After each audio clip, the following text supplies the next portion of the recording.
Chapter 1036.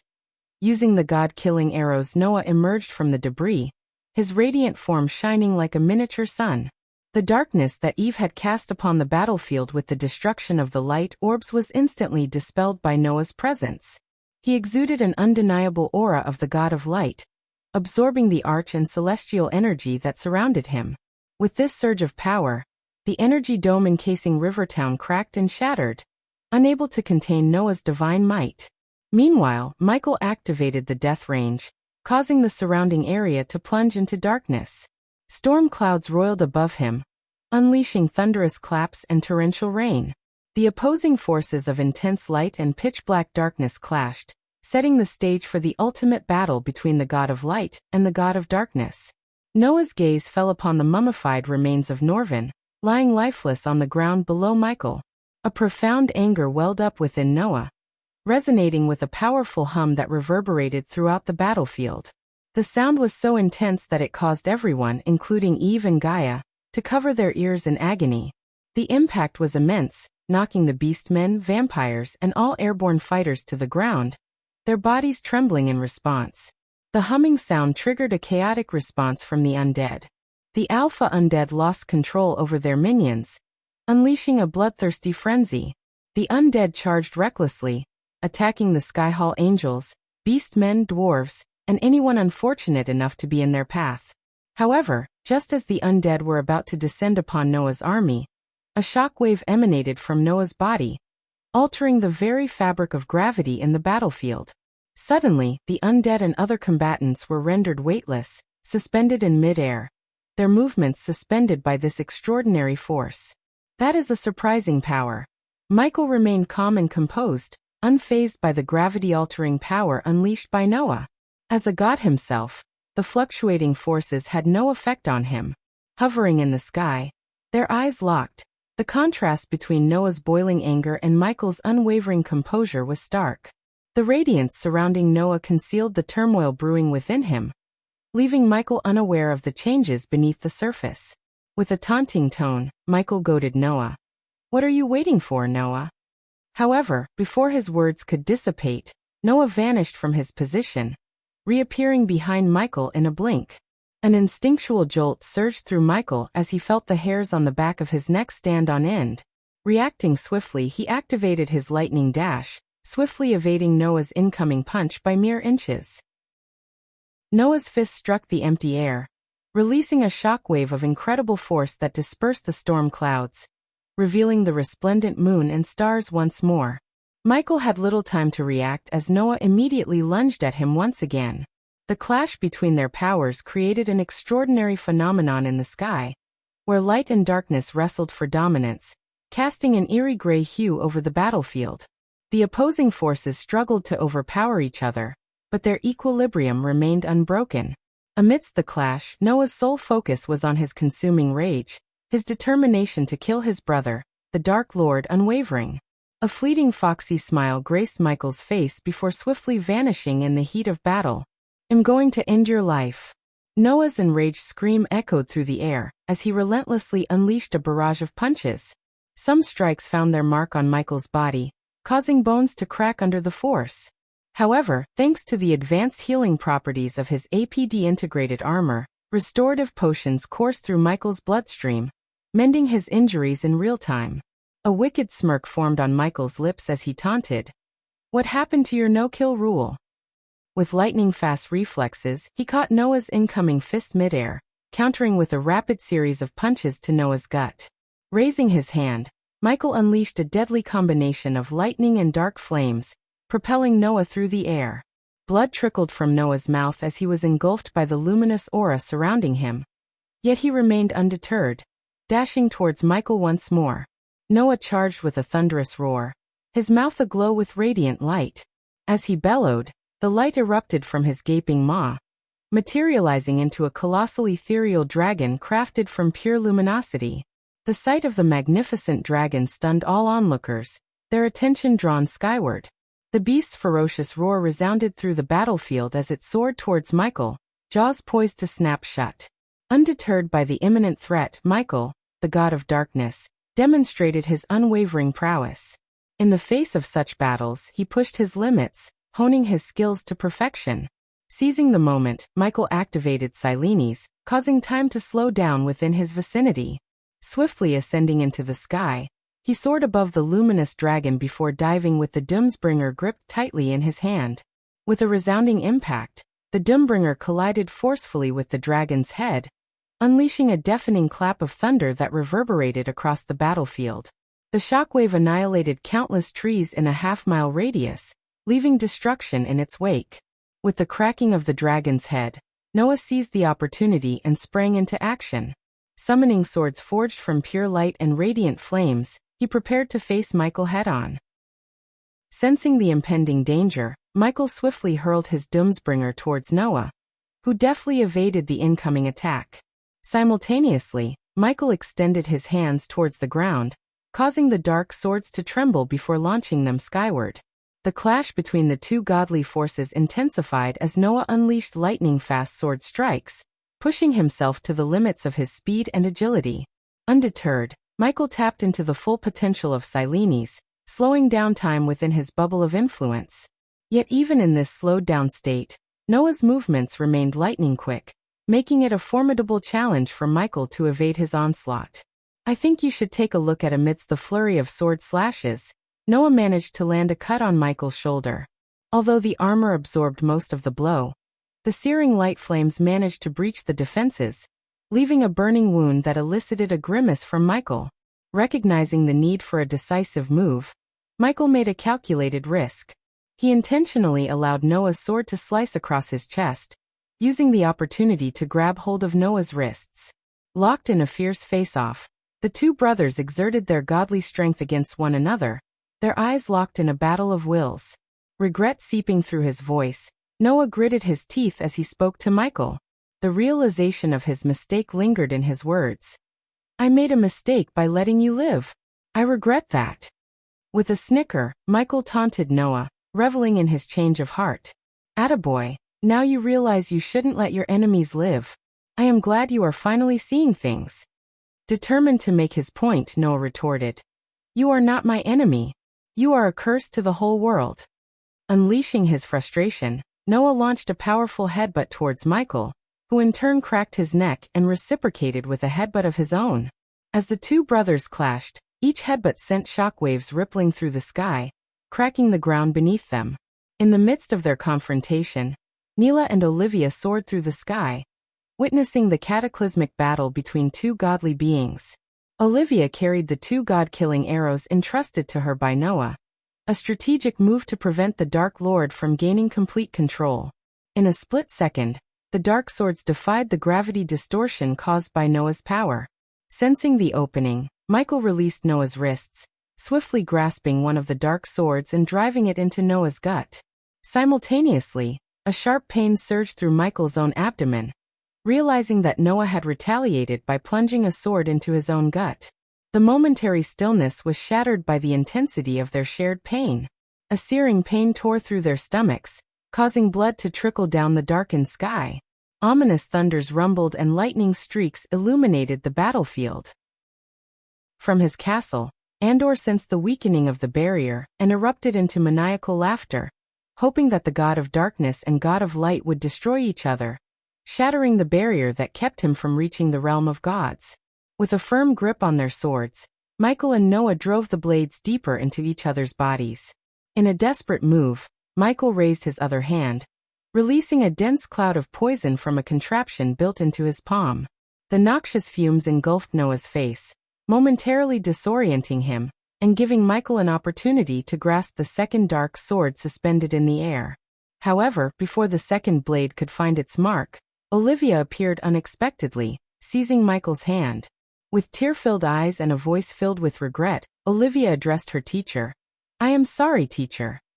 Neela, who had brought Olivia to the battlefield, witnessed the anguish in Olivia's expression. It was clear that betraying her teacher pained Olivia to the core. Taking advantage of the distraction caused by Olivia's intervention, Noah swiftly flicked his wrist, producing a god-killing arrow. With a resolute determination, he plunged the arrow through Michael's heart, dealing a decisive blow. As the god-killing arrow pierced through Michael's heart, A deafening thunderclap reverberated through the air, causing the entire world to tremble in response. The oceans, once restless with crashing waves, stilled in an eerie silence, as if paying homage to the monumental moment taking place above. In the midst of the charged atmosphere, lightning bolts erupted across the darkened sky, illuminating the heavens with their brilliant flashes. The bolts crackled with raw energy, as if mirroring the intense clash between light and darkness unfolding before the eyes of gods and mortals alike. It was a sight that struck awe and fear into the hearts of those who witnessed it. With the god of darkness struck by the god-killing arrow, a profound stillness settled over the battlefield. In a surge of determination, Noah seized another god-killing arrow and swiftly plunged it through Michael's gut, deepening the wound. As the arrow tore through flesh and sinew, a visceral spray of blood erupted from Michael's gut, splashing across the sky in a macabre display. The crimson liquid tainted his lips, trickling down his mouth in a chilling stream. Michael's eyes widened, a mix of agony and disbelief flickering within them. The pain coursed through his body, intensifying with each passing moment. Yet, despite the torment, a sinister smile twisted across his face, a cruel testament to his indomitable spirit. Note: continue reading and I promise you what you feel will turn into goosebumps. Chapter 1037. What really happened? Part 1. An error occurred while reading the file.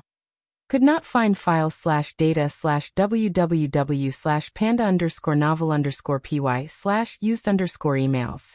txt. Despite the torment inflicted upon him by the two god-killing arrows, Michael's indomitable will and resilience shone through. With a surge of strength, he gripped Noah by the neck, his fingers tightening around the vulnerable flesh. In an act of defiance, he headbutted Noah with a resounding thud, followed by a swift kick to the chest that propelled Noah through the sky, his body hurtling away from the battlefield. "I am sorry, teacher." With Olivia trembling in fear before him, Michael's gaze bore into her. A mixture of anger and disappointment etched across his blood-streaked face. Olivia stammered an apology, her voice trembling as she struggled to find the right words. The weight of her betrayal weighed heavily upon her, overshadowed by the impending threat to her life. In the midst of the chaos, Gaia, the relentless Naga warrior, fought against the enhanced gravity, her fierce determination allowing her to defy its oppressive force. Though her attempts to ascend into the sky were met with resistance, she refused to yield, her determination unyielding. Meanwhile, the two god-killing arrows embedded within Michael's body began to emit a radiant glow, their power sapping away his strength. The intensity of their radiance mirrored the diminishing might of the Dark Lord, causing Noah to launch himself at Michael once more. Yet this time, Michael's agility proved superior as he deftly evaded Noah's punch, delivering a stinging slap across Noah's face that left him disoriented. "I don't want your sorry. I want your life." Michael growled menacingly at Olivia, his grip on her neck tightening, cutting off her air supply. Desperation flooded her eyes as her legs thrashed in a futile attempt to free herself from his grasp. As Olivia's life hung in the balance, Noah unleashed a brilliant beam of light, infused with his waning strength, directly at Michael's chest. The unexpected attack struck true, accompanied by the piercing pain of a third god-killing arrow that pierced Michael's back. Michael's gaze shifted, his eyes slowly taking in the sight of Sabrina, tears streaming down her face as she stood before him.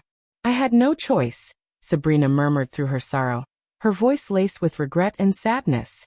The collective forces of the Skyhall Angels and Noah's army, witnessing the fading power of the Dark Lord, were filled with renewed hope and anticipation. With the third god-killing arrow embedded within his form, Michael plummeted from the sky, crashing into the ground below, leaving behind a gaping crater as testament to the immense power unleashed in their final confrontation. Upon Michael's impact with the ground, the chaotic forces that had distorted gravity returned to normal. Gaia and Eve wasted no time, swiftly closing in on Michael's fallen form. However, their advance was met with opposition as a group of Skyhall Angels encircled them, their determination evident. Just as the situation seemed dire, a monstrous being materialized behind the Skyhall Angels, a grotesque creature composed of pulsating blood. With a vicious lunge, the beast attacked, attempting to overpower the encircling angels. In that crucial moment, saber landed between Eve and the encircling angels, taking a defensive stance. "Go to the Dark Lord," Saber commanded Eve, his voice filled with determination as he prepared to fend off the advancing Skyhall angels. Sabrina and Olivia, their eyes filled with tears, witnessed the descent of the Dark Lord with heavy hearts. For Olivia, the Dark Lord had been a mentor who had nurtured her talents in alchemy, shaping her into the accomplished 5-star alchemist she had become. For Sabrina, he was not only a brother to Noah but also a brother to her. Yet she had been compelled to betray him, wielding the God-killing arrow to protect her family. The Skyhall angels, observing the rapid decline of the Dark Lord's power from the half-celestial stage to the immortal stage, recognized the opportunity to strike. With the God-killing arrows still embedded within his body, the Dark Lord's strength waned with each passing moment. Seizing the moment, several Skyhall angels and beastmen surged forward, their fervor undeterred. The undead army and the vampires, loyal to their lord, rallied to defend him, creating a chaotic clash of forces. Even as the undead army and vampires moved to defend their lord, a fraction of the Skyhall angels and beastmen managed to breach the defenses. Together, they unleashed a barrage of powerful spells, their combined forces converging upon Michael with lethal intent. The air crackled with unleashed energy as the spells surged towards their target, seeking to overwhelm the weakened Dark Lord. As the Skyhall angels and beastmen closed in on the fallen Dark Lord, they unleashed their devastating spells with a fierce determination.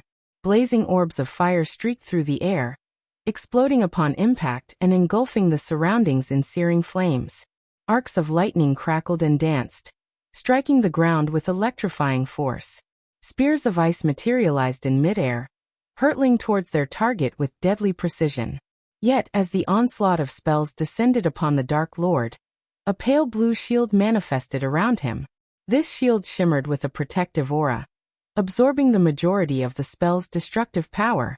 It flickered with resilience, deflecting the onslaught and mitigating the damage inflicted upon the wounded Dark Lord. Simultaneously, the Skyhall angels and beastmen who managed to reach the Dark Lord engaged in close-quarters combat. Their blades clashed with his armor, creating sparks that illuminated the darkened battlefield. The Skyhall angels, with their celestial wings, swooped down, delivering swift strikes with their celestial blades. The beastmen, with their fierce strength and agility, lunged and pounced, attempting to overwhelm the weakened Dark Lord. Amidst the chaotic clash, the Dark Lord evaded some of the attacks with fluid grace, swiftly parrying and countering their advances. His movements, though impaired by the God-killing arrows lodged within him, carried a lingering threat. With each strike, he fought back, retaliating with a combination of brute force and calculated precision. His strikes were swift and accurate, as if driven by a primal instinct to survive. However, some attacks managed to breach the Dark Lord's defenses, finding their mark upon his vulnerable form. His armor, stained with his own blood, offered diminishing protection as his strength waned. Each blow intensified the pain coursing through his body, threatening to sap his remaining vitality. "I think you should take a look at." Amidst the chaotic clash, the voices of the Skyhall angels and beastmen echoed through the battlefield. "Press the attack. He's weakening. Strike harder. Don't let him recover. He cannot withstand our combined might." As the battle reached its climax, Noah, consumed by pure rage, unleashed a barrage of catastrophic spells. Chains of radiant light materialized beside him, shooting forth with incredible speed to ensnare the Dark Lord. Simultaneously, a majestic winged lion, forged from pure light, materialized and lunged at Michael with fierce determination.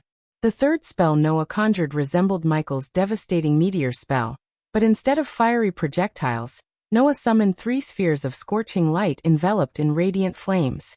The combined force of these spells struck Michael simultaneously, causing a tremendous explosion that sent shockwaves rippling through the battlefield. The resulting dust storm engulfed the area, obscuring the view and disorienting both armies. Seizing the opportunity, Noah summoned the remaining God-killing arrows, a manifestation of his determination to end the Dark Lord's life. Hands made of brilliant light materialized around Noah, each grasping a God-killing arrow. With the arrows in his possession, Noah descended from the sky, his intent clear, to deliver the final blow to the Dark Lord. Amidst the chaos, a sudden explosion of lightning illuminated the battlefield where Eve was locked in combat. Witnessing the overwhelming assault on her best friend, the Dark Lord, Eve's fury ignited within her. Her anger transformed into an intense surge of power as she leaped into the air, descending upon the ground with her hammer poised to strike. The resulting shockwave sent her adversaries hurtling through the air, their bodies flung aside with great force. Meanwhile, Saber, leading his vampire forces, charged at the surrounding Skyhall angels and beastmen, proving himself to be an exceptionally formidable opponent. With every drop of blood he consumed, Saber's strength and speed increased exponentially, turning him into an unstoppable force on the battlefield. On the other hand, Gaia surged forward like an unstoppable force, leaving a trail of devastation in her wake. Her ferocity knew no bounds as she tore through the ranks of the Skyhall angels and beastmen, their bodies no match for her ruthless onslaught. Limbs were ripped apart, and the ground became drenched in a macabre display of blood and shattered wings. The piercing cries of Gaia's victims reverberated across the battlefield, a haunting testament to her unrestrained power. However, as Gaia neared the area where Noah's spells had struck, Noah clenched his hands together, conjuring a luminous orb of light. The pulsating sphere radiated with escalating energy, growing more potent with each passing moment. With a swift motion, Noah hurled the orb toward Gaia, and upon impact with the ground, it erupted in a cataclysmic explosion. Witnessing the devastating attack on her dear friend, Eve's heartache transformed into an eruption of anger. She sprinted toward Gaia, her voice roaring with defiance. But the Skyhall angels capitalized on the distraction, converging upon Eve from all directions. Despite her valiant struggles, the numbers overwhelmed her as 20 to 30 Skyhall angels and beastmen closed in, forcibly subduing her. Their grip tightened, rendering her powerless against their combined strength. In a calculated move, the Skyhall angels conjured a swirling vortex of chakra, positioning it directly above Eve's head. The chakra spun rapidly, releasing wisps of smoke that entered Eve's consciousness, rendering her unconscious and silencing her defiance. As the smoke dissipated, the battered figure of the Dark Lord stood before them. His armor was in tatters, splattered with his own blood. His weary eyes struggled to stay open, his wavering stance indicating his impending collapse. It was a sight that conveyed the toll of the battle upon him. However, Noah seized the opportunity, landing behind Michael with astonishing speed, and thrusting another god-killing arrow into his already wounded form. The hands of pure light created by Noah moved in a blur, delivering swift and precise strikes as the god-killing arrows pierced Michael's body. Each strike resounded with a thunderous clap, the accompanying flash of lightning illuminating the sky. In a final desperate attempt, Gaia lunged at Michael, her own body battered and bloodied. Despite her injuries, she sought to deliver a decisive blow. Her hand appeared twisted, and crimson streams trickled from her wounds. Michael, despite being pierced by the god-killing arrows, intercepted Gaia, his grip tight as he locked eyes with her.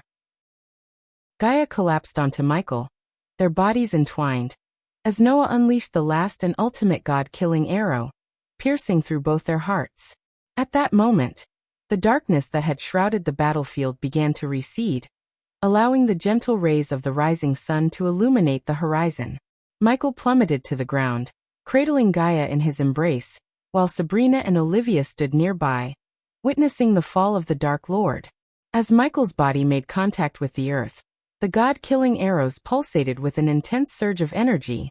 Then, in a climactic finale, the god-killing arrows erupted in a magnificent explosion, engulfing the Dark Lord's form in a mist of crimson.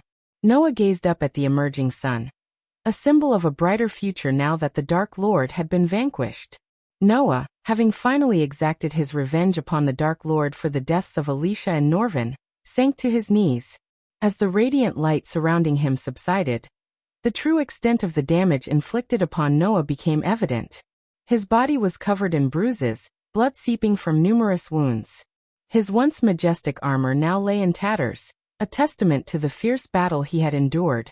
With the defeat of the Dark Lord, Saber took to the skies, his vampire followers vanishing alongside him. Alara, fueled by a desire for justice, attempted to pursue the fleeing vampires, but Noah commanded her to stand down. "Let them go," Noah said, his voice weary but resolute. "It's over." As the dust settled and the chaos of battle subsided, Noah let out a sigh of relief. The long and arduous struggle had finally come to an end. Get ready for some goosebump moments. Chapter 1038. What really happened? Part 2. An error occurred while reading the file. Could not find file/data/www/panda_novel_py/used_emails. TXT. 3 days after the defeat of the Dark Lord, a festive atmosphere filled the air as the world celebrated this momentous occasion. However, in Rivertown, where the final battle had taken place, and among the people of Gondolin who had remained indifferent to the war, there was no such revelry. In the midst of this, Pentown was adorned with golden threads, vibrant lanterns, and an array of dazzling fireworks that illuminated the daytime sky. The townsfolk didn't mind the unusual timing, and enthusiastically set off thousands of firecrackers and fireworks, rejoicing in the triumph of their beloved Lord Noah over the Dark Lord.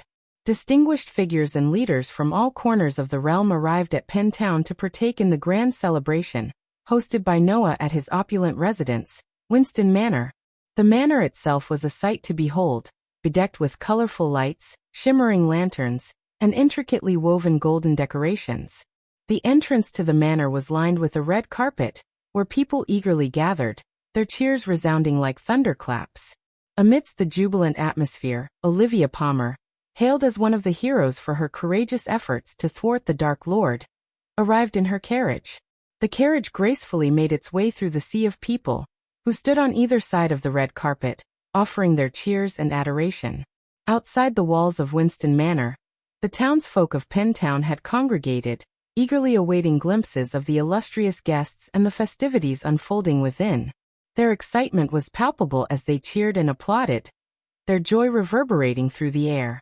As Olivia gracefully alighted from her carriage, the enthusiastic crowd erupted into a chorus of cheers. Clad in a resplendent red gown befitting the grand occasion, she waved graciously at the adoring onlookers before making her way into the magnificent Winston Manor. Inside the manor, the atmosphere was nothing short of captivating. The grand hall, adorned with opulent decorations, exuded an aura of regality. Crystal chandeliers bathed the space in a warm and inviting glow, casting shimmering reflections upon the gilded walls. Elaborate tapestries depicting scenes of valor and triumph adorned the halls, adding an air of historical significance to the surroundings. Olivia followed the elegantly adorned corridors, guided by the gentle melodies of live music that floated through the air. The sound of joyful conversations filled the spaces as she navigated her way towards the grand hall, where the esteemed guests had gathered. As she entered the grand hall, her presence commanded attention. World leaders including King Bredia, Noah's cousin Andrews, Yasmin Winston, Noah's sister Sabrina Winston, and Andrew's wife Princess Catherine, daughter of King Bredia, were in attendance. Princess Catherine's 2 children added a touch of youthful exuberance to the gathering. The grand hall itself was a spectacle to behold. Lavish draperies adorned the walls, complementing the majestic artwork displayed throughout. The long dining tables were adorned with exquisite floral arrangements and fine silverware, promising a feast fit for kings. The air was filled with an intoxicating blend of tantalizing aromas from the meticulously prepared dishes, teasing the senses and whetting the appetite. Amidst the mingling guests, Olivia greeted familiar faces with warmth and grace, exchanging pleasantries and sharing in the collective joy of this momentous occasion. As Olivia entered the manor, she was greeted by Neela, one of Noah's trusted allies and an esteemed member of his elite guard. Neela approached Olivia with a respectful nod. "Lady Olivia, Lord Noah is waiting for you," Neela informed her. Understanding the purpose of their meeting, Olivia nodded in acknowledgement. She and Neela both knew that their destination lay deep within the labyrinthine corridors of Winston Manor. "Lead the way," Olivia gestured, following Neela as they discreetly slipped away from the bustling crowd. They ventured through hidden passages and descended a gloomy staircase, their footsteps echoing in the somber silence. The path to the dungeon prison felt ominous, with dimly lit torches casting flickering shadows along the cold stone walls. Reaching the entrance of the dungeon, Neela revealed a nondescript brown door concealed behind an illusion. With a simple motion, the door swung open, revealing the bleak confines that awaited them. The air grew heavy as they entered, the atmosphere thick with a sense of captivity. Within the dungeon, Olivia's eyes fell upon Noah, who stood before a row of glass tubes, each containing a captive individual. Among them was Ricky, her former lover, confined within a special cage designed specifically to hold the Dark Lord's surviving subordinates. A sigh escaped Olivia's lips as she observed his unconscious form. The glass tubes contained other prominent subordinates of the Dark Lord, including Adelia Wraith, Maxine, Tiberius, Titus, Optimus, and Trista. They remained motionless, unaware of their impending fate at the hands of Noah. Noah, Olivia greeted him as he turned to face her. Noah's face bore the evidence of the intense battle he had endured. Bruises marred his features, and a walking cane supported his weakened body. The strain of wielding the god-killing arrows and the wounds inflicted by the Dark Lord's dark flames had taken their toll. I thought you should have a final opportunity to see Ricky before we carry out their sentence, Noah explained, his voice tinged with a mix of determination and weariness. Neela observed Olivia's shocked expression, sensing the turmoil within her. Sentence?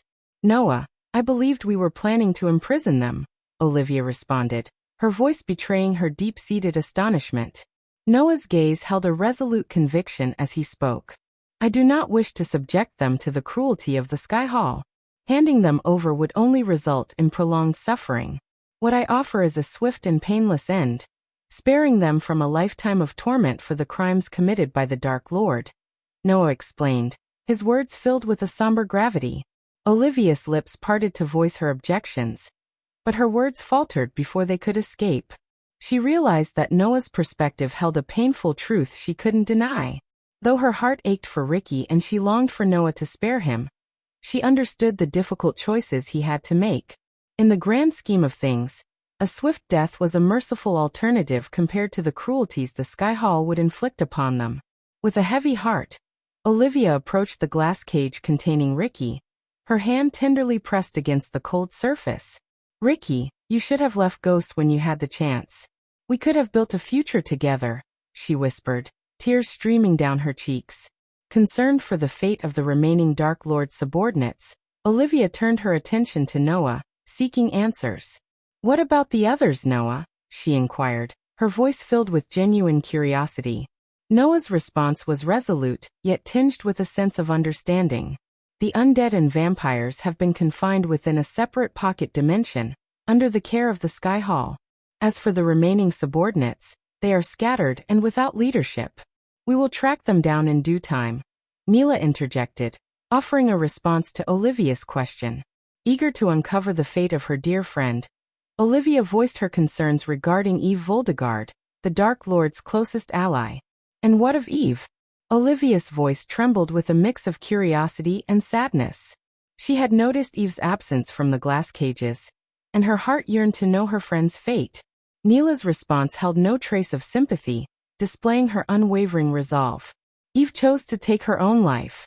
It seems the Dark Lord had entrusted her with a potent poison, to be used as a last resort in case of capture, Neela revealed, her tone betraying no mercy for Eve.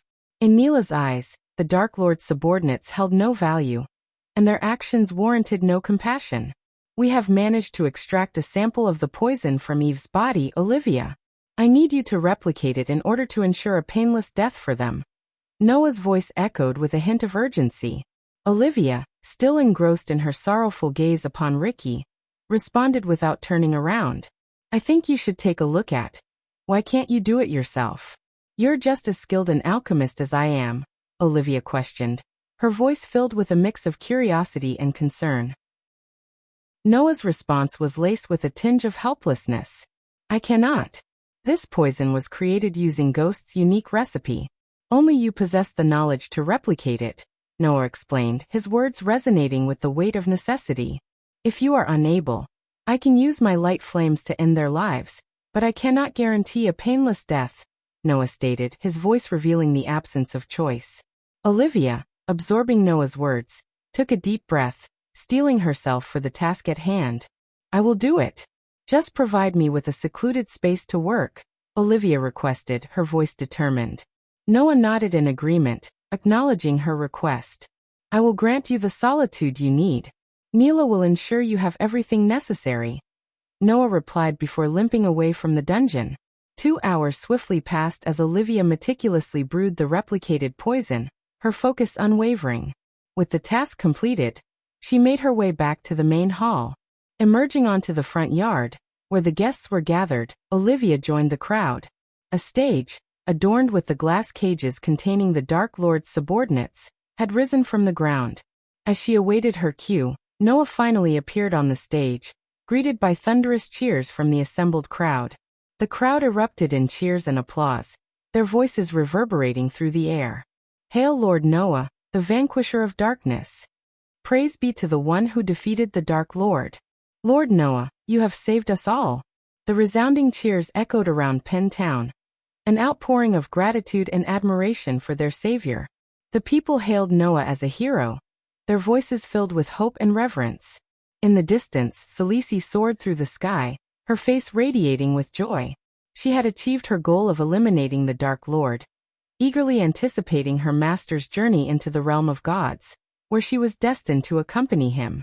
Meanwhile, Noah stood before the gathered crowd, acknowledging their cheers and applause.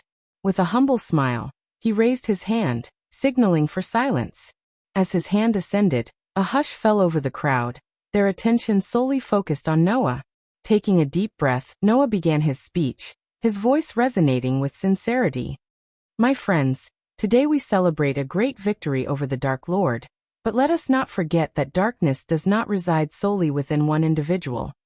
Noah addressed the crowd, his words capturing their attention. We all possess a shadow within us, capable of darkness and evil.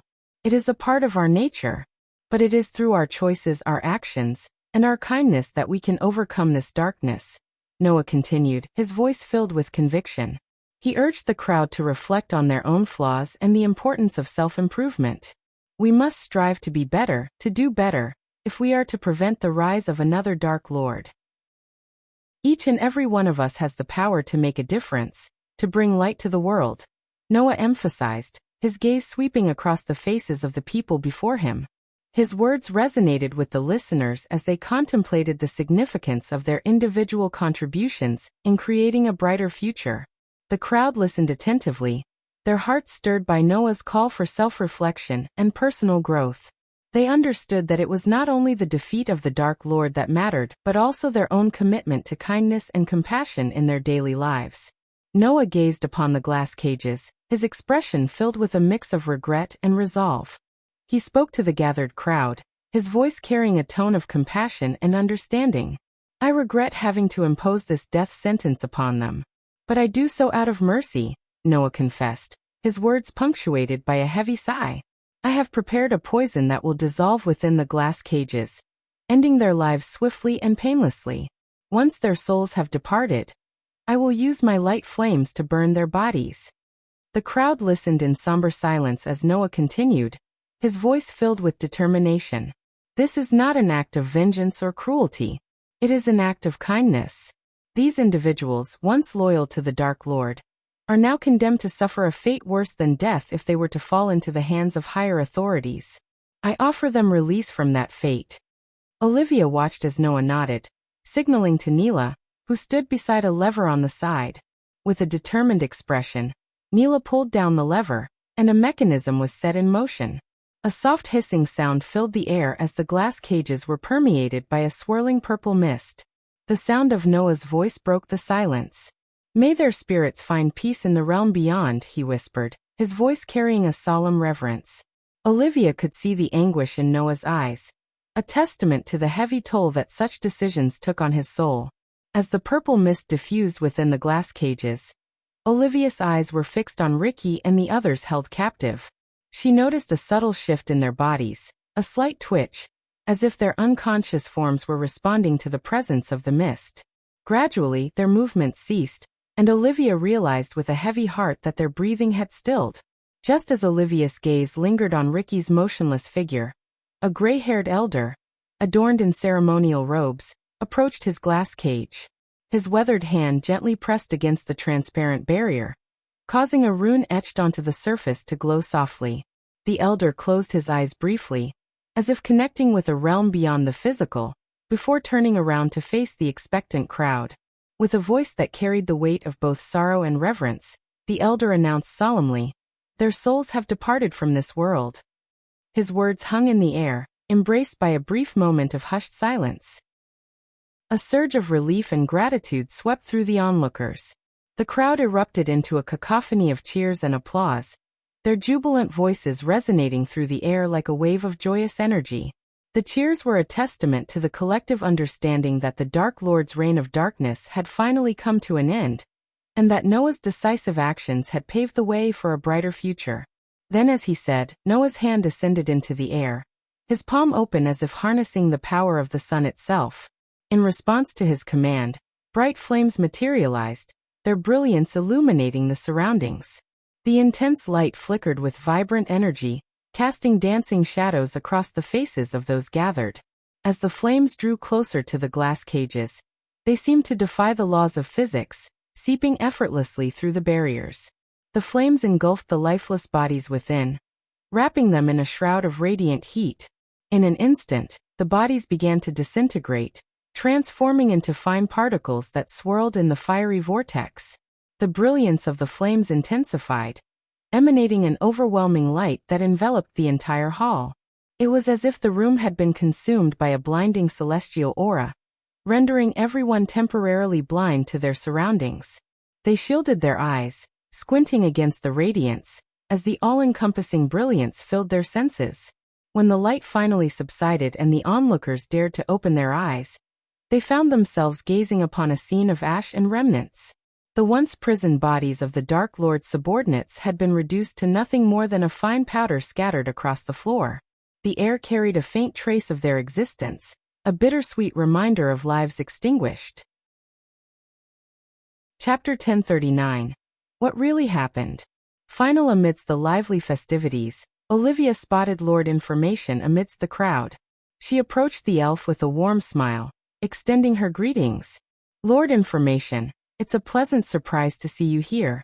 I didn't think you would come," Olivia said, her voice filled with genuine warmth. Lord Information turned to face her, a bright expression on his face. He knew the significance of his role in the recent events, having aided Noah with crucial information that ultimately led to the Dark Lord's defeat. "Why wouldn't I be here? This is a momentous occasion, a celebration of the Dark Lord's downfall," Lord Information replied, a glass of wine in hand. He began strolling through Lady Diana Winston's magnificent garden, inviting Olivia to join him. They walked side by side, engaging in a pleasant conversation. "I am sorry for your loss, Lady Olivia." Lord Information expressed his condolences for Olivia's loss, understanding the pain she must be feeling after losing Ricky, her former lover. Olivia sighed, acknowledging his words with a sense of regret. "I hope he finds peace," Olivia responded, her voice carrying a tinge of melancholy. Lord Information shifted the topic, curious about Olivia's future plans now that the Dark Lord had been vanquished. He acknowledged Olivia's exceptional talent as an alchemist, recognizing that her skills rivaled even those of the Dark Lord himself. "What are your future plans now, Lady Olivia?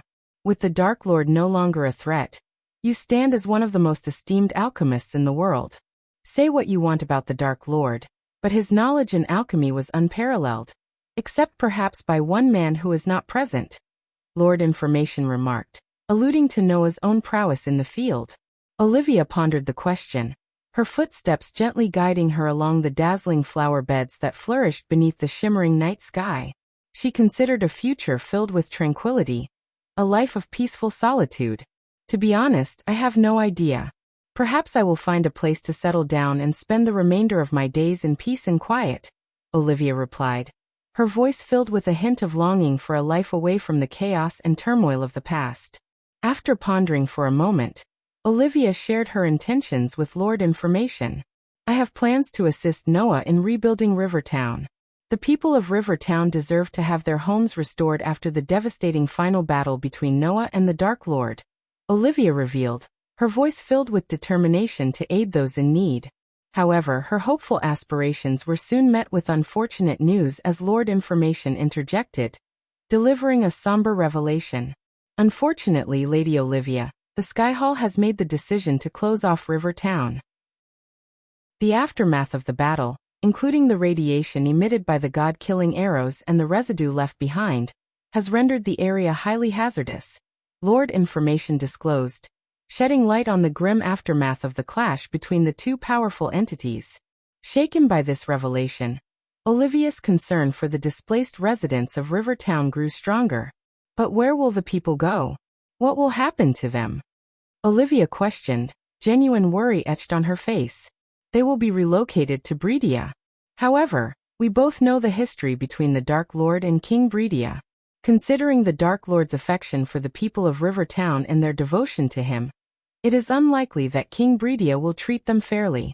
They may find themselves living as almost slaves, with homes and no collars around their necks, Lord Information explained, his words painting a grim picture of the fate awaiting the River Town residents. Olivia's mind raced, recalling the incident when her teacher, the Dark Lord, had nearly beaten King Breedia to a pulp in his very throne for attempting to harm the people of River Town. Now, with the Dark Lord defeated, King Breedia's vindictive nature seemed to have resurfaced, seeking revenge on those whom the Dark Lord held dear. Curiosity piqued, Olivia inquired about Noah's awareness of the situation. "Does Noah know about this?" she asked, hoping for a glimmer of hope. Lord Information nodded solemnly, his expression mirroring Olivia's concern. Yes, he is well aware. Unfortunately, he is left with no viable alternatives. No kingdom would readily accept the people who once worshipped the Dark Lord as immigrants. Noah may have emerged victorious in defeating the Dark Lord and earned the title of hero, but he lacks the resources and political power to accommodate the displaced residents. It is King Breedia who has agreed to take them into his kingdom, Lord Information explained, the weight of the situation evident in his voice. As they continued their discussion, one of Lord Information's assistants, a golden-haired elf, emerged from the garden to deliver an important message. "My lord, King Breedia has requested your presence in his chambers," the elf reported. Olivia was taken aback by the unexpected turn of events, as it seemed that King Breedia and Lord Information were about to meet. Sensing an opportunity, Lord Information turned to Olivia and proposed an idea. "Speaking of the devil, Lady Olivia, why don't you accompany me to this meeting? Your presence might bring some positive influence to the plight of the River Town people," he suggested, his eyes filled with hope. "I think you should take a look at." After a moment of contemplation, Olivia nodded in agreement. "If it won't pose any inconvenience, I will join you in this meeting," Olivia expressed, her determination shining through. Lord Information's face lit up with a smile, appreciating Olivia's willingness to help. "Fantastic," he replied, handing his empty wine glass to a servant nearby. With their decision made, Olivia and Lord Information soared through the sky, their destination set for the kingdom of Breedia. The castle of King Breedia loomed majestically, a symbol of his wealth and authority. Under the clear night sky, the castle radiated an air of festivity, with decorations and lights illuminating the surroundings in celebration of the Dark Lord's defeat. As Lord Information and Olivia were escorted by the royal guards, they entered a grand and opulent chamber, befitting a king. The room was adorned with intricate tapestries depicting scenes of valor and triumph, while golden chandeliers bathed the space in a warm and inviting glow. The air was filled with the scent of lavender and sandalwood, creating an atmosphere of regality. In the center of the chamber, a large wooden table stood, polished to a lustrous sheen. On the other side of the table, King Breedia sat upon a magnificent chair, his back turned towards the entrance. His gaze was fixed upon the kingdom outside the window, where the festivities honoring the defeat of the Dark Lord were in full swing. "My lord," Lord Information respectfully bowed, awaiting the king's response. Olivia stood beside him, her eyes scanning the chamber as the royal guards exited, closing the door behind them. "Your Majesty, I brought Lady Olivia to this meeting about the River Town people. I hope you don't mind." Lord Information's words hung in the air, unanswered by King Breedia. As the seconds ticked by, an eerie silence hung in the air. Lord Information's anticipation turned to confusion, for there was no acknowledgement from King Breedia. Suddenly, a searing pain coursed through his side, causing him to gasp in shock. He looked down, disbelief etched across his face, as he saw Olivia driving a dagger into his gut. The betrayal cut deep, both literally and figuratively, as Lord Information grappled with the overwhelming realization that he had been deceived. A mixture of shock and terror consumed Lord Information as his mind raced to comprehend Olivia's treachery. There had been no sign, no inkling that she would turn against him. His thoughts swirled in a whirlwind of questions, desperately searching for a reason for her betrayal. Yet no answer emerged from the depths of his bewildered mind. In a stunning turn of events, the king's chair slowly rotated, revealing a figure that sent shivers down Lord Information's spine. It was not King Breedia who sat upon the regal seat, but the Dark Lord himself. The chamber seemed to darken, the air heavy with an ominous presence as the true mastermind behind the deceitful facade was unveiled.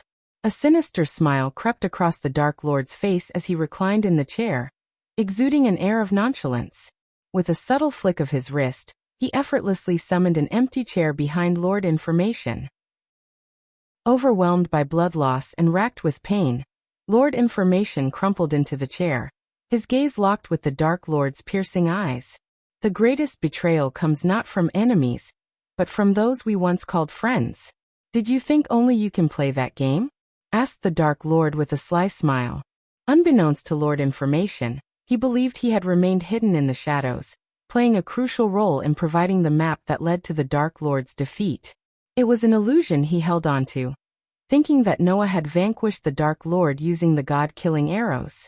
Yet there he was, face to face with the Dark Lord himself, his wicked smile illuminating the truth. With a swift and calculated gesture, the Dark Lord flicked his wrist, conjuring 7 exquisite silver arrows adorned with intricate runes. These were no ordinary arrows. They were the very same god-killing arrows that Lord Information had aided Noah in finding. As the shock of the Dark Lord's presence settled in, Lord Information sensed a flicker of the Dark Lord's immense power. It shattered the illusion that he was merely at the half-celestial stage, the stage he had displayed during his battle with Noah. Instead, Lord Information now beheld the unmistakable aura of the celestial stage radiating from the Dark Lord. The realization struck him like a bolt of lightning, dispelling any lingering doubts about the true extent of the Dark Lord's strength. Struggling against the pain coursing through his body, Lord Information managed to turn his head toward Olivia, who stood motionless nearby. The world believed that Olivia had abandoned her allegiance to the Dark Lord when his true identity was exposed. However, Lord Information's mind pieced together the puzzle, connecting her betrayal to the return of the Dark Lord. It became painfully clear that every action, every deception, was orchestrated as part of the Dark Lord's elaborate plan. All this time, Lord Information's voice faltered, weighed down by the enormity of the truth. The Dark Lord leaned forward, his eyes glinting with a mischievous glimmer. He began to narrate a story to Lord Information, his voice laced with an eerie charm. Once upon a time, there was a mighty lion who ruled over the animal kingdom. The lion possessed immense strength and power, causing fear to ripple through the hearts of the creatures in his domain. Yet, a cunning pack of foxes believed themselves to be far cleverer than the lion. They plotted and schemed, thinking they could outwit the powerful king of the jungle. But you see, the Dark Lord continued, his voice dripping with intrigue, the foxes were blinded by their own perception of strength. They failed to recognize the lion's intelligence, for they only saw his might. They assumed that the lion's seeming laziness was a sign of weakness, a vulnerability they could exploit. The truth, however, was far from their limited understanding. The lion was not lazy. He simply did not view the foxes as his true adversaries. He saw no need to waste his energy on mere distractions. The foxes, in their arrogance, mistook his disregard as a lack of intelligence, a sign of their imminent victory. But you, dear Lord Information, the Dark Lord's voice grew softer, a sinister undertone beneath his words, are akin to those misguided foxes. You failed to see the depths of my cunning, to comprehend the extent of my plans. You believed yourself to be the orchestrator of events, but in truth, you were merely a pawn in my grand design. Lord Information listened in stunned silence, his mind racing with a mixture of fear and realization. The Dark Lord's narrative had painted a vivid picture of his own ignorance and underestimation. Chapter 1040. The Dark Lord planned everything as Lord Information struggled to stay conscious. Michael's words filled the air with a chilling truth that sent shivers down his spine. His bloodied hands trembled as he tried to comprehend the depth of the Dark Lord's manipulation. You see, Lord Information, I have a voice inside my head. It's never wrong. Every time I saw you, the voice warned me not to trust this elf, Michael calmly explained, his eyes fixed on Lord Information's pained expression. That's why I left some of my friends inside your office to keep an eye on you. So, I wasn't surprised when you decided to bring the map containing the location of the god-killing arrows to Noah. If you had given me the map, you wouldn't be here and I wouldn't be here, Michael continued, his voice unwavering despite the gravity of the situation. Lord Information coughed up blood, his gaze shifting towards Olivia, who now stood beside the Dark Lord, a cold expression on her face. Michael noticed Lord Information's glare, and felt compelled to clarify. You and the whole world think I revealed myself as the Dark Lord during the war against Thusia. But that's not true. I told Olivia long before that. She was a diligent student who understood that the Skyhall was manipulating everyone with their narratives about me being evil. Besides, I needed someone behind enemy lines, and Olivia graciously accepted that task. Even my wife Gaia didn't know about this, Michael revealed, a satisfied smile crossing his lips as he saw his meticulous plan unfold perfectly. Lord Information's mind reeled with shock and betrayal, realizing that he had unknowingly played into the Dark Lord's hands. He struggled to find the strength to respond as darkness slowly encroached on his vision, the pain from the dagger wound becoming unbearable. She pretended to hate me, and the whole world, including Noah, bought that, Michael chuckled, reveling in his masterful deception.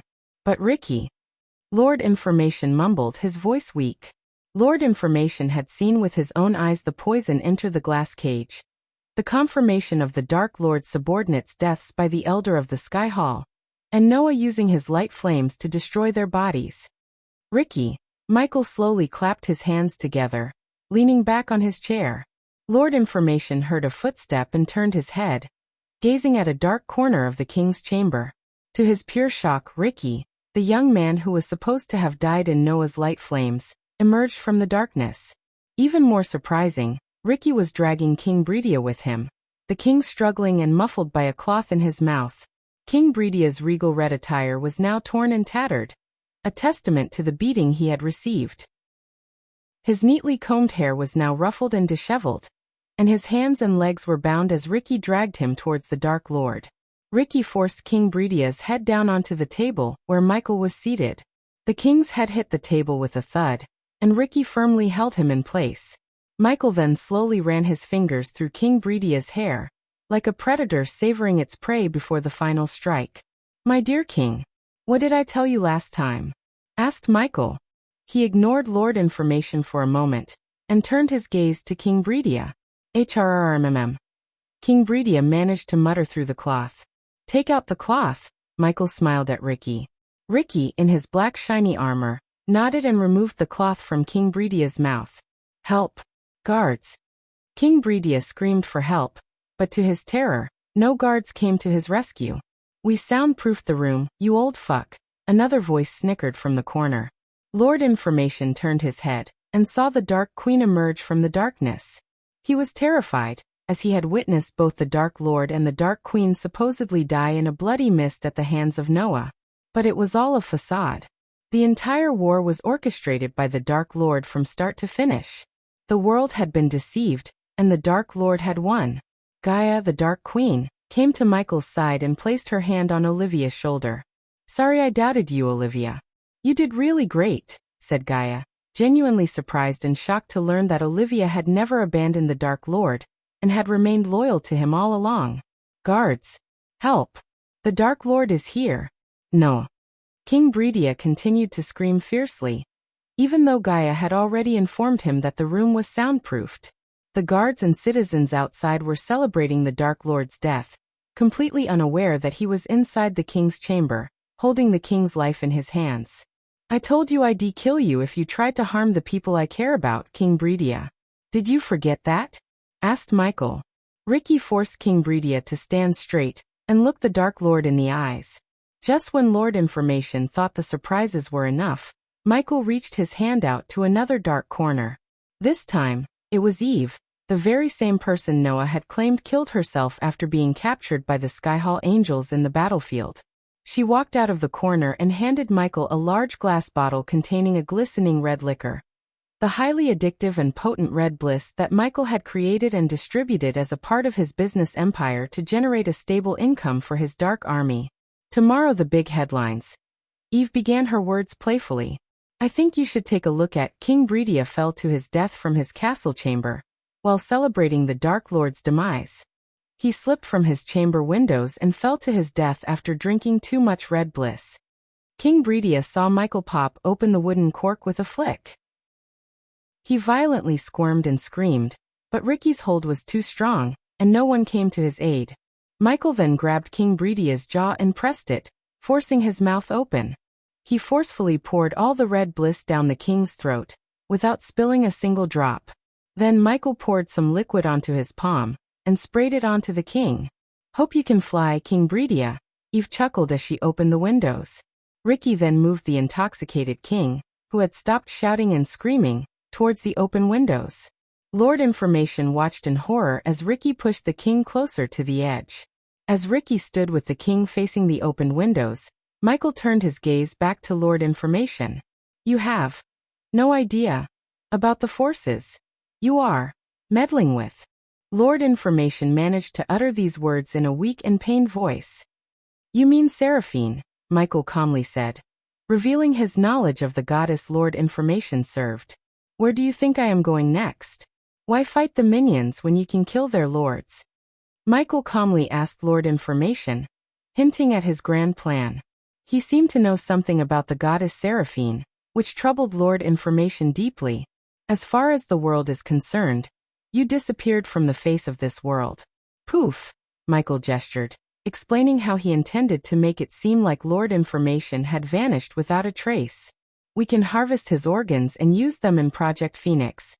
A playful young child's voice came from behind. Lord Information turned to see the Dark Lord's pet, the three-headed Hydra, landing on the Dark Queen's shoulder. The three heads of the Hydra looked at him with a mix of pity, mockery, and anger. The scene was filled with dread and tension as Michael's sinister plans and the true extent of his power unfolded. We can't use his kidney, that's for sure. Olivia stuck the dagger right through it. Iag remarked, and Olivia simply shrugged, showing no remorse for her actions. Project Phoenix played a significant role in deceiving everyone. During the climactic battle, when Noah used his meteor spell, creating a blinding explosion of light, Michael took advantage of the chaos. He swiftly teleported himself to the Dark Castle and sent another body, an exact replica of himself, to the battlefield. The Skyhall Angels and Noah were fooled by the fake aura, thinking that the god-killing arrow had weakened Michael's cultivation level. In reality, Michael had been at the celestial stage the whole time, but he cunningly created the illusion of a lower cultivation level. Prior to the war, he absorbed the energy sources that Gaia had found and cultivated, which temporarily brought the system online. Using the system's capabilities, Michael teleported himself to a separate pocket dimension, triggered his heavenly tribulation, and successfully advanced to the celestial stage. Once he reached the celestial stage, the system remained permanently online, giving him a strategic advantage during the battle. Michael had come fully prepared, and his meticulous planning allowed him to deceive everyone around him, ultimately achieving his grand design. I hope the host's plan to let Noah live is a good plan. You had the probability of 100% chance to win against Noah, but you chose not to. The system sounded in Michael's mind. The system's voice echoed in Michael's mind, reminding him that he could have easily defeated Noah with a 100% chance of success. However, Michael had deliberately held back during the battle, using only 10% of his true power. He had allowed Noah to believe he had won the war, leading everyone to think that the Dark Lord was no more. This deception served as a crucial advantage for Michael's grand scheme. With Noah believed to be defeated, Michael could now slip into the realm of gods unnoticed, and form an alliance with Dagon to bring destruction upon the pantheon and the realm of gods. As Lord Information learned about the Dark Lord's intricate plan, Ricky held King Breedia firmly by his collar at the edge of the window. "Let him fly," Michael snickered, and Ricky released his grip. High on the potent red bliss, King Breedia didn't even realize he was falling until he hit the ground face first, turning into a gruesome spectacle of blood and gore. After King Breedia's demise, Michael's gaze fixed on Lord Information, expressing gratitude for the god-killing arrows he had provided. His sinister smile sent shivers down Lord Information's spine. As Ricky approached, Lord Information's heart pounded with fear, realizing the horrifying truth. The Dark Lord's plan was far from over. "Thank you for the god-killing arrows, Lord Information. It was a pleasure doing business with you," Michael said with a chilling tone, acknowledging the collaboration between them. Ricky held a thick needle in his hand, and before Lord Information could react, it pierced his skin. The world around him blurred as the venomous liquid from the needle entered his bloodstream. The Dark Lord's wicked grin was the last sight that Lord Information beheld before darkness consumed him completely. Chapter 1041. Next Stop, The Realm of Gods. Chapter 1041. Next Stop, The Realm of Gods. 2 days after King Breedia's death, the soldiers and the king's family concluded that it was a tragic accident. The citizens believed that the king had celebrated too much after the Dark Lord's supposed demise, and tragically fell from his chamber. Given the history of animosity between King Breedia and the Dark Lord, many found it plausible that the king had indulged excessively in alcohol. Meanwhile, Michael gathered all his loyal subordinates at a magnificent manor owned by Nithruel, the Empress of Aar. The manor was situated in a secluded canyon overlooking a serene lake, surrounded by lush greenery and majestic mountains. The lavish manor exuded an aura of grandeur, with its elegant architecture and marble halls adorned with exquisite artworks. Portraits of Nithruel, with her golden hair and elven grace, adorned the walls, showcasing her regal beauty. Using specially crafted teleportation scrolls designed by Eladir, Michael's subordinates and closest allies arrived at the main hall one by one. The hall resonated with a sense of anticipation as they gathered to hear the Dark Lord's plans and further their allegiance to him. Among the gathering of subordinates, Lenora, the elder vampire who had her head severed by the Blood Prince, stood tall. Her body restored through Project Phoenix as Michael had promised to Trista, who was also present in the hall. "Where is the Dark Lord?" Saber inquired, standing next to Adelia. Adelia was anxiously awaiting to see her daughter Gaia. It had felt like an eternity since she had last laid eyes on her daughter. "How did you manage to escape?" Saber asked Adelia, curiosity evident in his voice. The last time Saber had seen Adelia, she was trapped inside a glass cage, breathing in deadly poison fumes, and succumbing to death, her body subsequently incinerated by Noah's light flames. "I have no idea. The Dark Lord said he had a plan to save us all. And true to his word, he saved us. But I don't know how," Adelia explained. Despite being the Dark Lord's mother-in-law, she hadn't been privy to the secret plan he used to rescue her. As they anxiously awaited the Dark Lord's arrival, the lights and chandeliers that illuminated the hall suddenly flickered and went out, shrouding the room in darkness. After a few seconds, the lights returned, and before them stood the Dark Lord, the Dark Queen, and their three-headed Hydra, Fedora, perched atop the Dark Queen's shoulder. As the Dark Lord arrived before them, the sheer power emanating from him caused the lights to flicker and go out. It was evident that he was reaching a level where his energy, godly in nature, began to interact with mortal energies, resulting in such anomalies. Michael knew that to harness this energy radiation and unlock more of his true power, he had to journey to the realm of the gods. Upon his arrival, the subordinates erupted in cheers and applause. Overwhelmed by the realization of the Dark Lord's astounding feat, they were fully aware of the difficulty involved in making the world believe he was dead. Although they didn't quite grasp the extent of his intricate manipulations, they were certain that the Dark Lord had successfully fooled everyone. "Did I disappoint you?" Michael asked, fully aware of the answer. Soon, another figure appeared behind the Dark Lord. It was Azazel, who walked forward and handed him a roll of parchment. "Michael, no, my lord," came the resounding response from everyone. Soon, another figure appeared behind the Dark Lord. It was Azazel, who walked forward and handed him a roll of parchment. Michael unrolled it to find a list of vampires, undead, and soldiers of the Dark Army who had lost their lives. Michael sighed inwardly, knowing that such sacrifices were necessary in the pursuit of victory. He understood that winning a war often came with the heavy price of lives lost. The Skyhall has captured many of the Nightwalkers and undead. We are trying to figure out where they are being held, Azazel informed Michael. What about the rest? Asked Michael. We sent them to the Gravesinger's pocket dimension. They are safe and sound, Azazel confirmed. My lord. Suddenly Saber raised his hand, drawing Michael's attention. What is it, Saber? Asked Michael.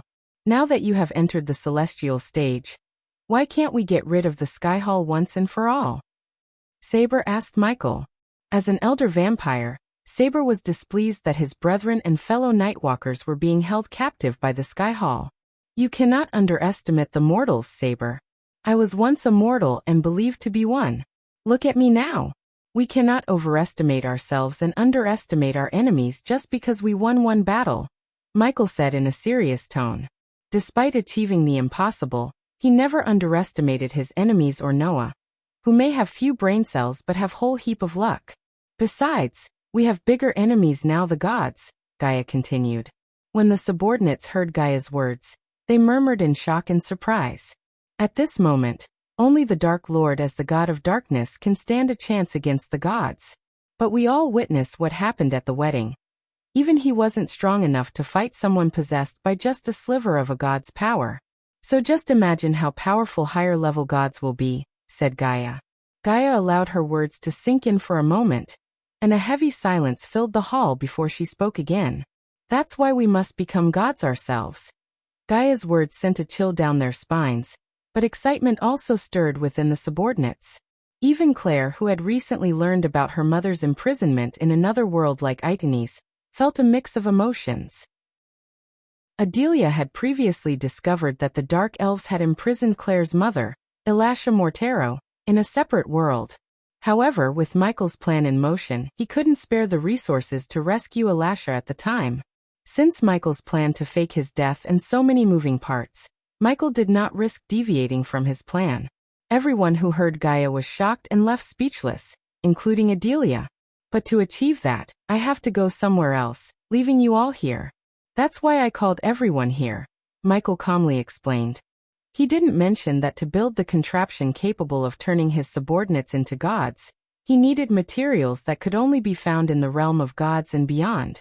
Michael's machine was far superior to Hammond's, as it would transform his subordinates into true gods with stable and real power. Despite his vast resources and wealth, buying the necessary materials from the system store would lead Michael to bankruptcy. His only option was to venture into the realm of gods, as he had planned. But before he could embark on that journey, Michael needed to ensure that his subordinates carried out some secret tasks. Although we lost our castle and made the entire world believe we failed, we cannot allow our enemies to gain more power. From now on, each one of you will remain hidden and operate in the shadows. You will continue with your assigned tasks, just as you always have, but this time, you will not reveal yourselves to the world. Staying in the darkness is crucial for our future success, Michael instructed. His subordinates listened carefully, fully aware of the importance of secrecy and the strategic value it would bring to their cause. To sustain our position, we need a steady flow of income. The Red Bliss distribution will continue as usual, now that Alicia is no longer there to oppose it. However, we must not rely solely on Red Bliss for our finances. We need to diversify. With Olivia on our side, we can expand our production and distribution of other alcoholic beverages. Our allies at Phoenix Manor will establish chains of restaurants and taverns, providing us with an additional source of income. Gaia elaborated on their future plans. Since Michael couldn't bring Gaia into the realm of gods until he found a way, she would stay behind to lead their subordinates. Although Michael usually allowed his subordinates to work independently, the stakes were too high this time, and any misstep could unravel his carefully crafted plan. Thus, he needed Gaia to stay and build up their shadow empire. While I'm away, you will follow Gaia's lead and continue to grow. The war we fought against Noah was just a prelude to the battles we will face in the future. But winning that war will make us the masters of this universe. I promised you all immortality, and soon, you will all become immortals. Gaia has discovered energy deposits that will help you advance to the immortal stage. However, you will have to cultivate in the cold mountains one by one. When your heavenly tribulations draw near, our allies in the sea realm will escort you deeper into the ocean, ensuring you emerge safely from the tribulation without falling into Noah's grasp, Michael explained. The subordinates attentively absorbed Michael's words, nodding in agreement with their determined gazes, ready to take on the challenges that lay ahead. But remember, the Empress is taking a significant risk by aiding us. If any one of you dares to reveal her involvement, I will know, and I won't show any mercy. Michael's voice turned colder as the lights flickered in response to his intense energy. With his future plans explained, Michael prepared to depart for the realm of gods. Each subordinate received their specific tasks from Gaia and Michael. After the instructions were given, Michael allowed Gaia some time with Adelia, and made his way outside. While the subordinates gathered in the hall, Michael walked to the distant lake. As he gazed at the tranquil waters, the space around him began to distort. Suddenly, a figure materialized behind Michael. Without a second thought, the figure lunged at him, embracing him from behind. I almost thought I lost you, said the figure. I promised you I'm not going anywhere, Sabrina, said Michael, his smile gentle and reassuring. Just like everything else, Sabrina's betrayal at the end of the war was also part of Michael's plan. He had instructed her to pretend to betray him so that she could have her family back. With the Dark Lord seemingly gone, the Sky Hall would no longer keep the Winstons imprisoned. Michael had a soft spot for Sabrina, and he genuinely wanted her to reunite with her family.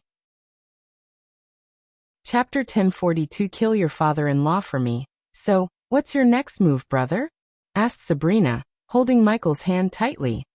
It's better if you don't know the details. You have your family back now. I promised you that, and I delivered. It's time for you to return to your normal life. The Sky Hall won't bother your family anymore, Michael replied. You are family too, and I don't even know your real name. Don't tell me you were always called Ghost, Sabrina chuckled, trying to hide the pain of parting from her brother. Even though she had only known that the Dark Lord was her brother for a short time, it felt like they had been siblings for eternity. The thought of never seeing him again was heart-wrenching. Michael, he whispered, finally revealing his true name to Sabrina. Michael. Sabrina repeated softly. Mom used to call you Dean, but I prefer Michael better, she said. Don't tell your mom the truth about what really happened, Sabrina. As long as the world and your family believe that I am dead, they will be safe, Michael explained, as tears welled up in Sabrina's eyes. Mom really misses you, Michael. If you just come and talk to her, I promise we won't tell anyone that you're alive. Mom stopped talking to Noah and all of us completely. I've never seen her like this before. She blames herself for what happened to you, Sabrina pleaded. There's no point in blaming Sabrina. Although I was born to your mother, I was never truly her son. When I think about it, I only brought pain and suffering to her and her family. It's better if I stay dead to your family. She will eventually find a way to cope with my loss. Michael turned around and gently wiped the tears from Sabrina's eyes.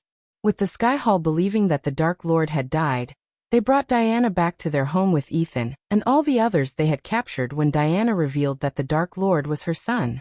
Michael was quietly happy with how everything had turned out. In this plan, everyone got their happy ending. No mother can truly get over the loss of her child, Michael. Don't you understand? The Sky Hall did something to Mother. I will prove to you that she never abandoned you, Sabrina said with determination. But Michael shook his head. No, do not go against the Sky Hall. There are powers at play beyond your comprehension. You've got your happy ending. Just live the rest of your life happily and stay out of trouble. I will watch over you as always from the shadows. Every time you see your shadow, just know that your brother, the God of Darkness, is with you. Michael smiled and gently kissed Sabrina on her forehead. What about your happiness, Michael? You're still fighting for your life. Take me with you. I promise I'll get stronger and fight by your side. Sabrina grabbed Michael's hand and squeezed it tight, showing no intention of letting him go. I don't want you to fight, Sabrina. You deserve a life that I never had.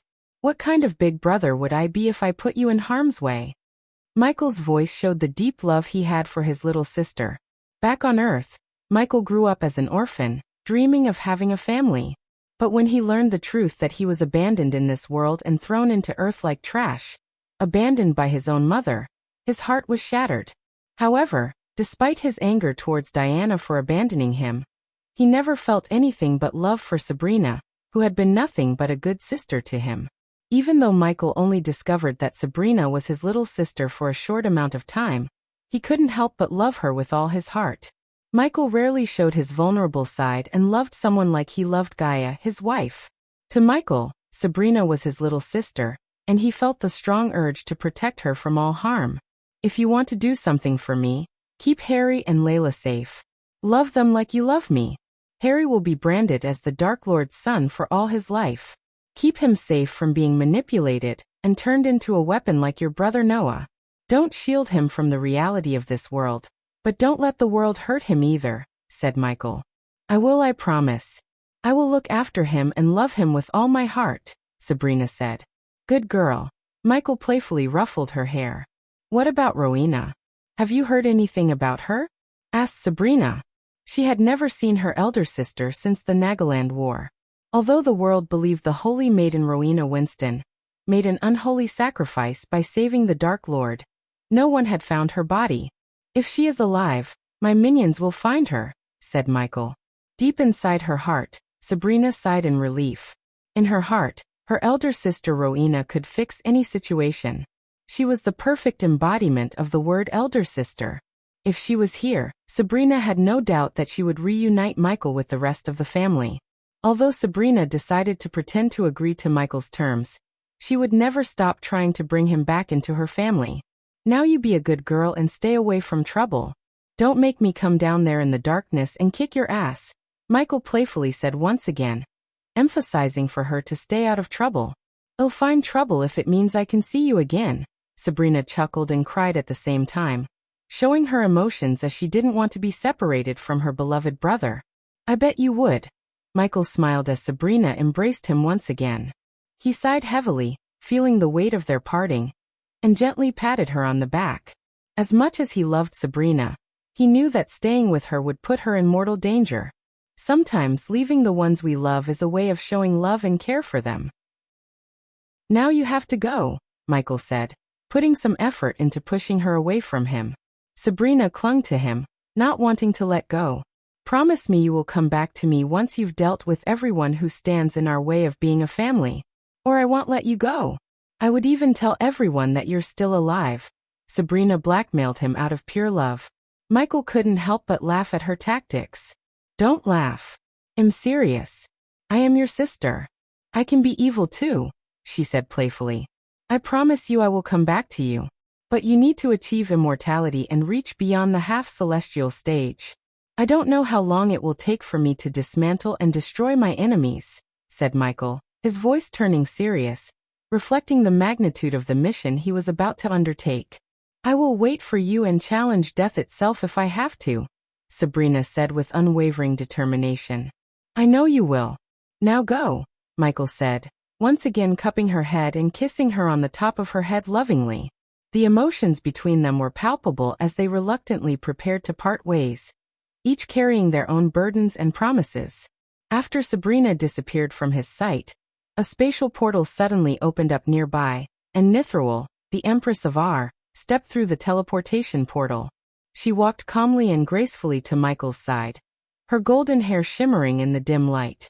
Her presence didn't startle Michael. He knew she was coming. Nithruel was an ally, someone he trusted. She had played a crucial role in their plans, providing resources and assistance when they needed it the most. Ghost, Nithruel greeted him with a nod, her elegant demeanor still carrying an air of authority. Nithruel, Michael responded, his expression composed yet relieved to see her. You're really leaving, aren't you? She asked, her eyes searching his. I have to. There's something I must do, something that only I can accomplish, Michael replied, his tone serious. Good. But before you go, my dear Dark Lord, I require a favor from your assassins, Nithruel declared, her voice firm and unwavering. My assassins? You want someone eliminated? Michael inquired with a hint of amusement. As he expected, Nithral nodded and produced a parchment from her space ring. Handing over the parchment, she looked at Michael with a determined gaze. Michael slowly unrolled the parchment, and as he laid eyes on the portrait of a middle-aged man with wavy gray hair, and the name Ingram written below, the smile on his face faded into a deep frown. Ingram? Michael asked again, his tone serious and conflicted. Yes, Nithral confirmed with a nod, not wavering in her request. But Ingram is Gaia's father. Michael's voice tightened with concern and disapproval. That fact doesn't change anything. That slippery bastard has been evading my assassins and war gods for far too long. I want your assassins to eliminate him. This is my price for continuing my unwavering support for you. We both know that once you wage your war against the gods, you'll need all the help you can get, Nithral explained, her eyes locking with Michael's. The weight of the situation hung heavy in the air. Michael knew that Ingram had caused his fair share of trouble, but he also understood the complexity of the situation. Gaia's father, a man who had caused them pain, was also someone important to his wife. Emotions swirled within Michael as he deliberated Nithral's request. He understood the stakes and the need to maintain Nithral's support, but he couldn't ignore the personal conflict he felt. Think carefully, Dark Lord. This is a decision you must make with a clear mind, Nithral urged, recognizing the turmoil in his expression. Chapter 1043. Next step is to become a demigod. After Nithral disappeared from the manor grounds, Gaia approached Michael, noticing the parchment he held on his head. Did you say your goodbyes to your sister? Gaia asked playfully, smiling with curiosity. She had always found Michael's affection for Sabrina intriguing, considering his animosity towards the rest of the Winston family. However, Michael remained silent, and his serious demeanor caught Gaia's attention. She couldn't help but come closer, kissing him on the cheek in an attempt to lighten the mood. Somebody seems serious, she teased, but Michael still didn't respond. Concerned, Gaia took the parchment from his hand and glanced at the image and the name written on it. Her smile vanished, replaced with shock and anger. Why the hell do you have this asshole's picture? Gaia's voice trembled with emotion. She had learned from Adelia about her true parentage. How Ingram, the elder vampire, was her real father. Known as the oldest among the elder vampires, his age remained a mystery, possibly over 1,000 years. Gaia inherited his vampire genes, which combined with Adelia's Naga genes, made her an extraordinarily powerful being. Nithral wants Arya and her team to find him and kill him, Michael explained calmly. His words sent shockwaves through Gaia, leaving her stunned and overwhelmed by the revelation. Conflicting emotions surged within Gaia. She knew Ingram had caused her mother Adelia immense pain, but she couldn't help feeling a strange connection to him as her biological father. The realization that someone wanted him dead stirred a turmoil of thoughts and feelings in her heart. Gaia took a deep breath, trying to steady her emotions. Her gaze met Michael's, and she saw the understanding and compassion in his eyes. He knew how complicated this situation was for her. Gaia was struggling with a mix of emotions. The revelation of Ingram being her father had complicated her feelings towards him. On one hand, she despised him for abandoning her mother, Adelia. Having never known him, and only recently discovering their biological connection, there was no love in her heart for Ingram. Yet he was still her father, and the idea of killing him felt wrong. What did you say? Gaia asked, seeking clarity from Michael. She was unsure of what answer she expected from her husband, but she needed to understand his decision. I said I'll be done, Michael replied calmly. As the Dark Lord, he was accustomed to making tough decisions daily, and this was no exception. What? Why the fuck? Gaia's shock and confusion were evident in her voice.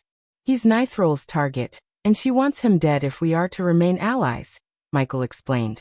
Gaia's mind raced with questions. She wondered what Ingram had done to provoke such a reaction from Nithral. Did Michael inquire about the reason behind her desire for Ingram's death?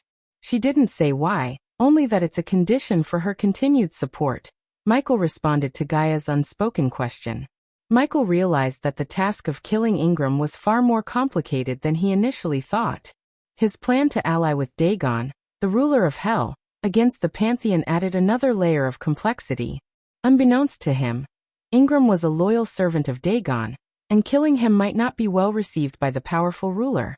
On the other hand, refusing to kill Ingram could cost him Nithrol's support, which was crucial for his future endeavors. Additionally, Adelia, Gaia's mother, would be devastated if Michael killed her husband, further complicating the situation. As the weight of the situation bore down on him, Michael felt the immense burden of his choices. He knew he needed to find a solution that protected his allies and kept his plan intact. However, the path ahead was filled with uncertainty, and Michael was well aware that each decision he made would have far-reaching consequences. "Why the fuck did you agree?" Gaia punched Michael in the shoulder and demanded an explanation. "I had no choice," Michael replied, feeling the weight of his decision bearing down on him. "For fuck's sake, Michael." Gaia moved closer to him and whispered, her frustration evident in her voice. "Even if I agreed to kill Ingram, I don't think Mother would approve. Despite trying to kill him a couple of times, she still loves him." "That's just how women are," Gaia whispered. Her words brought a chuckle to Michael's face, providing a brief moment of relief amidst the seriousness of their conversation. "That's how women are. So when do you plan to try to kill me?" Michael joked.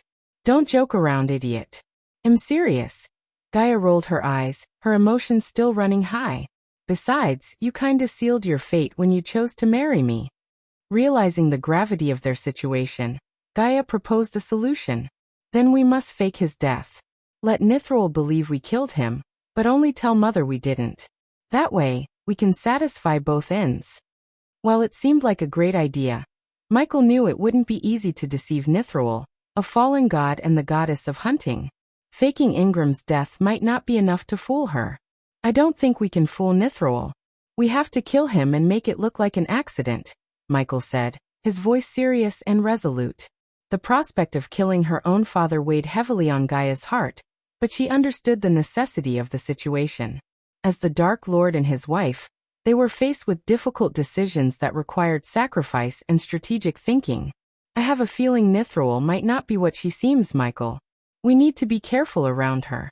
If we could find Ingram, we might be able to figure out why Nithrol wants him dead," Gaia expressed her concern. "Whatever her reason might be, we cannot afford to lose Nithrol as our ally," Michael asserted. Despite Gaia's desire to find a better solution, she knew that Nithrol's aid was crucial for their future plans. While they were contemplating Nithrol's request, Michael called Azazel to him. "Azazel, bring Saber and Arya to me," he commanded. Soon, Saber and Arya appeared before the Dark Lord and the Dark Queen. Bowing respectfully, Azazel stood behind Michael, ready to assist as needed. "Saber, Arya, I want the two of you to work together and find this man." Michael handed the parchment to Saber. When Saber opened it and saw the portrait of Ingram, he was taken aback, just like Gaia had been. "My lord, this is Ingram," Saber acknowledged. Only Gaia, Azazel, and a select few knew that Ingram was Gaia's father. "I want you to find him and inform me as soon as you locate him. Do not approach him, and if he finds you, immediately back off.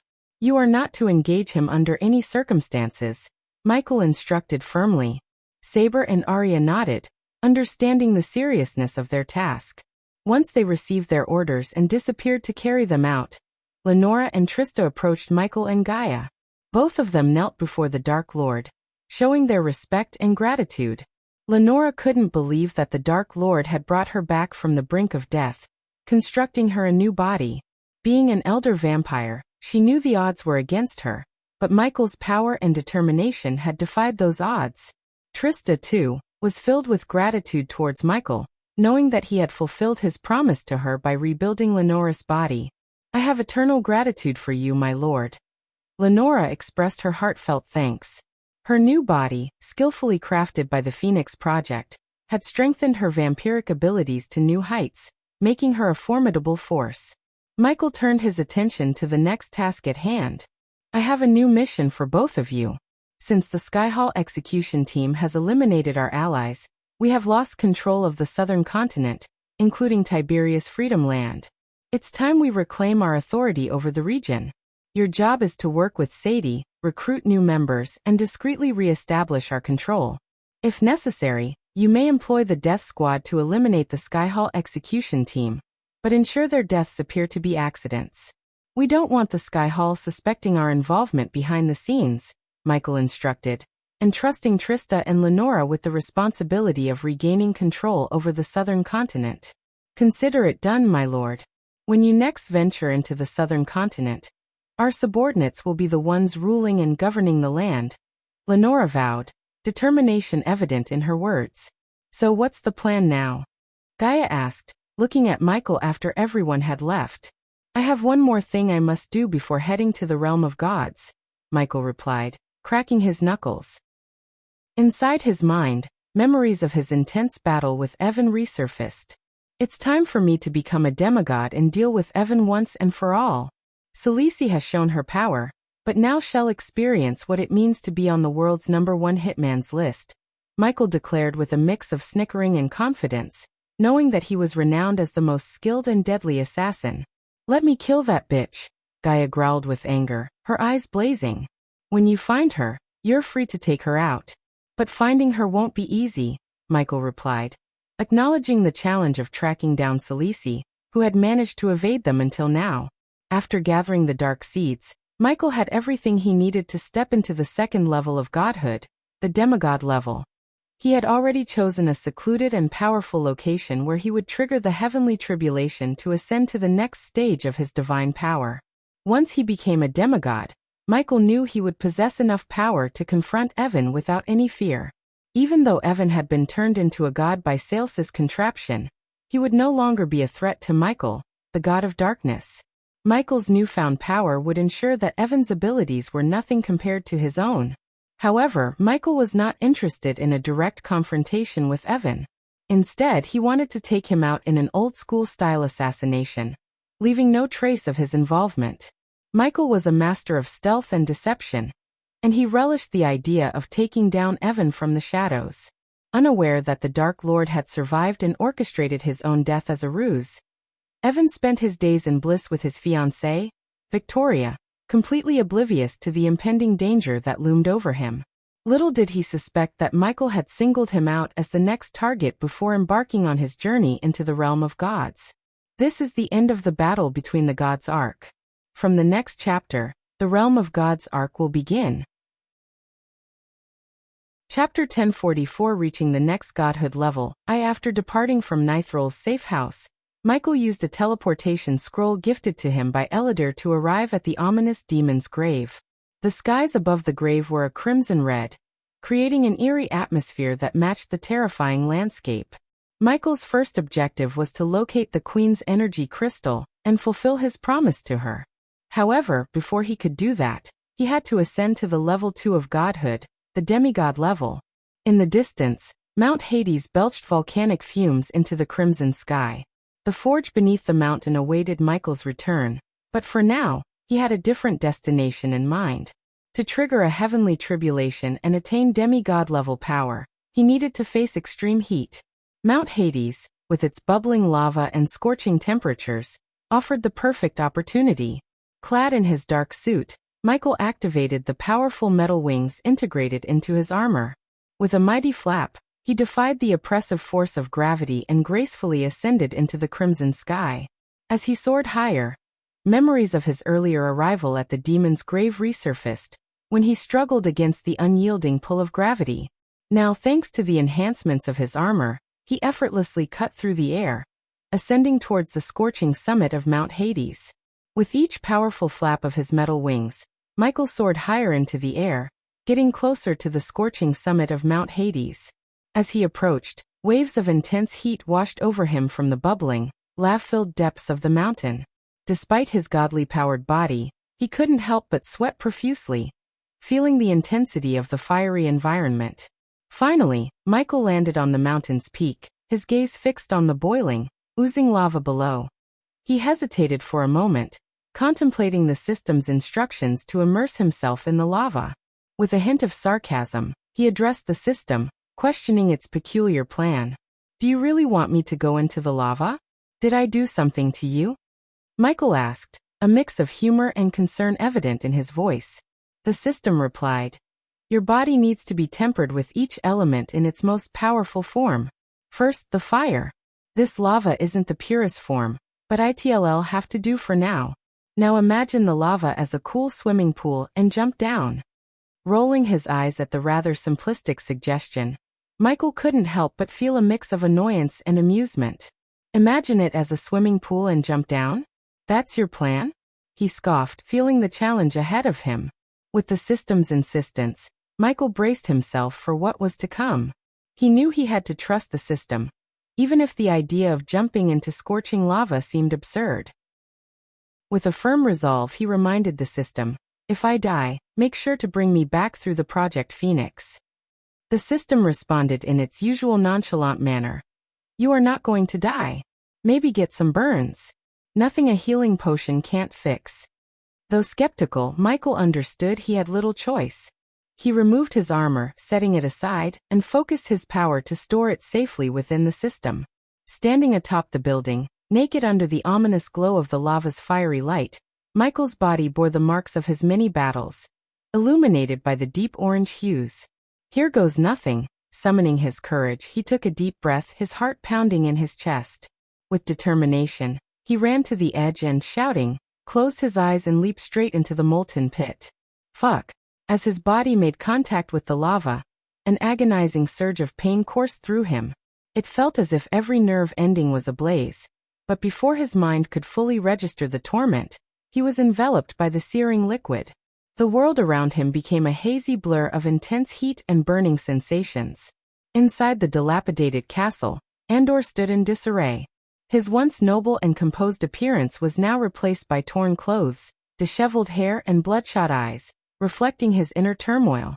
Suddenly, a radiant light illuminated the castle, revealing the presence of Seraphine, the goddess of information. Her form, as always, was pure light, and she observed the state of the castle with surprise. Andor, who was known for his calm demeanor, seemed agitated and distressed. "I thought you would be celebrating, Andor," Seraphine spoke gently, trying to understand the reason behind his turmoil. "That motherfucker fooled me." Andor's voice thundered through the castle, causing the walls to tremble under the force of his anger. "What do you mean? Your arch-enemy, the god of darkness, is dead?" Seraphine inquired. "Then why can't I return to the realm of gods? The barrier is still intact."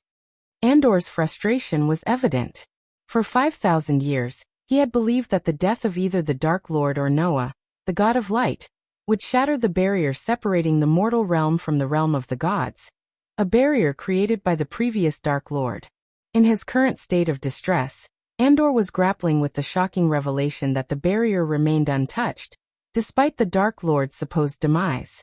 The uncertainty of the situation weighed heavily on him, and his emotions ran high, causing him to vent his frustration with a powerful shout that shook the very foundation of his crumbling castle. However, to Andor's disbelief, nothing happened as he had believed. The Dark Lord had supposedly been killed by his own brother, Noah, using the god-killing arrows, yet the barrier remained steadfast and unchanged. "Maybe we don't fully understand the nature of the barrier," Seraphine tried to reason with Andor, her voice calm and reassuring. "The Dark Lord was slain by the god of light, Andor. I witnessed the energy fluctuation and saw his body blown into pieces." But Andor's agitation was evident as he manically shook his head. "He couldn't have died. He must have faked his damn death. How else am I still here?" He questioned, his emotions in turmoil. The idea that the Dark Lord had somehow orchestrated his own death to deceive everyone, including Andor, gnawed at him. "Don't freak out, Andor. With the god of darkness gone, the Pantheon can now investigate the barrier further," Seraphine said in an attempt to console him. But Andor's anger was overwhelming, and he roared with sheer might, shaking the castle to its core. "Enough," he thundered, his frustration evident in every fiber of his being. "You promised that if I helped you fight Dagon to keep him at bay from reaching the realm of gods, you would seek help from the Pantheon and free me from this wretched place. I have had enough of this. I want to get out of here right now." Andor shouted, his voice echoing through the crumbling walls. As he roared, the time and space around him distorted, a testament to his power as the god of time and space. His anger was so immense that it caused the very fabric of reality to tremble. Time in the entire mortal realm seemed to freeze momentarily, feeling the strain of Andor's overwhelming rage. "Calm down, Andor. You have waited all these years to see the Dark Lord's demise, and now your wish has come true. It's only a matter of time before we break the barrier, Seraphine urged, attempting to soothe him. She had anticipated that Andor would be celebrating his long-awaited freedom, but instead his frustration and restlessness were palpable. He had believed that the barrier keeping him trapped would shatter once either the Dark Lord or Noah met their end. Yet the situation had not unfolded as he expected. Without the Dark Lord to anchor the barrier, it was only a matter of time before we find the rest of the seal-bearers and kill them. I'm certain that once the seal-bearers are dead, the barrier will crumble. Without the Dark Lord, it'd be as easy as plucking flowers to kill the seal-bearers. Seraphine's words seemed to soothe Andor's anger. Can you do me a favor, Seraphine? Andor turned around to face Seraphine's radiant light form. Anything for you, Andor, she replied. Go to the goddess of wisdom and inquire about what would happen when a god dies, Andor said with a grave tone. I don't want that slippery bastard to fool me once again, he added, his mind filled with killing intent towards his archenemy, the Dark Lord, also known as the God of Darkness. What are you thinking, Andor? Seraphine asked curiously. If we were to figure out what would happen when a god dies, we can truly know if the Dark Lord died, or if that son of a bitch faked his death.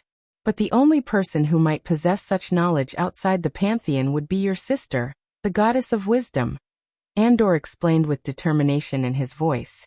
When Andor mentioned seeking help from the goddess of wisdom, Seraphine fell silent. She and her sister weren't on great terms, and dealing with the goddess of wisdom's cryptic messages was always a challenge. You know how she is.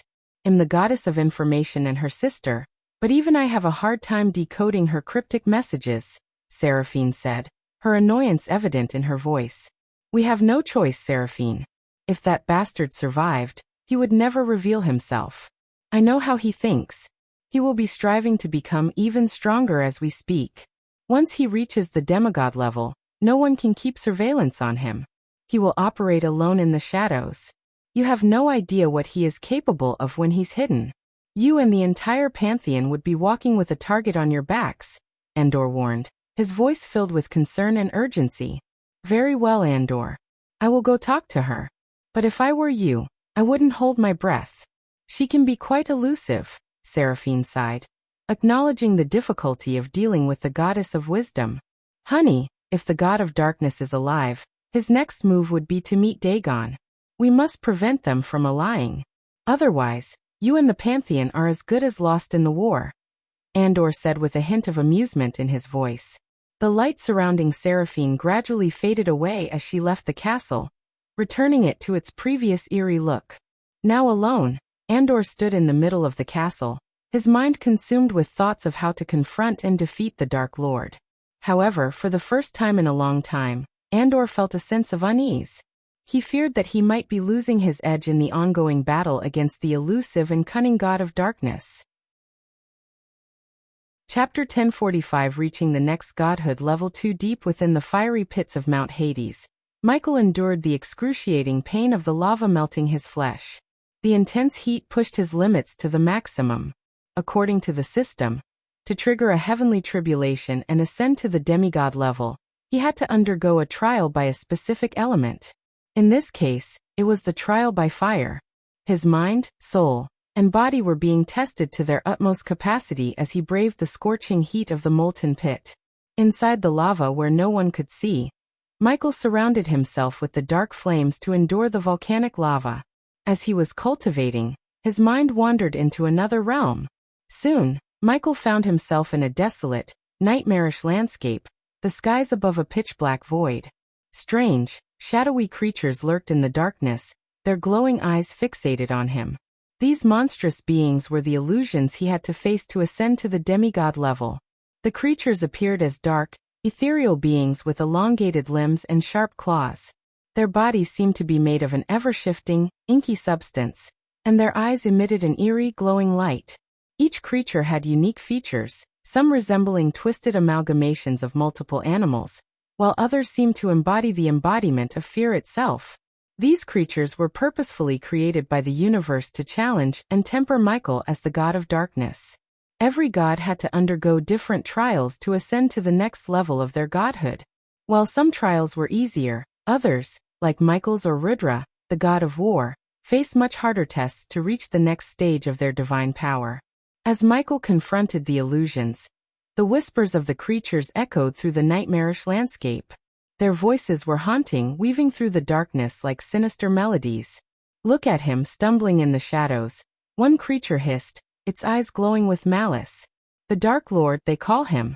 But does he truly understand the power he wields?" Another creature chimed in, its voice sly and taunting.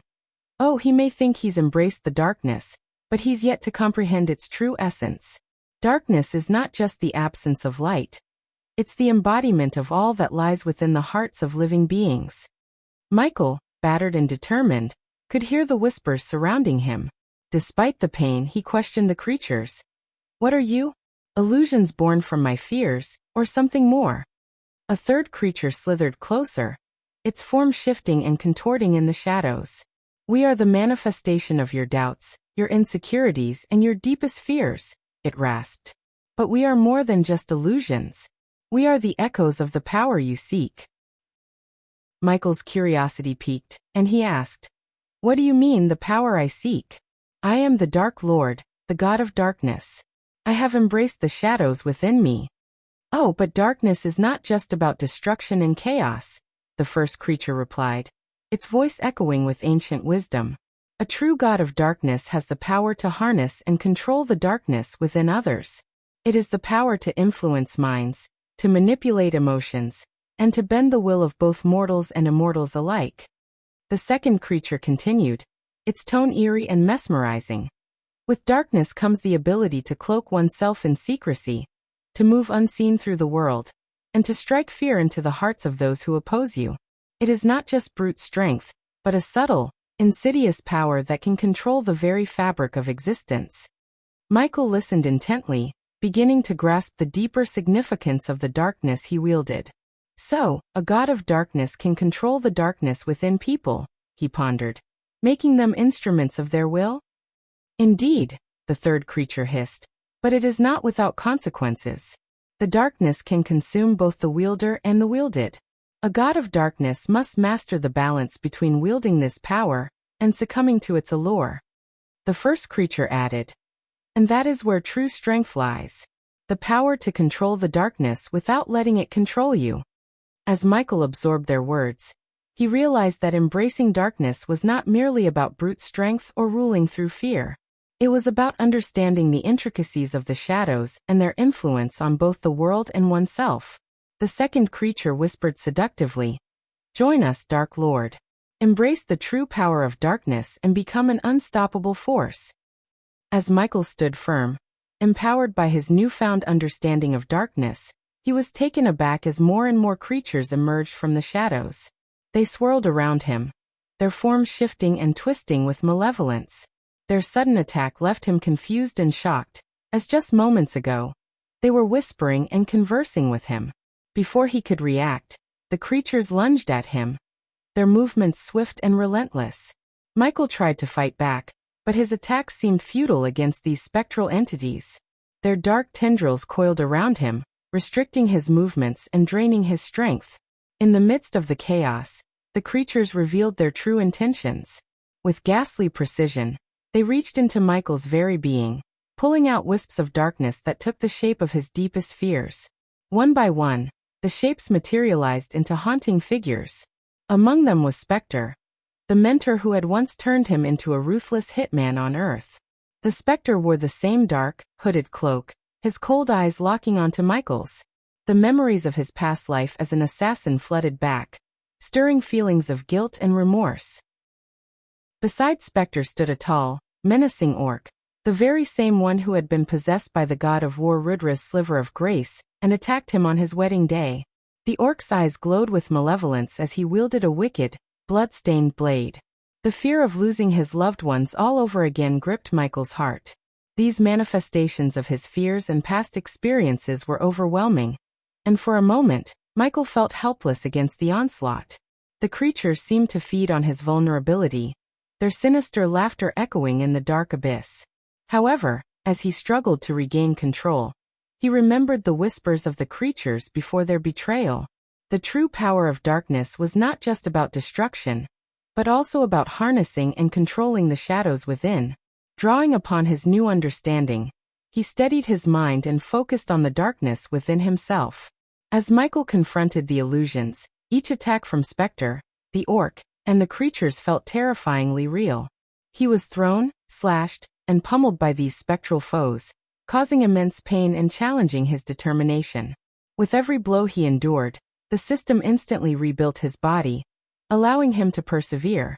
While Michael was confronting the darkness inside his mind, the lava and dark flames slowly melted down his skin. At that moment, Michael's flesh slowly melted down, revealing his skeleton. But soon, the dark flame slowly coiled around every bone in his body and started to rebuild his flesh.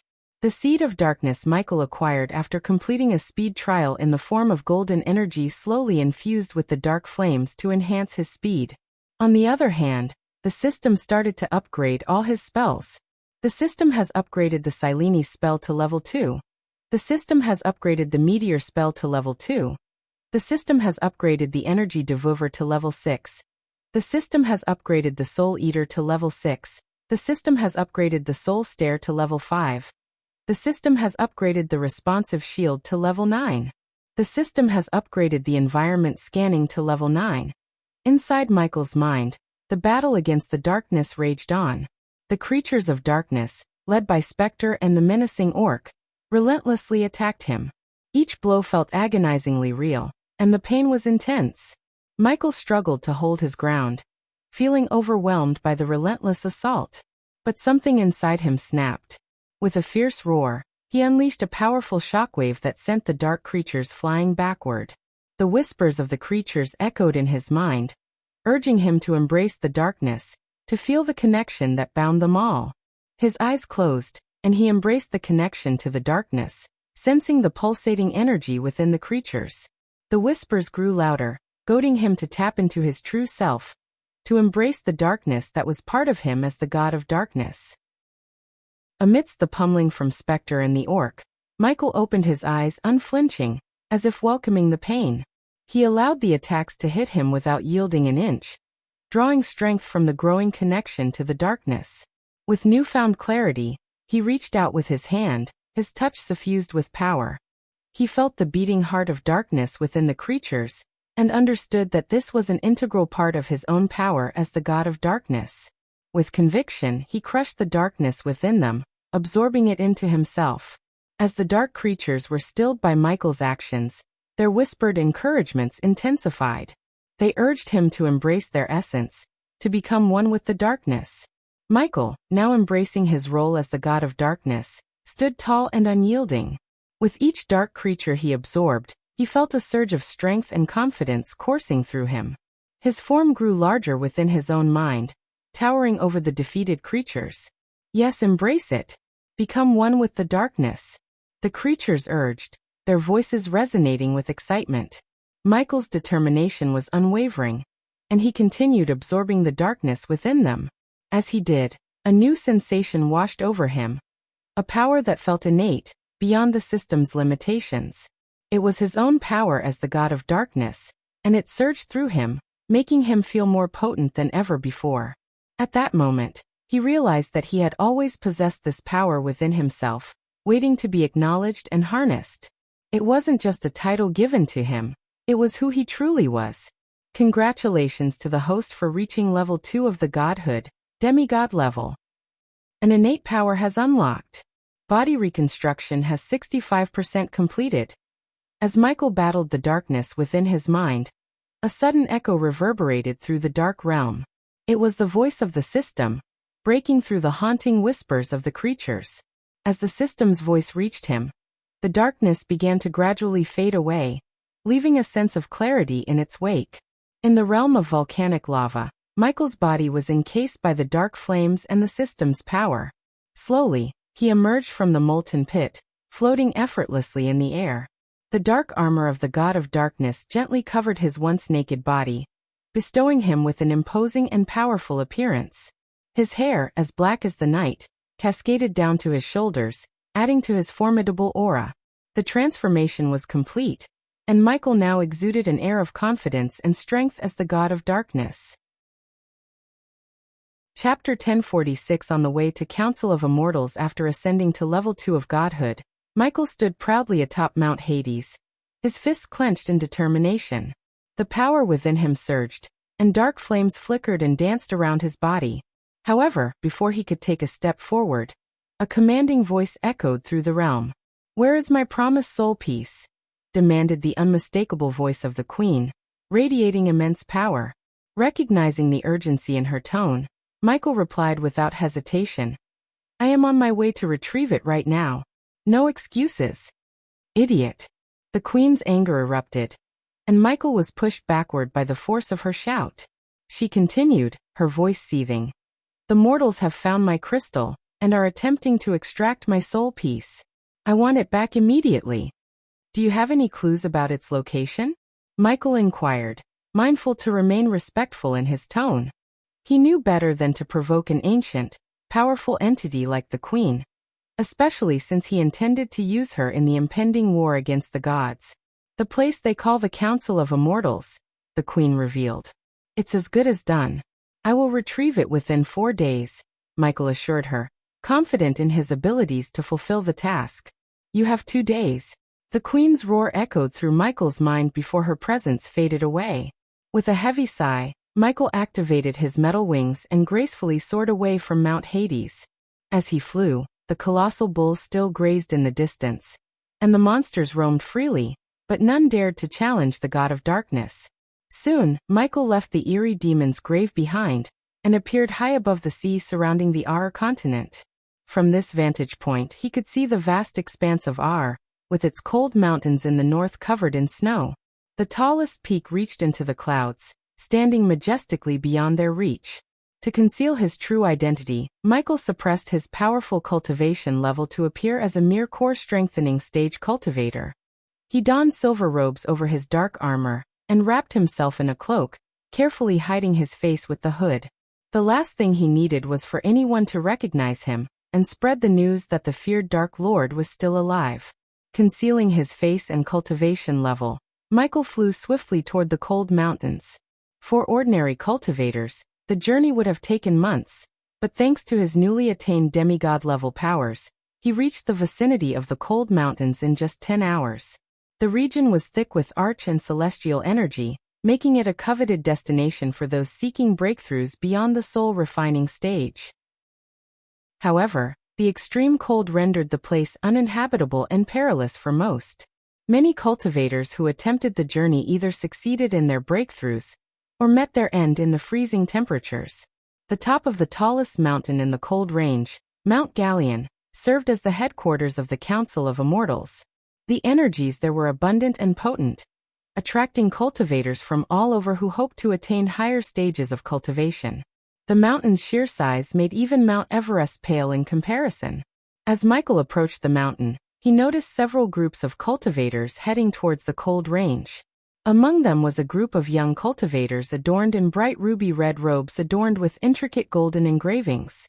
Their youthful appearance, arrogant demeanor, and the expensive jewelry they wore hinted at their belonging to a prominent sect in Ar.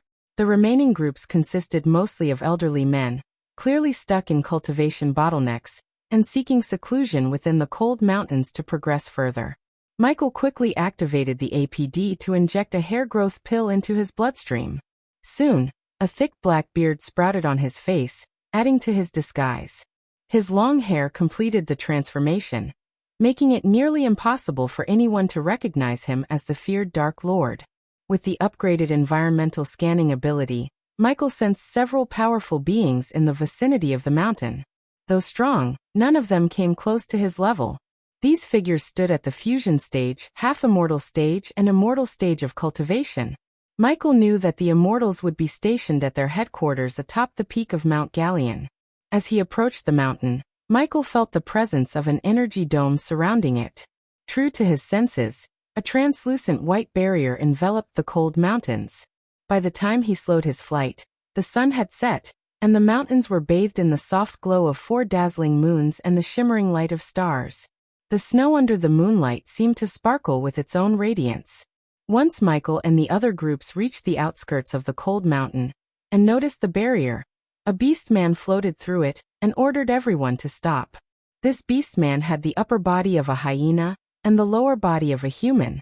Clad in hand-woven brown robes, he looked formidable, and his half-immortal stage cultivation shocked and surprised everyone present. The cold mountains are closed for flying.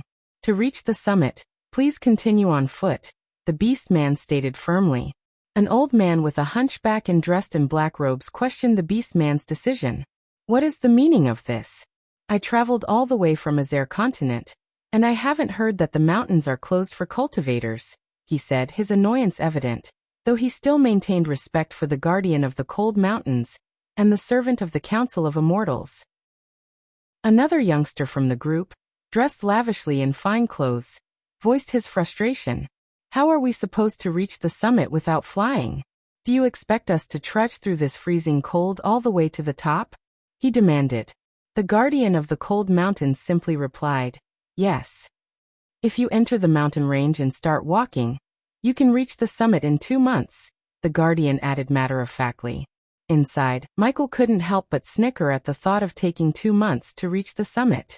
The queen had given him only 2 days to retrieve the crystal containing a piece of her soul. His mission was complex, as he had to retrieve the crystal without revealing his true identity as the Dark Lord. If news of his survival got out, the world would know that the Dark Lord had not perished but instead faked his death. You can try to fly, but we have arrays and runes in place to prevent it. Now, if you don't agree with the new rules, you're free to turn around and leave. Have a good day. The guardian replied calmly before turning around and disappearing above the clouds, flying away. With no other choice, the cultivators sighed in resignation and reluctantly accepted the new restrictions. They knew they had to leave behind the comfort of flying and make their way to the summit on foot. What an arrogant jerk, one of the lavishly dressed youngsters muttered, disdain evident in his voice as he descended to the ground. Following the group's lead, Michael also descended to the ground. As he landed in knee-high snow, he was greeted by a scene of pure white, with mist swirling and the wind howling around him. The snowstorm raged fiercely, making it challenging for many cultivators to see even their own hands in front of them. However, Michael activated his X-ray vision, allowing him to see through the blizzard with ease. He observed every cultivator using thermal vision to navigate through the snowy landscape. Playing along, Michael joined the group, walking through the snow with determination. He knew that, for now, he had to blend in with the other cultivators to accomplish his mission without drawing attention to himself. Michael! Michael! Where the hell are you? Suddenly, Gaia's voice echoed in Michael's mind. What's wrong? Michael asked. I've been trying to reach you for 4 days. Where have you been? Gaia's voice held a tinge of worry. I came to the cold mountains to retrieve the Queen's soul crystal, Michael explained. The soul crystal in the cold mountains? How did it end up there? Gaia asked, clearly shocked. The immortals somehow got hold of it and took it to their headquarters on Galleon Mountain. I have only 2 days to get it back for the Queen, Michael replied. Those idiots have no idea what they're messing with, do they? All right, do you need my help? Gaia offered. No, take care of things on your end. I'll handle the immortals, Michael assured her. But how do you plan to deal with them? If you kill them, news of their deaths will spread like wildfire, and I'll need to control the newspapers and craft a different narrative, Gaia explained, well aware that any deaths linked to the immortals would lead people to suspect the involvement of the Dark Lord, even if he had faked his demise. They won't die. They'll simply disappear, Michael replied, a cold snicker escaping him. As the group of cultivators made their way through the relentless snowstorm toward the summit of the cold mountains, the youngsters who were previously dressed in lavish red robes grew increasingly agitated. Their complaints and frustration echoed through the freezing air. I can't believe they expect us to walk through this freezing wasteland. This is absurd. One of the youngsters exclaimed, his face red from both anger and the biting cold. Who do they think they are? Treating us like this is unacceptable. Discontent and annoyance. The icy wind seemed to carry their grievances as if the mountains themselves were bearing witness to. Another young cultivator yelled, his breath visible in the frosty air as he spoke. This is a complete waste of our time. We should be soaring through the skies, not trudging through the snow like commoners. A third youngster chimed in, stomping his feet to keep warm. Each step through the knee-deep snow seemed like an arduous task, and their complaints grew louder with every passing moment. Their voices mixed with the howling wind, creating a chorus of discontent and annoyance. The icy wind seemed to carry their grievances as if the mountains themselves were bearing witness to their displeasure. Despite their protests, the group had no choice but to continue on foot, leaving their ability to fly behind as they followed the Guardian's orders. With each passing minute, their complaints grew more fervent, and they questioned the Immortal Council's reasoning for enforcing such a demanding rule. Why are they even doing this? It's like they want to make our lives miserable. One of them shouted in frustration. As the young cultivators trudged on, their footsteps leaving deep imprints in the snow, their discontentment showed no signs of waning. Their voices echoed through the cold mountains, expressing their dissatisfaction with the Immortal Council's decision to ban flying in the region. It was clear that this new rule was not sitting well with them, and they were determined to make their displeasure known as they ventured towards the distant summit. Michael couldn't help but feel a connection between the sudden ban on flying and the Immortals retrieving the Queen's crystal containing a piece of her soul. He knew there had to be some significance behind it, but the question remained. What were the Immortals planning to do with the crystal? The memory of the dwarves' disastrous attempt to use a crystal containing the Queen's soul piece flashed in his mind, a grim reminder of the potential dangers involved. As Michael continued forward, he suddenly felt the ground tremble beneath his feet. The other cultivators also sensed the disturbance and came to a halt, their eyes scanning the surroundings for any signs of danger. "I think it's an avalanche," one of them cried out, fear evident in his voice. "Find a cave or something quick," another cultivator urged, the panic spreading among the group. The cultivators, despite their magical abilities, knew better than to underestimate the treacherous power of the cold mountains. Even the strongest fusion stage cultivator could meet their demise in these icy peaks. The urgency in their movements increased as they searched for shelter, hoping to avoid the wrath of the impending avalanche and survive the harsh conditions of the cold mountains. In the midst of the chaos, Michael calmly activated his environmental scanning ability to locate a suitable cave. With a quick scan, he identified a sheltered cave nearby. Using the shadows as cover, he swiftly employed his shadow teleportation technique, disappearing from sight in the blink of an eye.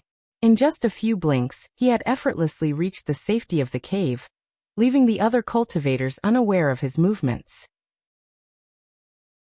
Chapter 1047. A mighty dragon called the Snow Stalker. As chaos and destruction reigned in the cold mountains, Michael found solace and safety inside a cave, biding his time for the opportune moment to continue his journey towards the summit where the Council of Immortals' headquarters lay. Amidst the howling winds and the relentless snowstorm, Michael's acute senses picked up a distinct roar, cutting through the cacophony. Reacting swiftly, he activated his environmental scanning map to locate the source of the disturbance. Outside the cave, a half-immortal being moved in a frenzied and disoriented manner, adding to the chaos of the storm. With heightened senses, Michael closed his eyes and focused on the sounds emanating from outside. He could hear distant shouts and a chilling scream, signaling the perilous situation of the cultivators caught in the avalanche. Curiosity getting the better of him, Michael ventured outside the safety of the cave. The moment he activated his X-ray eyes, his vision was enhanced, allowing him to see through the blizzard with ease. He noticed the thermal signatures of the cultivators desperately trying to flee the avalanche, their bodies emitting distinct heat patterns. But among them, something caught Michael's attention. An enormous thermal signature moving at a speed too fast for a normal cultivator, and too large to be a human. The colossal presence amidst the storm sparked Michael's curiosity, and alerted him to the possibility of something powerful and dangerous lurking in the cold mountains. Interesting, Michael mumbled to himself as he quickly changed his robes to pure white, seamlessly blending in with the snowstorm. While everyone else was fleeing from the shaking avalanche, Michael walked confidently towards it. He had no fear of the puny avalanche since, in the eyes of onlookers, he appeared to be at the core strengthening stage. Little did they know that in reality, he possessed the power of a celestial stage level 6 cultivator, as well as being a level 2 god. Floating above the knee-high snow, Michael effortlessly moved forward. But suddenly, as if someone had intervened, the storm ceased. The ground stopped trembling, and everything returned to a state of eerie calm, leaving everyone bewildered. The cultivators who had been desperately trying to save themselves now stood in shock, covered in snow. Meanwhile, the group of youngsters that Michael had noticed earlier stood their ground, armed with swords, bows, and spears, as though prepared to face an imminent threat. "Stop gawking at us. We have a snow stalker among us." The youngsters stood together, raising their voices and accusing someone of being a snow stalker. Michael furrowed his brows, as he had never heard of such a term before. However, he had sensed the presence of a half-immortal being and a powerful thermal signature just moments ago. Coupled with what the disciples were saying, Michael realized that there was something among them, something powerful and potentially dangerous. "Quickly make fire!" One of the youngsters, a blonde-haired young man, urgently shouted at his friend. Without hesitation, his companion conjured a ball of golden-orange flames in his hand. However, before they could defend themselves, something massive, a colossal creature, swooped down from the snow-laden clouds above and snatched the young man with its giant claws. The cultivators and disciples were frozen in shock at the sight, but Michael quickly realized the gravity of the situation. A dragon? Michael was astonished to see a dragon among them. "Create fires if you want to survive," the disciples urged, impressing Michael with their knowledge of dealing with the dangerous creature. "What the heck was that thing? We can't possibly fight that beast." Panicked cries echoed from all directions as the cultivators, both young and old, were gripped by fear. Even the experienced cultivators looked pale and trembling in the presence of such a formidable opponent. But the group of youngsters, the ones who had earlier exhibited arrogance, remained resolute, showing no signs of backing down in the face of danger. "The snow stalker hunts its prey by detecting the heat around your body. So if you don't make fire and divert its attention, we are all in trouble," the youngsters explained urgently.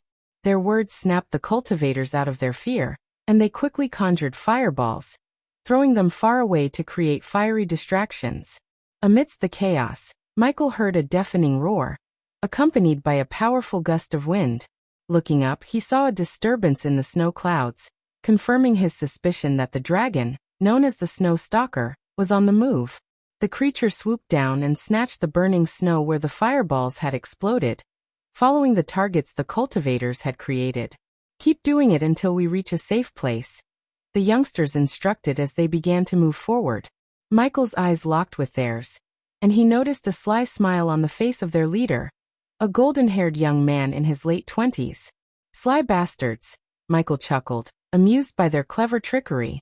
The youngsters had effectively used the older cultivators' fear to their advantage, creating diversions for the dragon while they made their escape. "What are you up to?" Michael asked himself, puzzled by their presence in the cold mountains. Unlike the older cultivators who were often stuck at a bottleneck, these young cultivators showed no signs of restriction. All of them were at the core strengthening stage, a decent cultivation level for their age. Yet, they had chosen to venture into the cold mountains, a place where older cultivators seclude themselves in hopes of breaking through to the next stage or meeting their end. Michael couldn't help but wonder what their true intentions were, and why they had come to a place typically reserved for those seeking cultivation breakthroughs. If only Michael had the luxury of time, he would have followed the group of youngsters to uncover the reason behind their presence in the cold mountains. However, urgency fueled his actions and he had a different plan in mind. Stepping away from the cultivators, Michael carefully observed the situation. As all eyes remained fixated on the skies, Michael swiftly lowered his hands, conjuring 2 lightning bolts that shot him upwards with incredible force. He defied the arrays and runes placed around the cold mountains, meant to hinder cultivators from flying. These restrictions were effective against those below the immortal stage, but Michael's power far surpassed that level, rendering the barriers ineffective against him. In a flash, he soared through the thick snow clouds and freezing air. Above the clouds, Michael finally beheld the imposing figure of the snow stalker. The dragon's massive form cut through the swirling storm, a creature both fearsome and majestic. The colossal dragon, with its white scales gleaming like fresh snow, seemed to blend seamlessly with the wintry surroundings. its majestic wings, spanning wide like a mountain range, flapped slowly, sending gusts of icy wind through the air. The creature's piercing blue eyes glowed with an otherworldly intensity, radiating an aura of chilling power. As the dragon moved, the very air around it seemed to freeze, leaving a trail of frost in its wake. The cold emanating from its body was palpable, causing the surrounding temperature to drop significantly. The ground beneath the dragon's massive claws was covered in a layer of frost, and its breath appeared as misty plumes, giving a glimpse of the glacial power within. The dragon's presence was both awe-inspiring and intimidating, a living embodiment of the harsh and unforgiving nature of the cold mountains. Despite its imposing stature, the creature moved with an eerie grace, effortlessly navigating the treacherous terrain. Its appearance was a true reflection of the might and majesty of a creature revered in myths and legends, a being whose very existence demanded reverence and respect. With a sly smile on his face, Michael conjured a small ball of dark flames above his hands, the intense heat catching the attention of the colossal dragon. The creature's blue eyes locked onto Michael as it roared and swiftly changed its course, abandoning its pursuit of the cultivators on the ground to confront this new challenger. "Come closer, darling," Michael taunted, luring the dragon toward him. As the dragon closed in, jaws wide to devour him, Michael struck with lightning speed, delivering a powerful punch right to the dragon's face. The force of his blow sent the massive creature hurtling through the sky despite its immense size. In a daring move, Michael leaped into the air and landed squarely on the dragon's back, taking advantage of its momentary disorientation. Brandishing his dark sword, he drove the weapon deep into the dragon's scaly hide, causing the creature to roar in pain and unleash a frigid stream of ice breath from its mouth. Yet, Michael remained undeterred, tightly holding onto the hilt of the sword as he guided the dragon upwards. "We're going for a ride, baby," Michael declared with grim determination. Utilizing his godly strength and control over darkness, he steered the dragon upward, directing it straight toward the summit of Mount Galleon, where the Council of Immortals awaited. As Michael clung tightly to the dragon's back, the creature attempted to shake him off with frantic barrel rolls and vigorous body movements. But Michael's grip remained steadfast, and with his godly strength, he thwarted the dragon's efforts to dislodge him. As they ascended higher into the sky, the wind whipped against Michael's face, its cold sting contrasting with the heat of the dark flames surrounding him. The scene around him transformed as they climbed to greater heights. The storm clouds enveloped them, and the snow and hail battered against Michael's body. Despite the harsh conditions, he pressed on, his determination unwavering. Through the haze of the storm, he caught a glimpse of the peak of Mount Galleon in the distance, its snow-covered majesty rising above the clouds. The dragon's wings beat powerfully, carrying them closer to the summit, where the Council of Immortals resided. As they soared higher, the storm clouds gradually gave way to a serene, ethereal landscape. Michael found himself flying above the clouds, the world below obscured by a sea of white mist. The air became thinner, and the cold more biting, but he persisted, driven by his mission to retrieve the Queen's crystal. Amidst the clouds, he spotted a sight that stood out amidst the snowy expanse, a humble manor made of glistening marble stones. It seemed out of place in this secluded and frigid environment, yet its simplicity and elegance caught Michael's attention. The manor stood proudly, surrounded by an air of mystique and secrecy, like a hidden sanctuary atop the world. As the dragon let out a pained scream and stopped flying, Michael sensed that something within the manor was causing distress to the creature. He decided to release the dragon, knowing it had fulfilled its purpose in carrying him closer to the summit.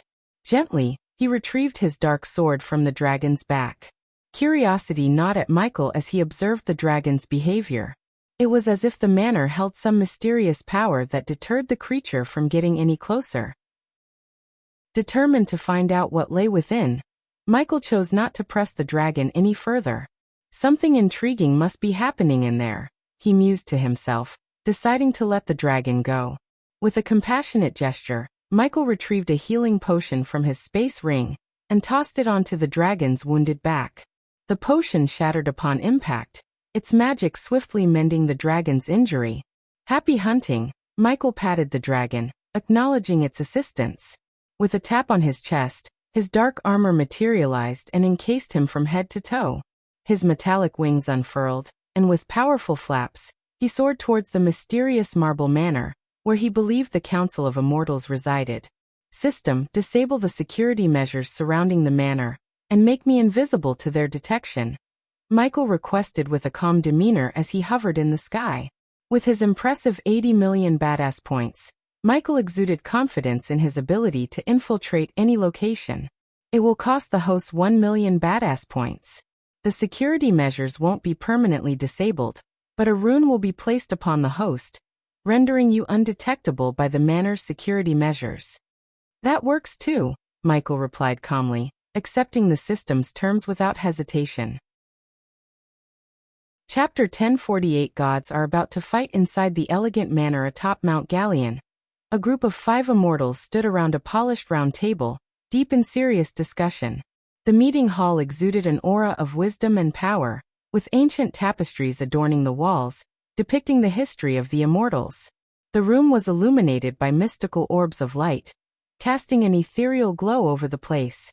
Little did the immortals know that they were being closely observed by the Dark Lord's tiny spiders, magical creatures created by Michael to gather information discreetly. The first immortal was an elderly man with a long white beard that reached his chest.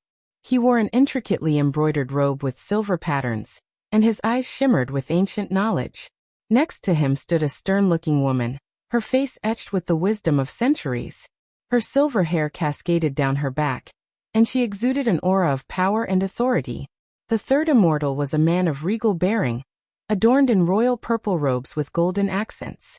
His long gray hair was neatly tied back, and his sharp eyes were focused and calculating. Opposite him was another woman, her face lined with age and experience. Her dark eyes were sharp and observant, and she wore simple yet elegant robes of deep green, signifying her deep connection to nature. The fifth immortal was a man of quiet intensity, his eyes deep and soulful.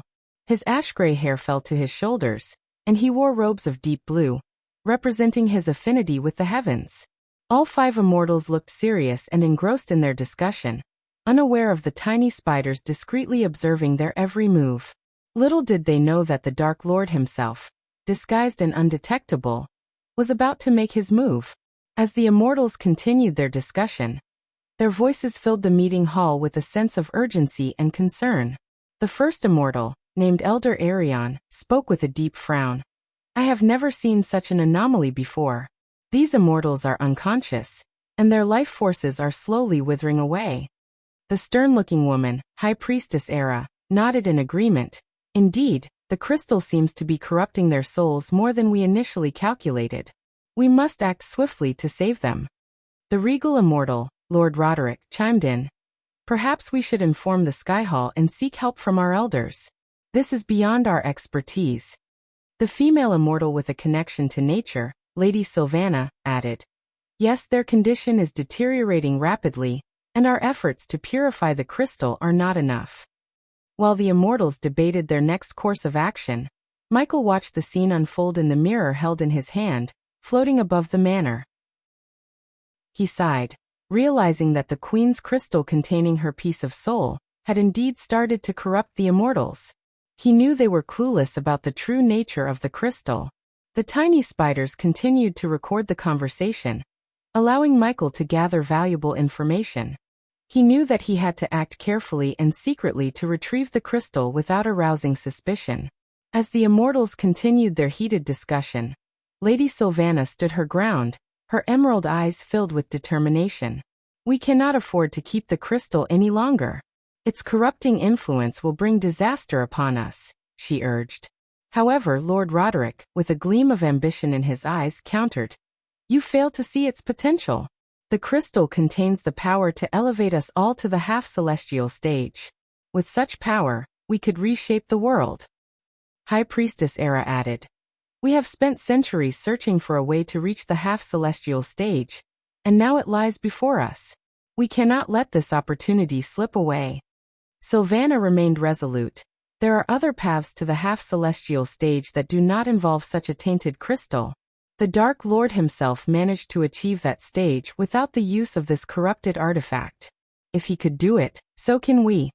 Lord Roderick shook his head. You forget, we are not the Dark Lord. He is the god of darkness, and his powers are far beyond our comprehension. Undeterred, Sylvana pressed on.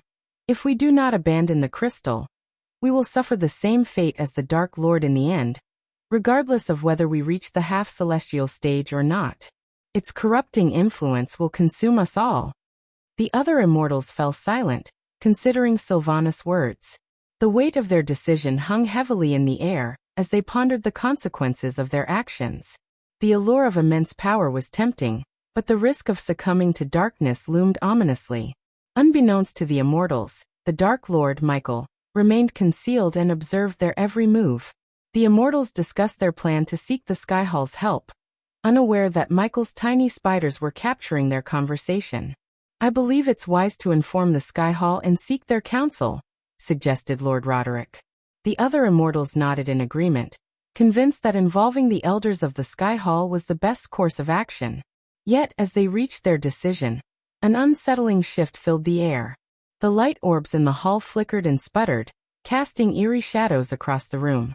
The immortals exchanged puzzled glances, unsure of the cause of this strange phenomenon. A peculiar scent lingered in the air, making them uneasy. Sensing something amiss, immortal Sylvana reached out with her instincts and detected an unusual presence in their blood. A surge of fear washed over the immortals as they realized that they had been tainted by an unknown substance. Before they could react, the fear toxin that Michael had unleashed into the hall took hold of their bodies. Panic and dread surged through their veins, leaving them paralyzed with terror. In the midst of the chaos, the lights in the hall suddenly extinguished, enveloping them in complete darkness. The immortals' hearts pounded loudly in their chests as they struggled to see in the pitch-black surroundings. In the shrouded darkness, the immortals huddled together, their whispers filled with confusion and fear. One of them murmured, "This darkness. It's not ordinary. It feels malevolent." Another immortal, still trying to process the situation, hesitantly questioned, "Could this be the Dark Lord's doing?" Dismissing the doubt, one of the more seasoned immortals scoffed, "Nonsense. The Dark Lord met his end at the hands of Noah. Their attempts to conjure light by casting spells proved futile, as an inexplicable gust of wind continuously extinguished their feeble can't be him. Their attempts to conjure light by casting spells proved futile, as an inexplicable gust of wind continuously extinguished their feeble flames. Suddenly, a haunting rhyme echoed in the hall, the words sending a chill down their spines. "Diddle. Diddle. Your lives are so little." The immortals exchanged alarmed glances, their hearts pounding with dread. They felt a sinister presence lurking in the darkness, taunting and toying with them. It was as though an invisible force was mocking their power and control. Fear gripped their souls as they struggled to maintain their composure. Each of them tried to suppress their growing panic, but the relentless darkness and the haunting rhyme played tricks on their minds.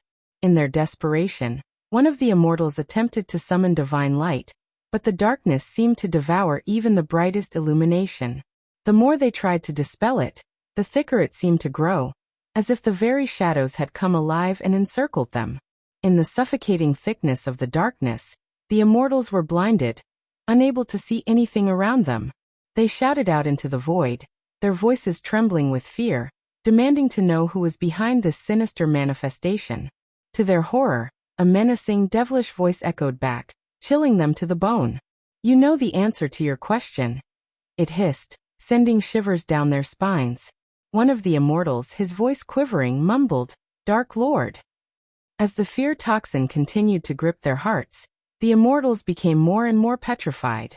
The toxin amplified their fears, making the darkness even more terrifying, and the haunting voice that answered them felt like an embodiment of their deepest nightmares. In the midst of their terror, the Dark Lord's voice returned, cutting through the blackness with an eerie calmness. "Tell me," he demanded, "where did you put the crystal?" Their minds reeling, the immortals felt shocked beyond belief. They had witnessed the Dark Lord's supposed death at the hands of Noah, and now he stood before them, alive and with them, in the very hall where they had convened to discuss their concerns. The immensity of the revelation was too much for them to comprehend. Their immortal composure shattered, and they were reduced to mere mortals, shaken to their cores by the return of the Dark Lord. They could hardly believe their eyes and ears, and the fear toxin made them question the very fabric of reality. Was this an illusion? Or had the Dark Lord truly come back from the dead?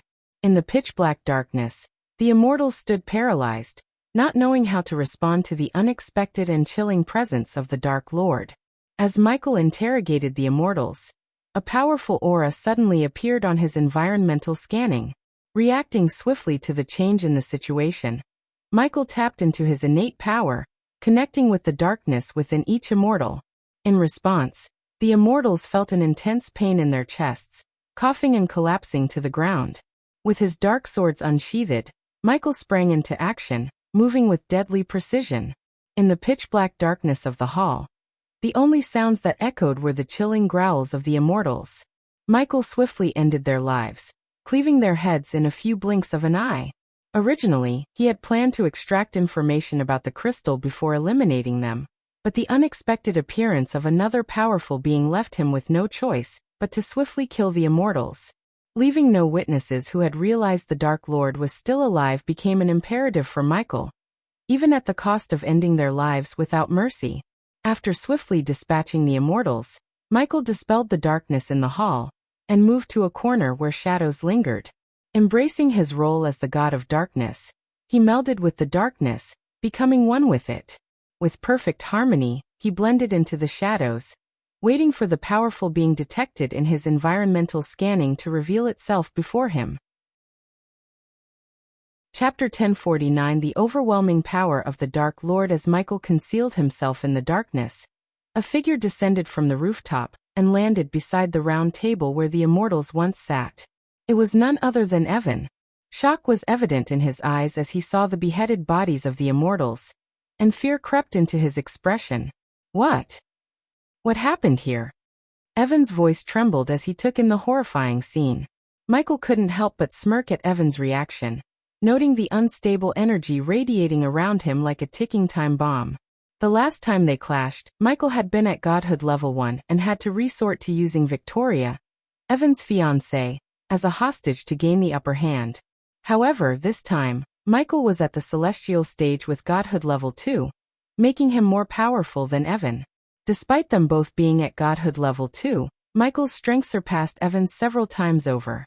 As Evan carefully inspected the lifeless bodies, he couldn't find any signs of struggle or evidence of the perpetrator. Unbeknownst to him, Michael remained hidden in the dark corner, a calculating smile playing on his lips. Meanwhile, Michael retrieved several powerful runic parchments from his storage, each designed by Eladir and acquired through the system store at the cost of 5 million badass points. With precision, he placed the parchments on the nearby wall, watching as the runes came to life, vibrating before melding into the stone. As the room remained shrouded in an eerie silence, Michael's neck cracked audibly as he prepared for his encounter with Evan once more. The sound echoed through the chamber, catching Evan's attention. His heart pounded in his chest, and his eyes widened in shock and fear when he saw the figure emerge from the darkness. The air around them felt charged with tension as Michael and Evan locked eyes. Evan couldn't believe what he was seeing. The Dark Lord, who he thought was dead, now stood before him, alive and more powerful than ever. Fear and disbelief washed over Evan as he faced the formidable enemy who he thought died. Terror gripped Evan's heart as he stammered, "Ghost." "I go by the name Dark Lord now," Michael replied calmly, his voice sending chills down Evan's spine.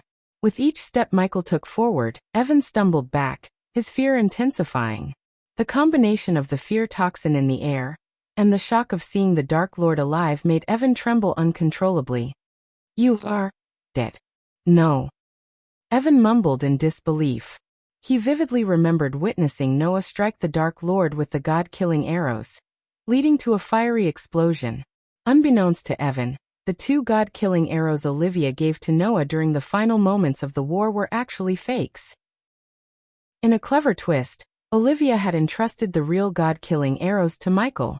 So when Noah struck Michael with the 5 original god-killing arrows and the 2 fakes, the genuine arrows remained inert. It was all part of Michael's elaborate plan to fake his death with a spectacular explosion and secure all the authentic god-killing arrows for himself. "I am indeed dead.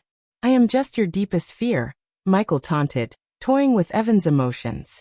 For a moment, Evan felt convinced that the Dark Lord standing before him was a manifestation of his worst nightmares. No. Suddenly, Evan shook his head vigorously, as if trying to break free from the grip of fear. Summoning his courage, he lunged at Michael, aiming a desperate punch at his face. But just as his fist approached Michael, it was caught midair by the Dark Lord, who wore an unsettling smile. "I am indeed dead. I am just your deepest fear," Michael taunted, playing with Evan's emotions. For a brief moment, Evan's mind succumbed to the idea that the Dark Lord was nothing more than a manifestation of his worst nightmares. No. Suddenly, Evan shook his head vigorously, as if trying to shake off the fear that had consumed him. Summoning every ounce of his courage, he lunged at Michael and threw a furious punch towards his face. But before the blow could land, Michael effortlessly caught Evan's fist, flashing a twisted smile. "Evan, did you miss me?" Michael's chilling words echoed in Evan's mind, reminding him of the horrific scene where the Dark Queen had forced Victoria to drink the blood tonic against her will. Although Michael had no intention of fighting Evan seriously, he couldn't resist testing his newfound powers, using Evan as a mere practice dummy to display his strength. "You cannot be alive. I saw you explode into bloody mist," Evan growled, still struggling to accept that the Dark Lord stood before him, very much alive. "Don't believe everything you see and hear, Evan," Michael retorted. With a swift and powerful punch, he struck Evan right in the chest, sending him hurtling through the air until he collided with the wall. The fear toxin coursing through Evan's veins slowly began to lose its grip as anger, and the pain of losing Victoria overwhelmed him. 2 weeks after the Dark Lord's supposed defeat, Victoria had traveled to meet her family on the R continent after her encounter with Khaleesi. Tragedy had struck as she was ambushed and slain by a bone dragon. Since then, Evan had been relentlessly tracking down the bone dragon's origins, leading him to the Immortal Council's headquarters atop Mount Galleon. The connection between Victoria's death and the council heightened Evan's fury and determination. "What do you think?" Michael sneered, his taunting words further provoking Evan's anger. Unbeknownst to Evan, the tragic death of Victoria was not the doing of the Dark Queen or the Dark Lord, but rather a manipulative scheme orchestrated by Sales's death squad. Read Chapter 1024. When Khaleesi saw the devastation in Victoria's house following the Dark Queen's visit, she cunningly devised a plan to exploit Evan's emotions. Believing that the Dark Queen had harmed Victoria and would use her life as leverage, Khaleesi ordered her death squad member, Stormwing, to stage Victoria's death as an accident. As per Sales's orders, Stormwing led the Bone Dragon, which had previously escaped from the Immortal Council, to Victoria's location, orchestrating the fatal encounter.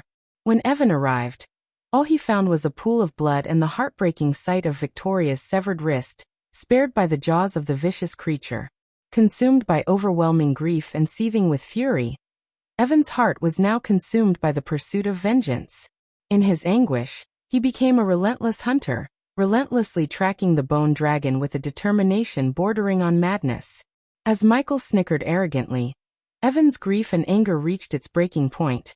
Firmly convinced that the Dark Lord was responsible for Victoria's tragic death. Blinded by his emotions, he didn't even consider the possibility that someone else might be behind the horrifying act. Fate, it seemed, had brought Evan face to face with the one he believed had taken everything from him. "Bastard!" Evan's anguished scream tore through the air as he lunged at Michael once more. His fists flew like a wild storm, driven by the madness of loss and despair. But Michael was no ordinary opponent. He deftly evaded every punch and kick with ease, his movements fluid and precise. With the help of the powerful runes, the mountain concealed their battle from prying eyes, forming an illusion that shielded them from the outside world. But even within the illusion, Evan's fury and desperation were palpable. As Evan's relentless assault continued, Michael sensed that his opponent had yet to unleash his true power. Tauntingly, Michael questioned Evan's choice of fists over spells and godly abilities. "Is this how you fight a man who killed your love?" Michael sneered, blocking Evan's punch effortlessly and retaliating with a deadly black bolt of lightning. The powerful surge of energy sent Evan hurtling through the air once again, a painful reminder of the one-sided nature of their battle. As Evan's desperation escalated, He channeled all his power into a grand display of spells. The air crackled with energy as he unleashed overwhelming forces, causing the hall to tremble, and the very ground beneath them to quake. First, Evan conjured a tempest of swirling winds that tore through the hall, shattering the marble walls and tossing debris into the air like deadly projectiles. The winds howled with fury, threatening to consume everything in their path. Next, he summoned celestial flames that burned with an intensity beyond imagination. The flames danced and twirled, creating a fiery inferno that threatened to consume the entire space. But as Evan's onslaught continued, Michael calmly raised his hand, and an energy shield dome formed around him. The responsive shield, a testament to his newfound power as a level 2 god, grew in size and strength. The shield expanded, encompassing the entire hall, and its luminescent glow intensified, emanating an aura of invincibility. The clash of their powers was a spectacle to behold. Evan's spells collided with the resilient energy dome, but they failed to penetrate its formidable defense. The swirling winds and raging flames struck the dome, only to be dispersed harmlessly around Michael. With each failed attempt, Evan's frustration grew, and he unleashed even more potent spells. He tried to bring down the energy dome with bolts of celestial lightning and torrents of freezing ice, but nothing could breach the shield's impenetrable barrier. Meanwhile, Michael remained composed, his eyes cold and calculating as he analyzed Evan's every move. His dark armor glimmered, absorbing the impact of Evan's attacks effortlessly. As the battle raged on, it became apparent that Evan's rage had clouded his judgment. Michael's mastery of darkness and his strategic use of the responsive shield gave him an undeniable advantage. With each futile attempt, Evan's confidence waned, and the reality of facing a truly living Dark Lord began to sink in. The power of Michael's responsive shield astonished even him. As Evan's relentless spells crashed against the shield, it absorbed nearly 90% of their destructive force, leaving Michael unharmed behind his dark armor. The hall became coated in a layer of frost from Evan's icy spells, but it seemed to have little effect on the Dark Lord. The runes Michael had placed earlier concealed the battle from outside detection, ensuring that no one would interfere or sense the immense clash between the two gods. Evan, infused with powers beyond his own, tried desperately to match Michael's might, but it was clear that he was nowhere close to being a true god like Michael. In this confrontation, Michael realized that only the true gods from the realm of gods could stand a chance against him and pose a real challenge, especially those who were at or above the level 3 godhood. Evan's power, gained by grace that was not his own, proved inadequate against the might of the Dark Lord. As the battle continued, Michael's calm demeanor contrasted sharply with Evan's growing frustration and desperation. Each strike from Evan's spells was effortlessly countered by the responsive shield, leaving Evan feeling powerless in the face of such overwhelming darkness. "My turn." With a sinister smirk, Michael's hands crackled with power as he raised them, preparing to unleash his own devastating spells. From his palms, sharp wind blades surged forth, slicing through the air with deadly precision. Accompanying the wind blades, bolts of dark lightning erupted, crackling and searing through the atmosphere. But that was not all. The very air above Evan seemed to obey Michael's command, as more lightning bolts materialized from thin air, raining down with electrifying force. As if the spectacle wasn't enough, a ring of dark flames erupted from Michael's body, encircling him in a blazing inferno. The flames were no ordinary fire. They were infused with dark flames, consuming everything in their path with unrelenting fury. The force of the spells was overwhelming, creating an awe-inspiring display: the deadly onslaught of wind blades, lightning bolts, and infernal flames. Desperation and fear etched across his face, but there was a raw power that left the entire hall trembling. Evan's eyes widened in horror as he found himself surrounded by the deadly onslaught of wind blades, lightning bolts, and infernal flames. Desperation and fear etched across his face, but there was nowhere to run. He was trapped within the swirling tempest of Michael's wrath. The wind blades tore through anything they touched, leaving behind a trail of destruction. The dark lightning bolts crackled with energy, striking Evan from all directions, filling the air with blinding flashes of light. Meanwhile, the ring of dark flames incinerated everything in its path, leaving nothing but ashes in its wake. The hall that was once a symbol of power and authority now lay in ruins, torn asunder by the force of Michael's spells. The walls crumbled, and the elegant decorations were reduced to mere debris. The once grand and dignified space was now a scene of chaos and devastation, a testament to the unmatched power of the Dark Lord. As the dust settled and the echoes of the spells faded away, Evan lay defeated amidst the ruins of the hall. His body was battered and broken, and his spirit was crushed by the overwhelming might of the Dark Lord. Michael stood tall amidst the destruction, his dark armor glistening with power, a silent but formidable force that had left Evan utterly powerless. Chapter 1050 Outsmarting Selisi in every way. Several days before the battle between Evan and Michael, the journey from Otter Continent to Elon was incredibly vast, spanning a great distance that took many cultivators several days to traverse. Most preferred to use teleportation portals to shorten the trip, but Victoria, instead, decided to embark on a long flight lasting several days. She wanted to enjoy the breathtaking sights along the way before eventually arriving at Sales's safe house in the Cassidian forest. From there, she planned to use a teleportation portal to reach her final destination. As evening descended, the sky transformed into a magnificent canvas adorned with twinkling stars, shining brightly like precious jewels. 3 large, luminous blue moons hung gracefully in the sky, casting a gentle glow over the world below. Victoria soared through the air as she flew above a vast and majestic canyon. The walls of the canyon were towering and rugged, displaying a breathtaking blend of red and orange hues as the setting sun painted them with its warm rays. Moving swiftly, Victoria left the canyon behind and approached the emerald-green Cassidian forest. The forest welcomed her with open arms, its giant trees stretching high into the sky. The canopy above was a kaleidoscope of lush foliage, forming a natural roof that filtered the soft sunlight and created a soothing, dappled effect on the forest floor. The spacious ground between the trees was a haven of vibrant life. Soft, green grass carpeted the forest floor, adorned with colorful wildflowers that added a touch of beauty to the landscape.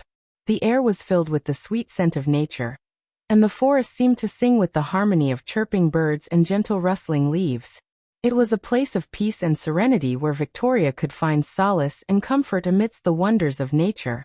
Unbeknownst to Victoria, she was being closely trailed by 2 individuals. One of them was a mysterious figure shrouded in black robes, with the upper body of an eagle, revealing him to be a beast man. This enigmatic figure was none other than Stormwing, a deadly member of Sales's death squad. Stormwing had been tasked by Selisi with a sinister mission: to assassinate Victoria and make it appear as if her death was a mere accident. To accomplish his dark purpose, Stormwing carried a pouch filled with a potent alchemical substance, a gray powder specifically used to lure a bone dragon.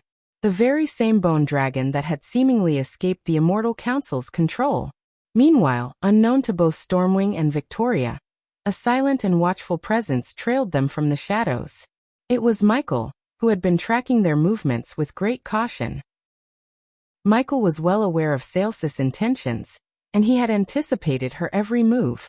When he had asked Gaia to leave Victoria's home, he knew it would lead Selisi to make a dangerous assumption: that the Dark Lord would use Victoria's life to manipulate Evan. Michael's keen insights and meticulous planning had successfully lured Selisi into his trap.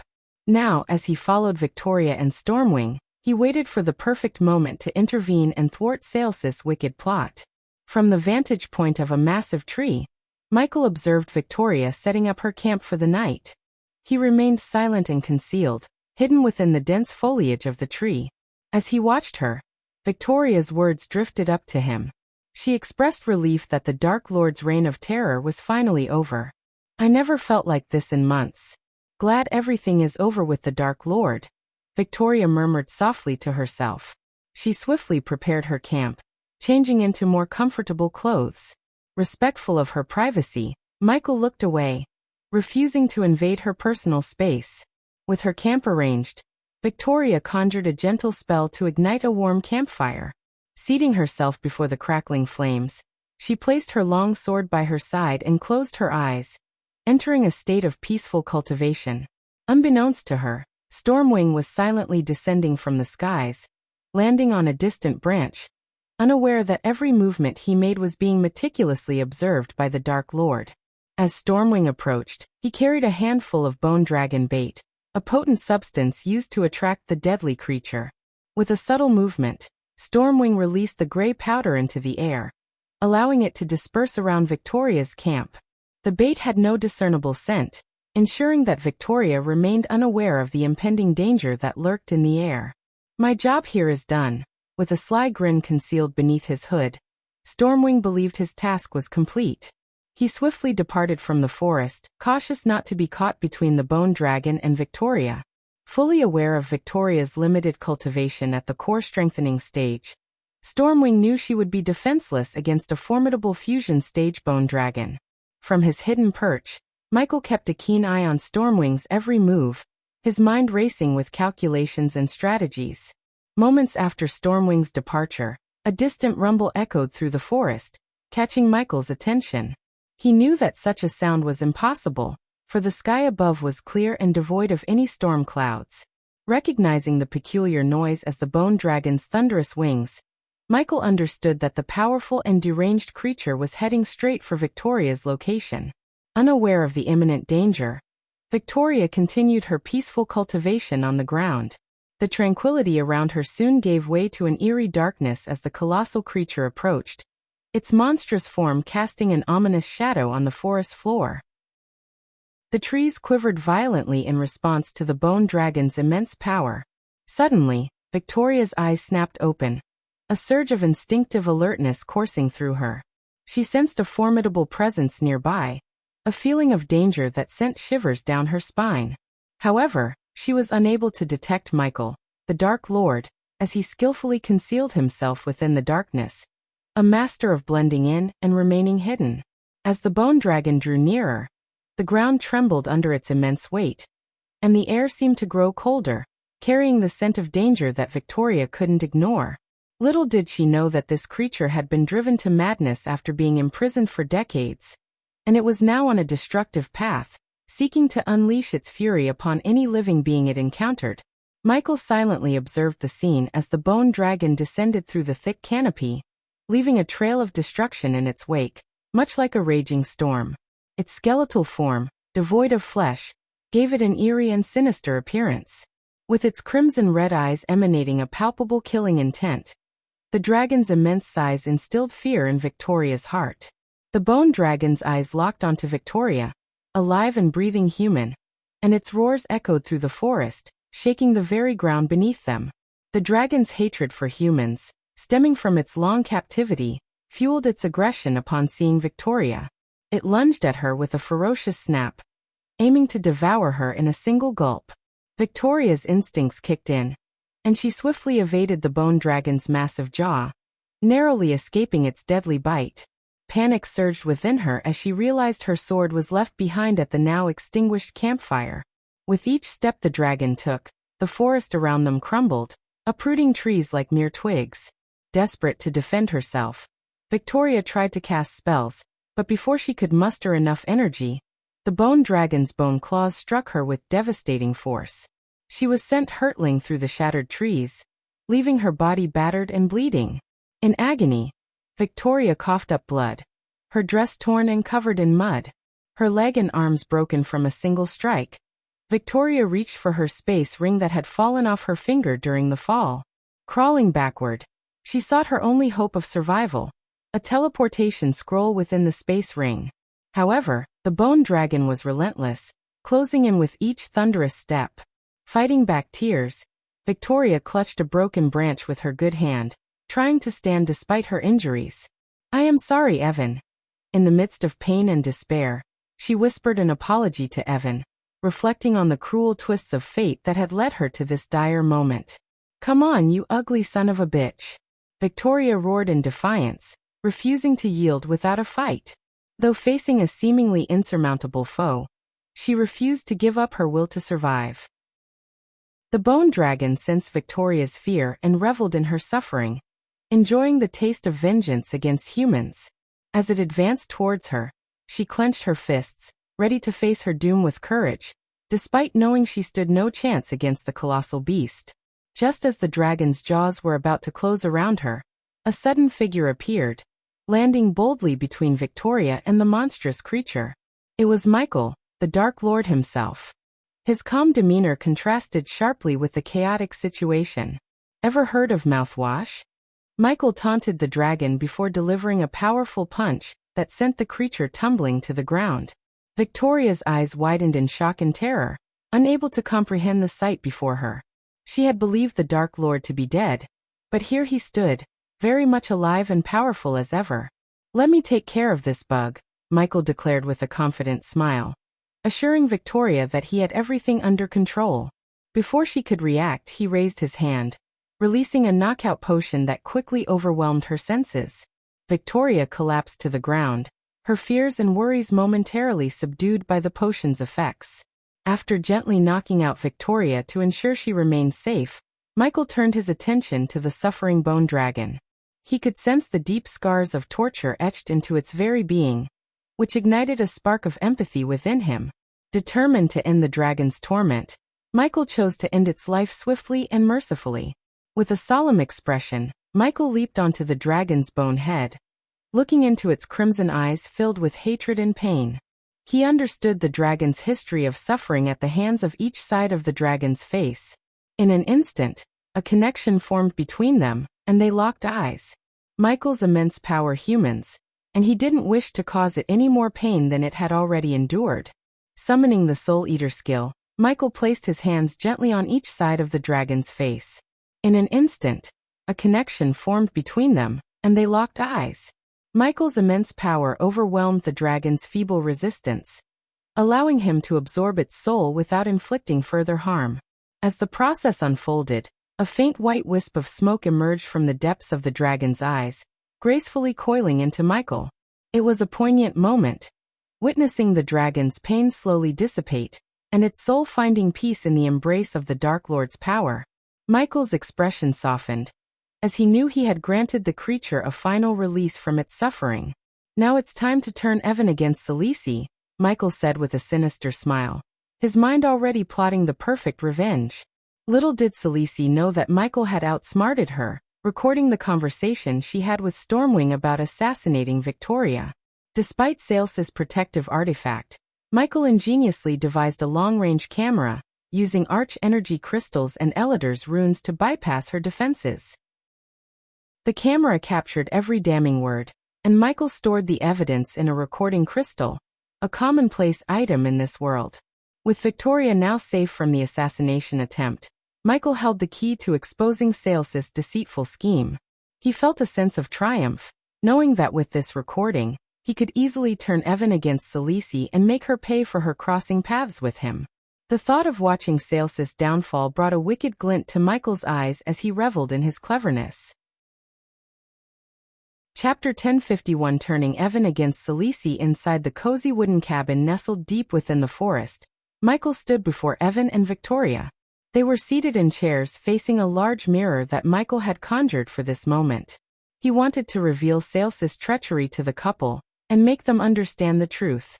With a determined look in his eyes, Michael took a step forward and raised his hand, gently spraying a potion onto their faces. As the potion touched their skin, Evan and Victoria's eyelids fluttered, and they slowly regained consciousness. When they opened their eyes, they found themselves in a dimly lit cabin, the sound of heavy rain echoing outside. Their memories of the events before losing consciousness flooded back, but they didn't focus on each other just yet. Their attention was fixed on the enigmatic figure before them, the Dark Lord himself. A mix of fear and curiosity washed over them, but Michael's soothing words and a calming potion diffused their initial anxiety. "Turn your heads to the side," Michael calmly instructed. Evan complied first, turning his head to the side, and what he saw sent shivers down his spine. There, gazing at him with tears streaming down her cheeks, was Victoria. It had been several long days since they had seen each other, but for Victoria, it felt like only a few moments had passed since her encounter with the bone dragon. Unbeknownst to her, Michael had kept her unconscious while Evan sought his revenge on the dragon that had taken her life. The emotions in that moment were overwhelming, a mix of relief, love, and sorrow. To Evan's utter shock, Victoria was alive and well. Overwhelmed with joy and disbelief, he lunged at her, accidentally tripping over the chair she was sitting on.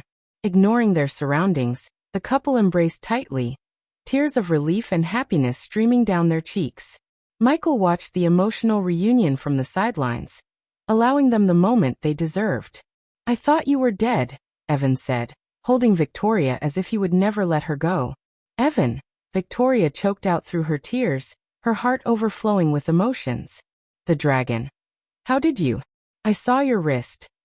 Evan's words trembled with the memory of the horrifying scene he had witnessed. He vividly recalled finding a wrist with the engagement ring covered in blood in the forest. Unbeknownst to him, Michael had orchestrated the ruse by placing the ring on a severed undead wrist and leaving it at the scene. Suddenly, Evan released Victoria from his embrace and examined her arms, only to find no engagement ring on her finger. Victoria, too, was baffled by its absence, as she had no memory of losing the ring. Unbeknownst to them, it was Michael who had removed the ring after knocking her out. It was only then that they both turned their attention to the Dark Lord, who had been silently observing them. "Are you finished reuniting and ready to learn who sent a dragon after Victoria?" Michael asked Evan and Victoria, his calm demeanor contrasting with the whirlwind of emotions surrounding them. "How are you still alive?" Evan asked in complete shock, unable to fathom how the Dark Lord stood before them unscathed. Victoria was equally speechless, her mind struggling to process the impossible reality. Although Michael had concealed his true power, both Evan and Victoria could sense that he had reached a realm beyond any mortal's capabilities. "You must have called the dragon and pretended to save me," Victoria finally spoke, her voice tinged with suspicion and disbelief. "Can you for once use your brain?" Michael rolled his eyes, a hint of annoyance in his tone. With a wave of his hand, Evan and Victoria's bodies jerked involuntarily, their fear growing. As Michael waved his hand, the mirror behind him flickered to life, revealing a scene. Evan and Victoria saw Celici, accompanied by a figure dressed in black robes, hovering in the wind. The scene slowly moved to a grand manner with soldiers lying unconscious on the surrounding grounds. To Victoria's surprise, she immediately recognized the manner as her own and furrowed her brow in confusion and concern. "Evan has been compromised," Sales's voice echoed through the scene in the mirror. And Evan listened intently, his heart racing. "My lady, how would you like me to handle Evan? It poses a challenge since you have elevated him to the status of a god," responded the cloaked figure floating beside Celici, who Evan now recognized as Stormwing. "You are mistaken, Stormwing. The god-killing arrows, even if retrieved by Noah, can only slay either him or the Dark Lord. They are single-use weapons, unable to be replicated or merged into a new form. Once the Dark Lord perishes, the arrows themselves will cease to exist," Celici explained, her voice calculated and composed. "Then how do you propose we handle Evan, my lady? The longer we allow Evan to roam freely, the greater the potential damage he can inflict upon our entire operation," Stormwing inquired, concern lacing his voice.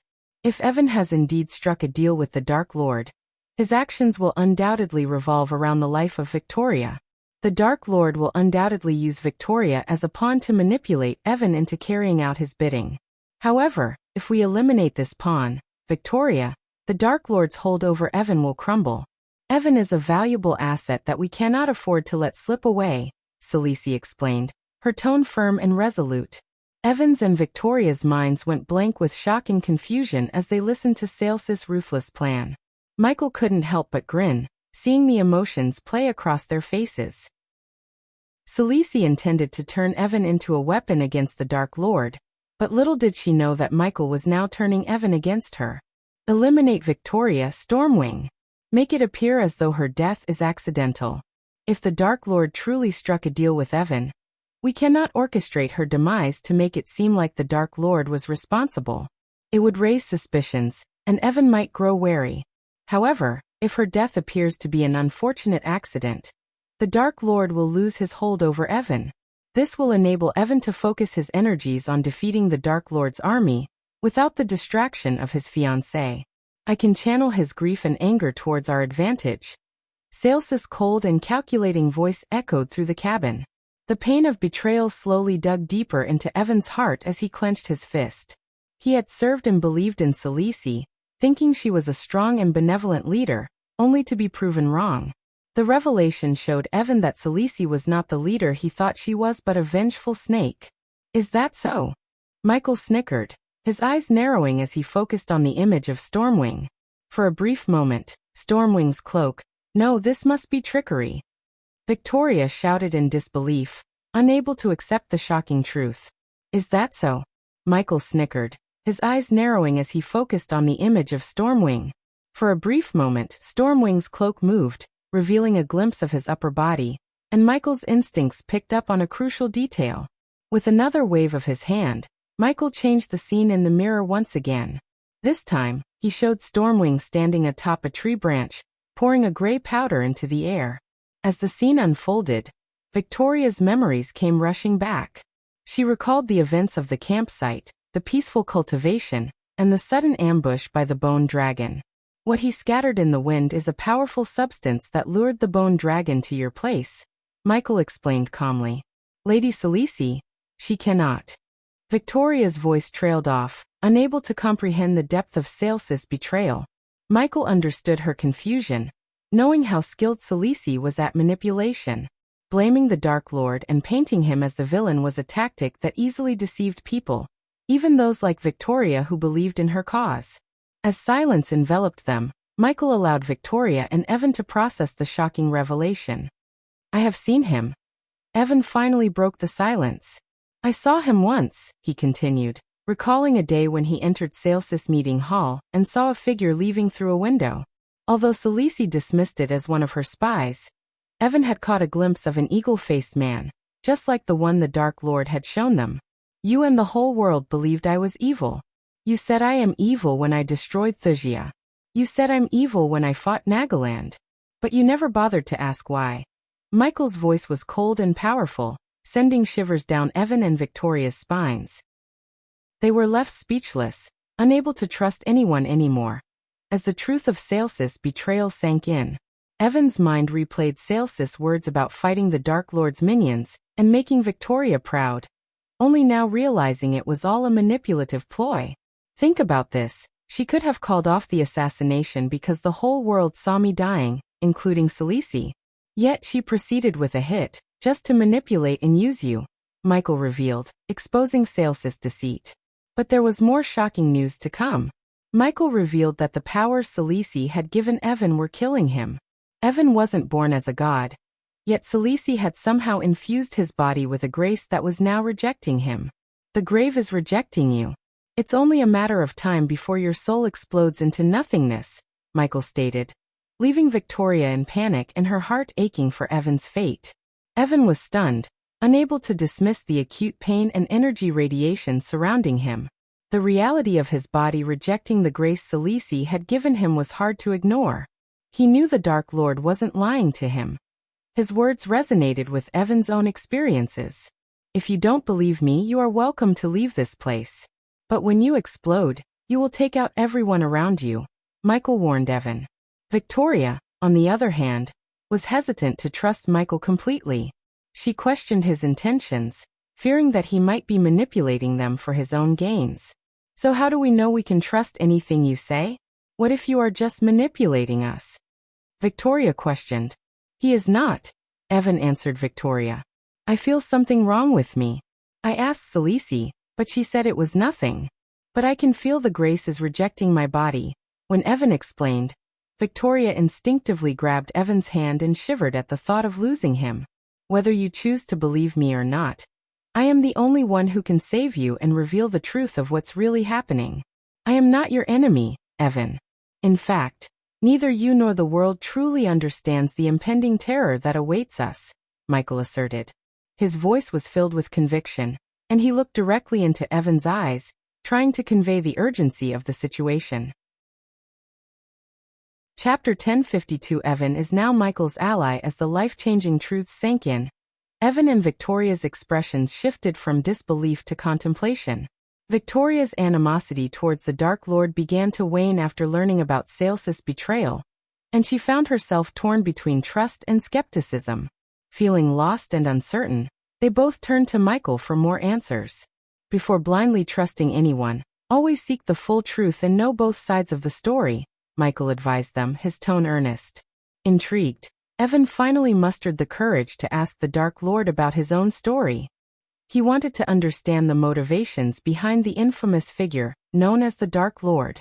The whole perception of the Dark Lord being evil began with a prophecy by Qinjiu, one of the Mazroth founders.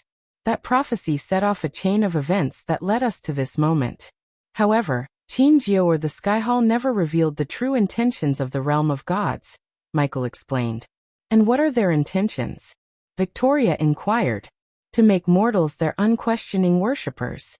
They seek absolute control, and will eliminate any resistance to achieve that goal. Essentially, they desire to enslave humanity, Michael replied. Slavery. Evan muttered, trying to process the shocking revelation. Yes, exactly. 5,000 years ago, I erected a barrier between the mortal realm and the realm of gods to prevent the entire world from falling under their control, Michael revealed, leaving Evan and Victoria stunned. Victoria's astonishment was evident as she processed the information. 5,000 years old? That's impossible. Michael chuckled. Not exactly. The one who created the barrier was me. But that was before I reset the entire universe. I know it's hard to believe, but it's the truth. Evan and Victoria exchanged bewildered glances, struggling to wrap their minds around the revelation. Michael's frustration was palpable as he expressed his irritation with their tendency to blindly follow Sales's narrative without questioning her motives. Don't mistake this as an attempt to recruit you. Evan, your condition makes you a ticking time bomb, and I already have stronger subordinates than you, Victoria.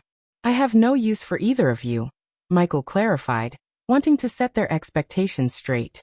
But I'm doing this because, whether you like it or not, I've known both of you since I arrived in Rivertown. I hate seeing you manipulated by that bitch, he added, genuine concern underlying his words. Evan's curiosity got the better of him, and he couldn't help but ask, "What do you want from us?" To his surprise, Michael's response was cold and calculated. Nothing. As I said, you are free to leave, but I advise the two of you against revealing that I'm alive. If you do, I won't simply fake my death. I'll unleash every bit of my power. You can only imagine the consequences that would follow.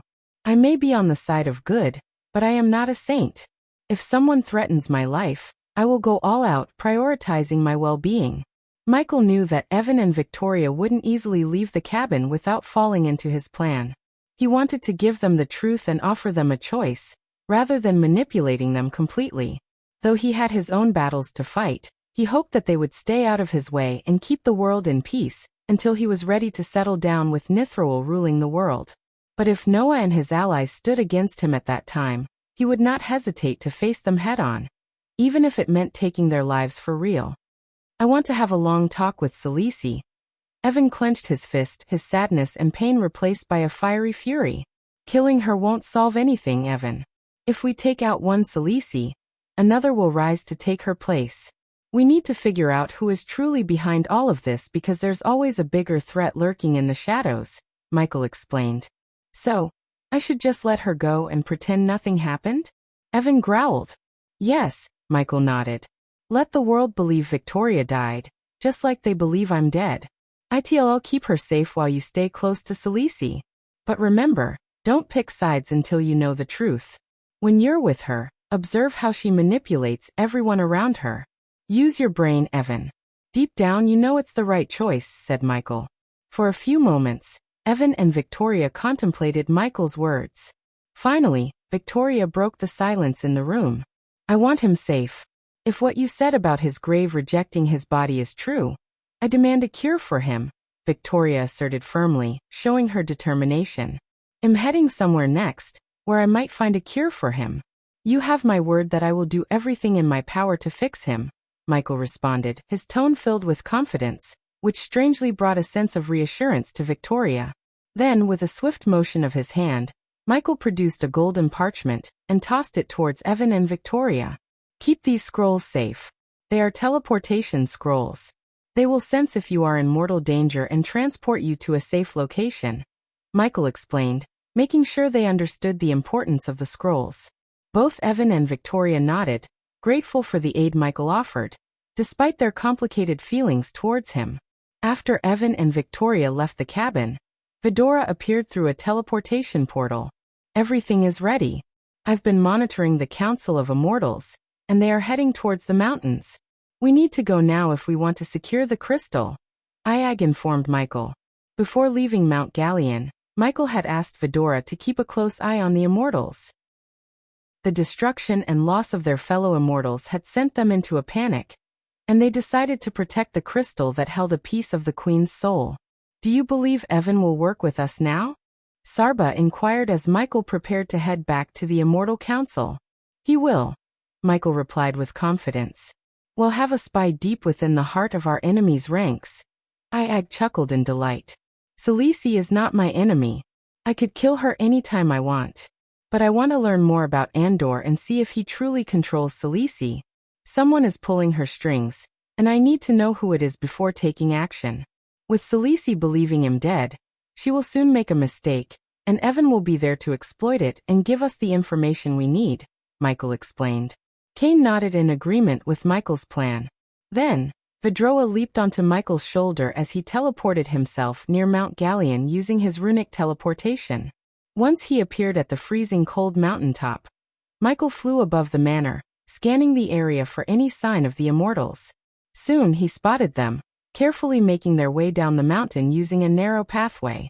There they are, Iag whispered into Michael's ear. Hovering above the sky, Michael observed the Immortals as they arrived at a wall of snow on the mountain. To his surprise, they placed their hands on the wall, causing the mountain to tremble slightly. The ice wall opened, revealing a hidden cave entrance. Before Michael could follow them, the wall closed, trapping the Immortals inside. Unaffected by the strange energy barrier around the mountain, Michael calmly floated towards the ice wall, bypassing the narrow pathway. When he arrived at the wall, Michael placed his hand on it and called upon the system. System, open this wall for me, Michael calmly requested. With 300,000 badass coins from Michael, the system surpassed the runes on the wall, allowing Michael to enter the cave. The inside of the cave was illuminated by a soft blue glow, eliminating the need for a light source. Following the footprints left by the Immortals, Michael reached the end of the cave where he saw several old men and women dressed in pure white robes standing around a mysterious black crystal. Michael noticed a dark wisp of smoke emanating from the black crystal and entering the heads of the Immortals. They stood around in a trance-like state, their gazes fixed on the ice ceiling. Kill those fools and bring back the crystal to the demon's grave. Michael suddenly heard the voice of the Queen in his head, causing a jolt in his body. How does she keep invading my thoughts? Michael wondered, feeling perplexed and ready to take action against the Immortals. Soon, Michael quietly approached the group of Immortals as he saw them forming a circle around the black crystal. One by one, they joined the circle and their eyes glazed over, indicating they were under some form of mind control. The dark wisp of smoke from the crystal seemed to be manipulating their minds, rendering them obedient to its will. Taking advantage of their trance-like state, Michael stealthily moved closer to the Immortals, his dark swords unsheathed and ready to strike. Each step was calculated and silent as he closed the distance, his heart racing with the anticipation of the impending confrontation. I am writing this chapter with a fever, so sorry for any mistakes. Chapter 1053. Finishing the Queen's quest. As Michael stealthily approached the Immortals, he decided to take a different route, dropping down from an elevated place rather than using the stairs. He closed his eyes, expanding his senses throughout the cave, and confirmed that there was no other way out for the Immortals but through him. With them trapped, his sole task was to eliminate them all. Walking towards the Immortals, he felt the heavy energy radiating from the dark crystal. Surprisingly, the crystal tried to ensnare him in a trance, but being the god of darkness, Michael was able to resist its influence and break the connection. I wonder what they were thinking, Iag mused from atop Michael's shoulder. The Immortals were all looking up, their eyes rolled back behind their eye sockets. Kill them all and sever the connection with my crystal. The Queen's voice echoed in Michael's head again. Stop doing that, Michael whispered through gritted teeth, frustrated with the intrusion. What did we do? Asked Iag, confused by Michael's reaction. I can hear the queen's voice inside my head, Michael whispered, circling around the entranced immortals. Why aren't we hearing her? Sarba inquired. Why would you want that, you moron? Iag scolded her brother, lowering her voice. Meanwhile, Michael moved his hands in front of the immortals to see if they reacted to his presence. As expected, they remained completely entranced by the crystal in the middle.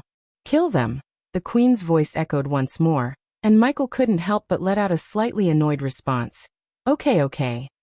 With his 2 dark swords in hand, Michael moved with lightning speed, a blur of motion as he swiftly decapitated each of the immortals.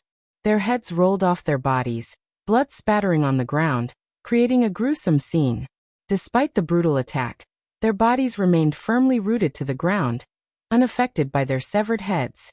Ignoring this oddity, Michael continued his path towards the dark crystal. As he approached the crystal, he noticed a dark smoke shrouding it. Upon slaying the immortals, Michael witnessed wisps of white smoke being absorbed from their lifeless bodies into the crystal. The system's notifications continued to ring inside his head, rewarding him for his lethal actions with experience points and badass points. Ding! Congratulations to the host for killing an immortal. The reward is 2 million experience points and 5,000 badass points. Ding! Congratulations to the host for successfully being a badass.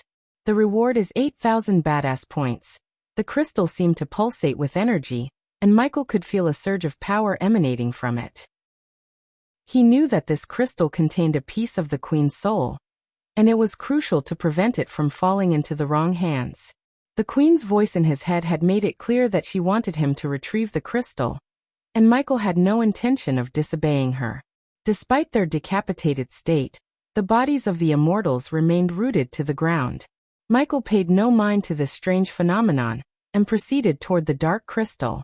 The crystal was enveloped in a cloud of dark smoke, and as Michael took the lives of the immortals, he noticed wisps of white smoke being absorbed into the crystal. The crystal is devouring their souls, Sarba observed, noting the eerie white smoke floating into the dark artifact. This crystal contains a piece of the queen's soul. What did you expect? Michael chuckled as he reached out to grasp the crystal. A sudden electric sensation ran down his spine, and he found himself in a disorienting vision. In the vision, he stood alone before a massive army, with the surroundings plunged into darkness, and a volcanic mountain spewing lava streams on the horizon. It took a moment for Michael to shake off the vision and return to reality. Bring it to the demon's grave. Yet again, Michael heard the queen's voice in his head. The demon's grave, got it, Michael replied to the queen's voice in his head. As he turned to leave, Sarba raised a valid question. What about these bodies? Shouldn't we destroy them? Nah, it will give the immortals something to worry about, Michael said with a devilish grin. With the world believing the Dark Lord to be dead, the Council of Immortals would be baffled and terrified, decided to let them speculate and stew in fear over the mysterious deaths, trying to figure out who had slain their brethren. Destroying the bodies with dark flames might raise suspicion, as the use of such powerful primordial flame could leave traces behind. Michael decided to let them speculate and stew in fear over the mysterious deaths. After acquiring the crystal, Michael swiftly utilized his runic teleportation to reach the safe house provided by Nithroel. In an instant he found himself in a spacious hall, illuminated by a magnificent chandelier. At the center of the hall, Eladir was engrossed in engraving glowing runes on a teleportation portal. Thanks to Eladir's ingenuity, Michael had been able to transport the teleporter from his dark castle to Nithroel's safe house when the Skyhall army captured his stronghold. How's the task coming along, Eladir? Michael inquired, approaching the runemaster. It's challenging, to be honest. These rune words require the expertise of another 6-star runemaster. Are you certain about teleporting yourself into the realm of gods? We have no idea how far that realm is. Eladir expressed his concern, his brows furrowing. Michael stood before the colossal teleporter, observing the dark vortex swirling in its center, surrounded by glowing runes adorning its frame. And what about the barrier that separates our realm from the realm of gods? How do you know it will allow you to pass through? Eladir added, genuinely worried about the well-being of the Dark Lord. To him, Michael was not just a lord but also a cherished student and son figure. Because I placed the barrier, Michael calmly replied. He was aware that the previous Dark Lord had created the barrier with the intention of entering the realm of gods after defeating Noah. However, Michael had different plans. Instead of killing Noah and creating a hole in the barrier, he staged his own death and devised a plan to use the powerful system to breach the realm of gods. The cost demanded by the system to teleport him through the barrier was staggering: 50 million badass points. Such an expense would leave him with only 10 million badass points, but it was a risk Michael had to take. Don't try to stop him, Eladir, Sarba sighed from her perch on Michael's shoulder. Activate the teleporter to the forge, Michael instructed. You managed to obtain the Queen's crystal from the immortals? Eladir inquired. Michael nodded, and as Eladir closed his eyes and sketched a few runes in the air, the vortex started swirling. Michael confidently stepped into the vortex, disappearing from the hall. Michael materialized at his forge but found no ongoing work there. Deciding to leave the forge for the time being, he activated his metal wings and soared to the peak of Mount Hades. From this vantage point, he could witness the vast expanse of the demon's grave, a desolate landscape where a colossal bull grazed in the distance, and a myriad of eerie and diverse monsters roamed freely. The red sky and black lightning contributed to the eerie ambience of the place. Hey Queen, do you have a specific location in mind for this crystal? Michael inquired, producing the dark crystal from his space ring with a casual gesture. A heavy silence greeted Michael as the Queen remained unresponsive. However, a faint glow appeared in the distance, illuminating a barren ground. I suppose that's where you want me to place the crystal, Michael surmised, his voice unwavering as he addressed the unseen Queen. With a graceful flap of his wings, he took flight and headed toward the glowing area. Where? Sarba asked. You can't see it, Michael replied simply, his wings propelling him through the sky with ease. Within a matter of minutes, Michael touched down on the ground, where the earth emanated a soft glow. To Vidroa, the ground appeared crimson and sandy, seemingly unremarkable in comparison to the rest of the demon's grave. Here you go. One soul crystal delivered to you. Michael carefully placed the crystal on the ground, his anticipation evident in his posture. However, no immediate response came. Can I leave? Michael asked, looking around for any sign of acknowledgement from the Queen. But before he received a reply, the ground beneath him trembled violently. The earth cracked open, and the crystal plunged into the depths of the fissure. In a blink, the cracks sealed shut as if swallowing the crystal whole. Guess my work is done, Michael muttered, intending to depart. Yet a sudden chill ran down his spine, compelling him to turn back. Above the very spot where he had placed the crystal, a haunting silhouette of a woman emerged, formed from dark, ethereal smoke. Vidora, the three-headed hydra perched on Michael's shoulder, trembled in fear, an uncommon occurrence for such a formidable creature. My next piece of soul is in the realm of gods, the same place where you are going next.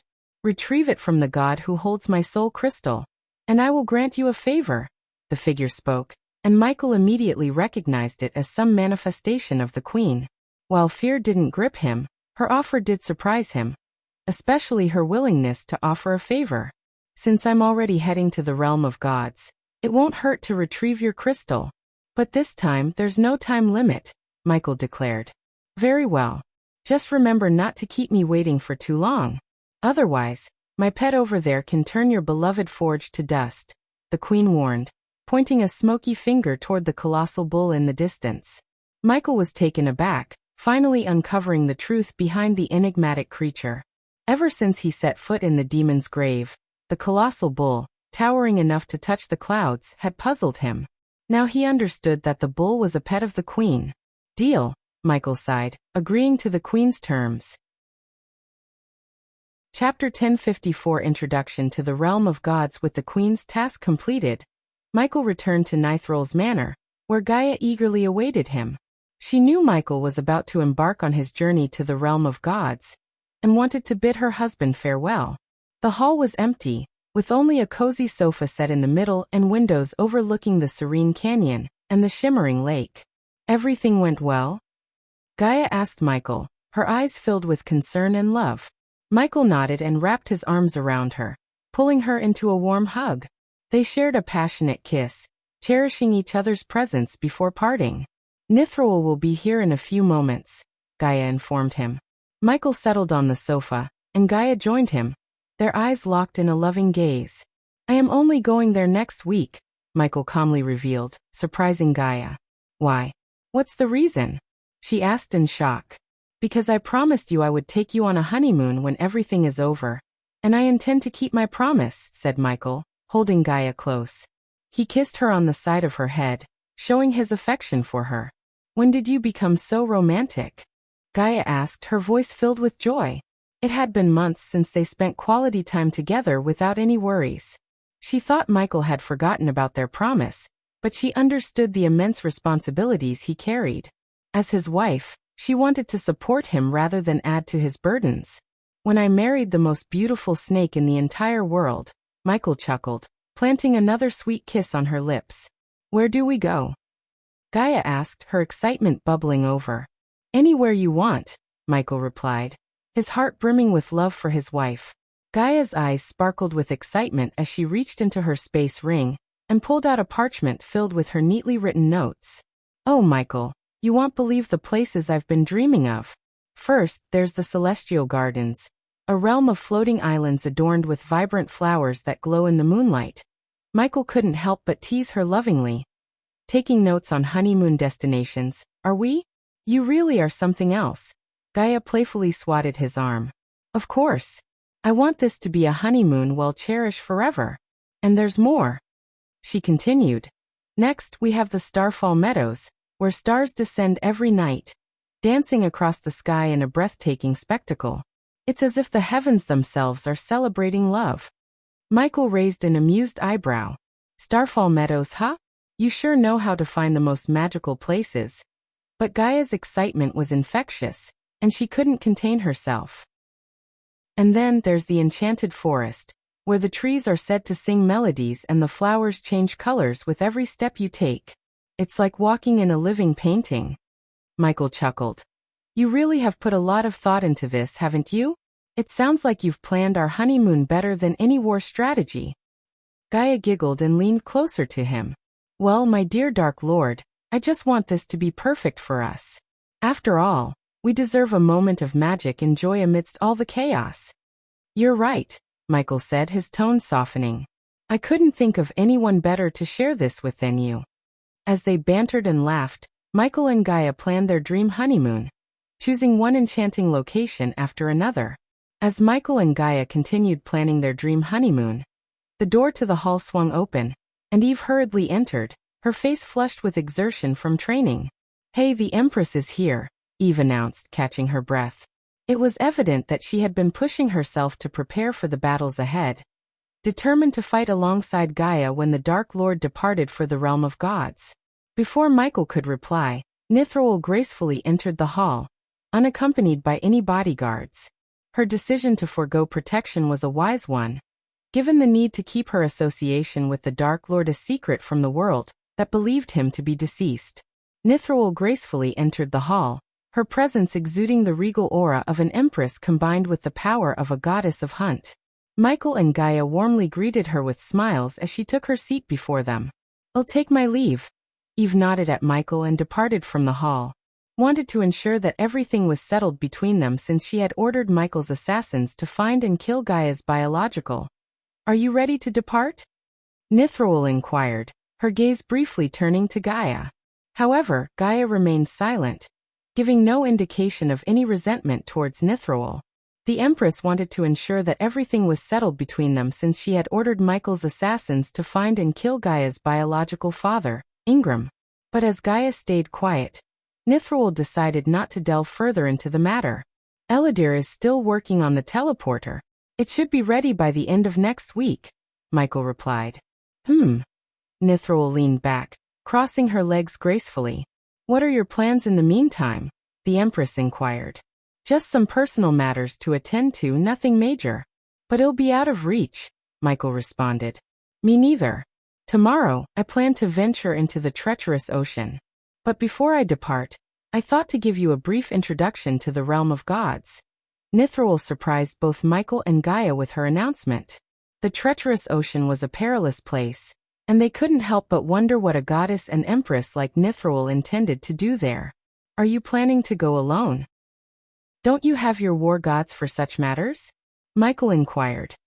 The times are changing, Dark Lord.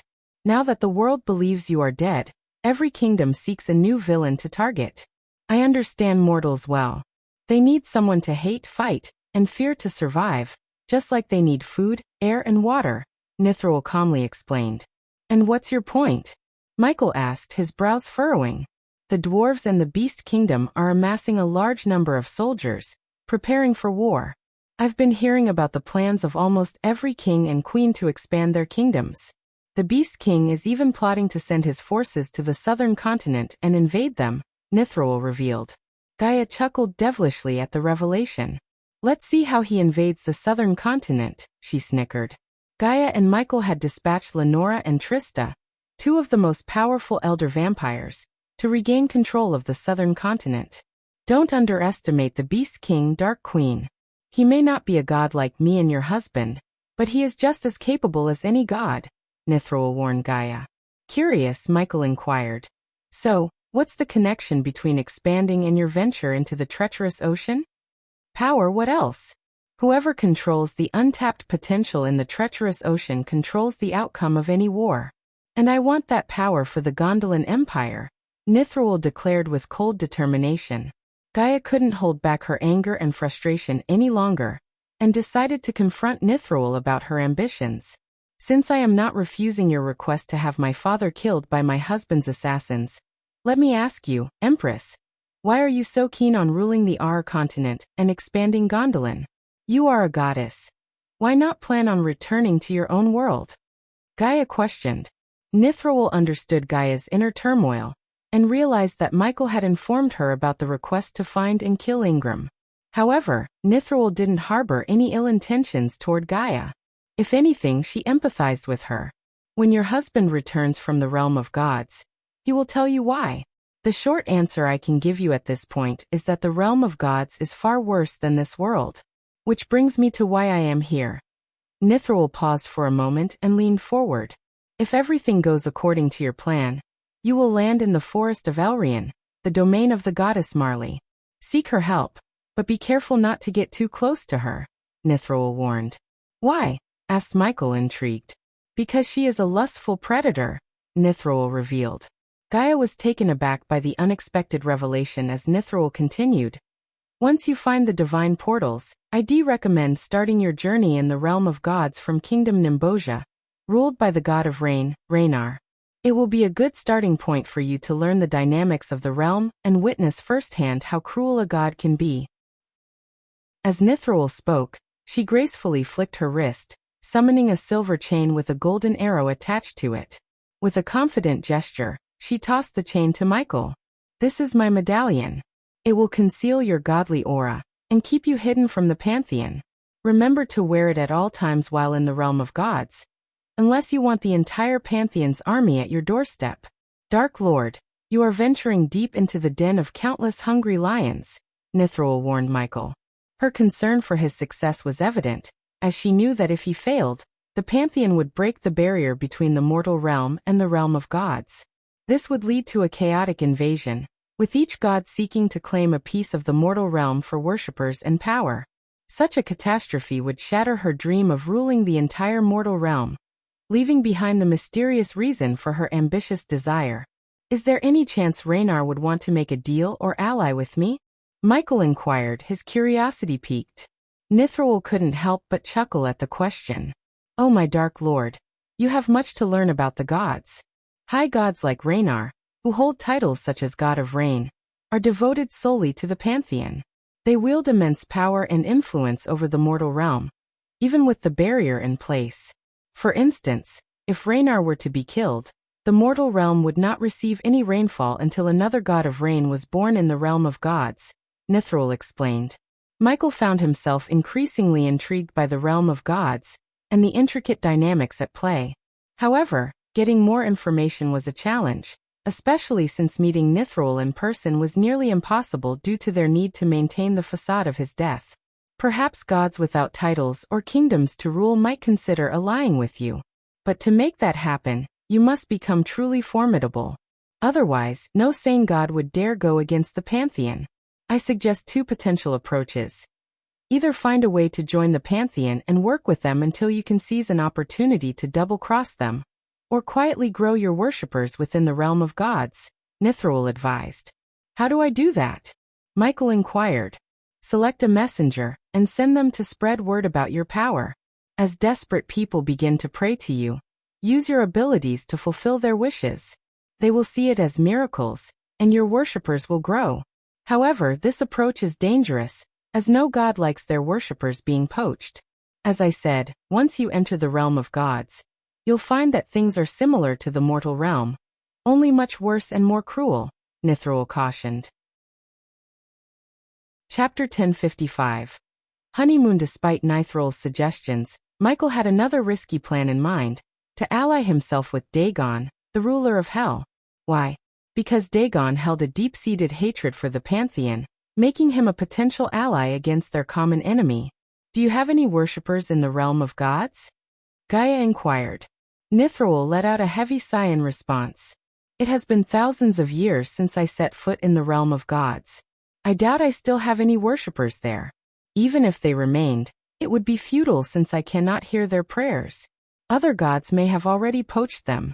Nevertheless, they might find some solace in serving my name, she explained. The idea of amassing worshippers seemed to weigh heavily on Michael's mind after hearing Nithral's words.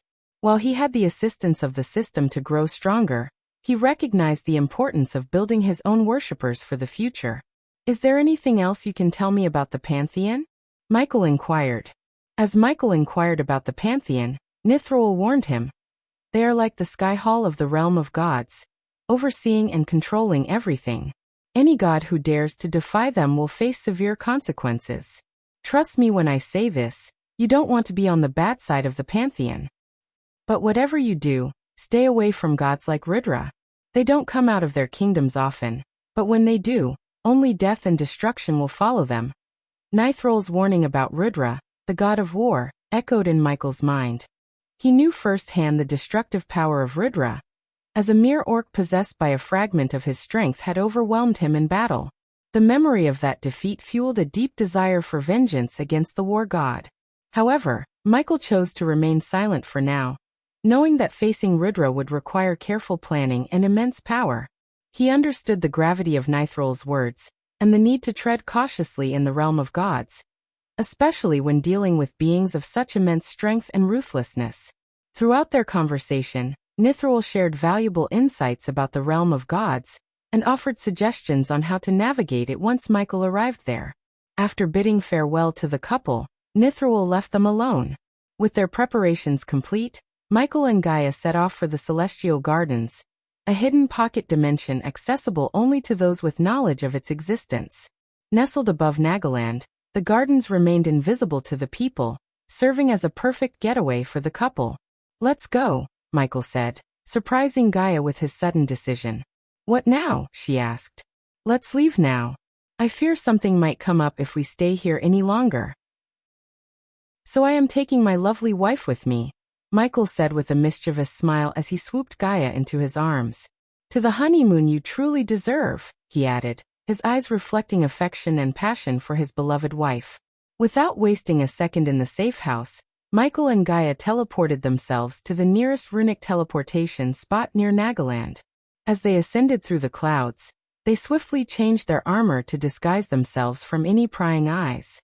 Gaia, her heart brimming with excitement and anticipation, couldn't help but share her carefully crafted plans for their honeymoon. Michael, you won't believe the places I've researched for our honeymoon. The Celestial Gardens will be the perfect starting point for our journey.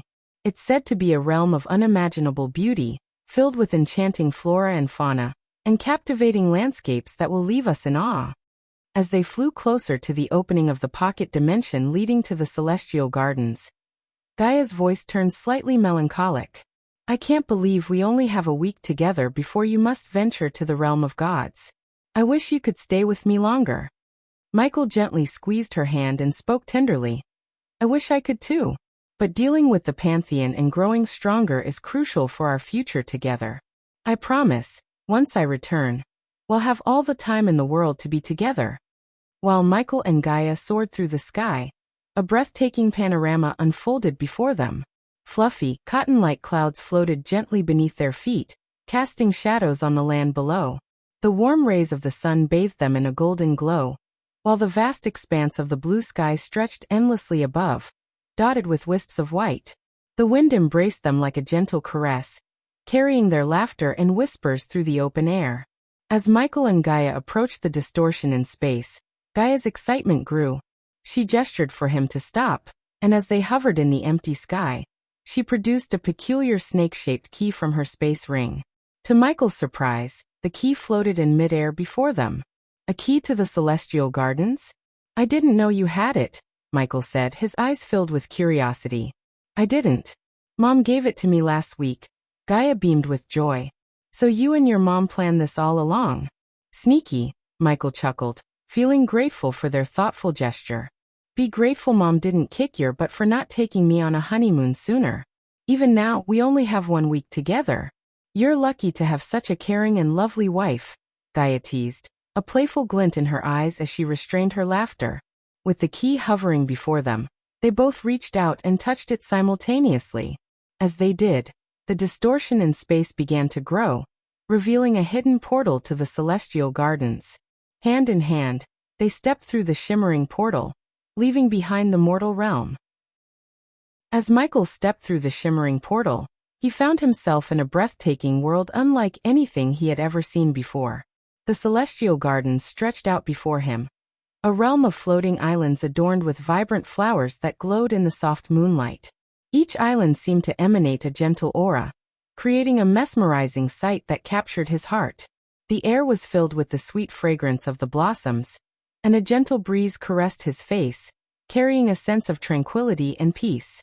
The sky above was a mesmerizing tapestry of stars, twinkling like precious gems against a backdrop of deep indigo. It felt as if time had stopped in this ethereal place, and Michael couldn't help but be in awe of its beauty. Looking around, he noticed the islands were interconnected by delicate, luminescent bridges that seemed to weave through the air like delicate spiderwebs. Crystal-clear waterfalls cascaded down from some of the islands, creating small streams that meandered through the floating landscape. Hovering in the sky, Michael spread his senses throughout the celestial gardens and found no life signs. With a devilish grin, he ordered the system to lock down the entrance to the gardens. "How much will it cost to lock the palace down?" he asked. "Free. Consider this my wedding gift to you, host," the system replied, surprising Michael. "Wow, that's a first time," he chuckled.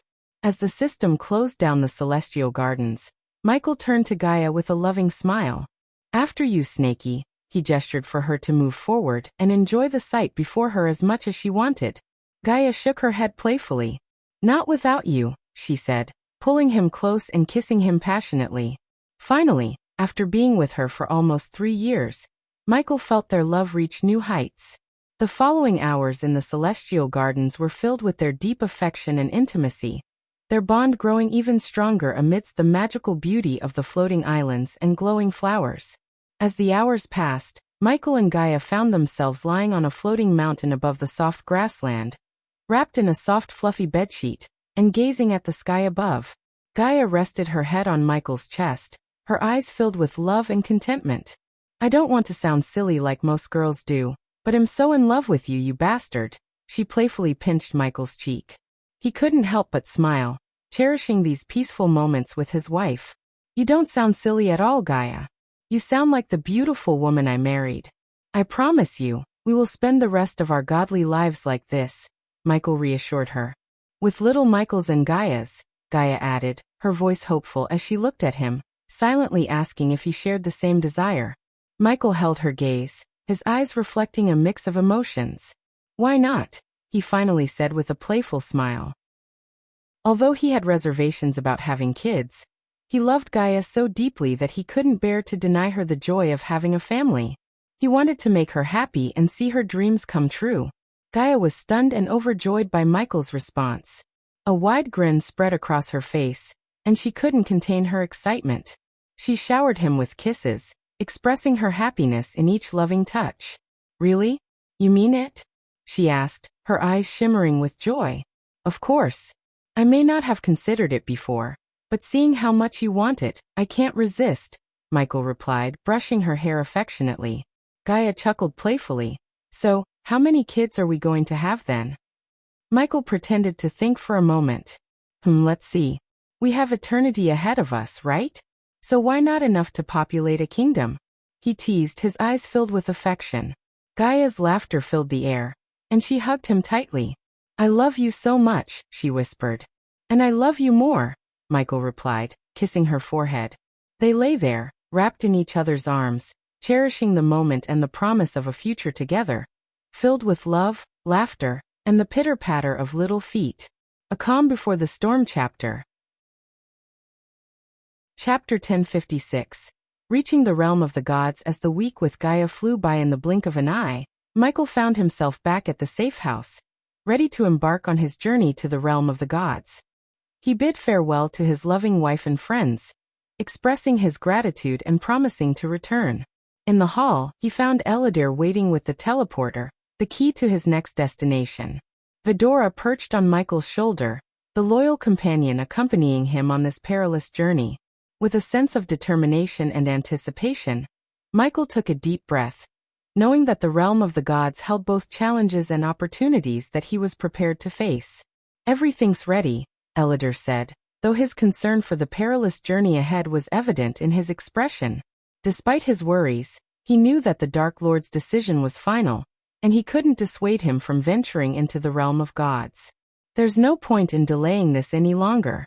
Activate the portal, Eladir, urged Michael, his determination unwavering.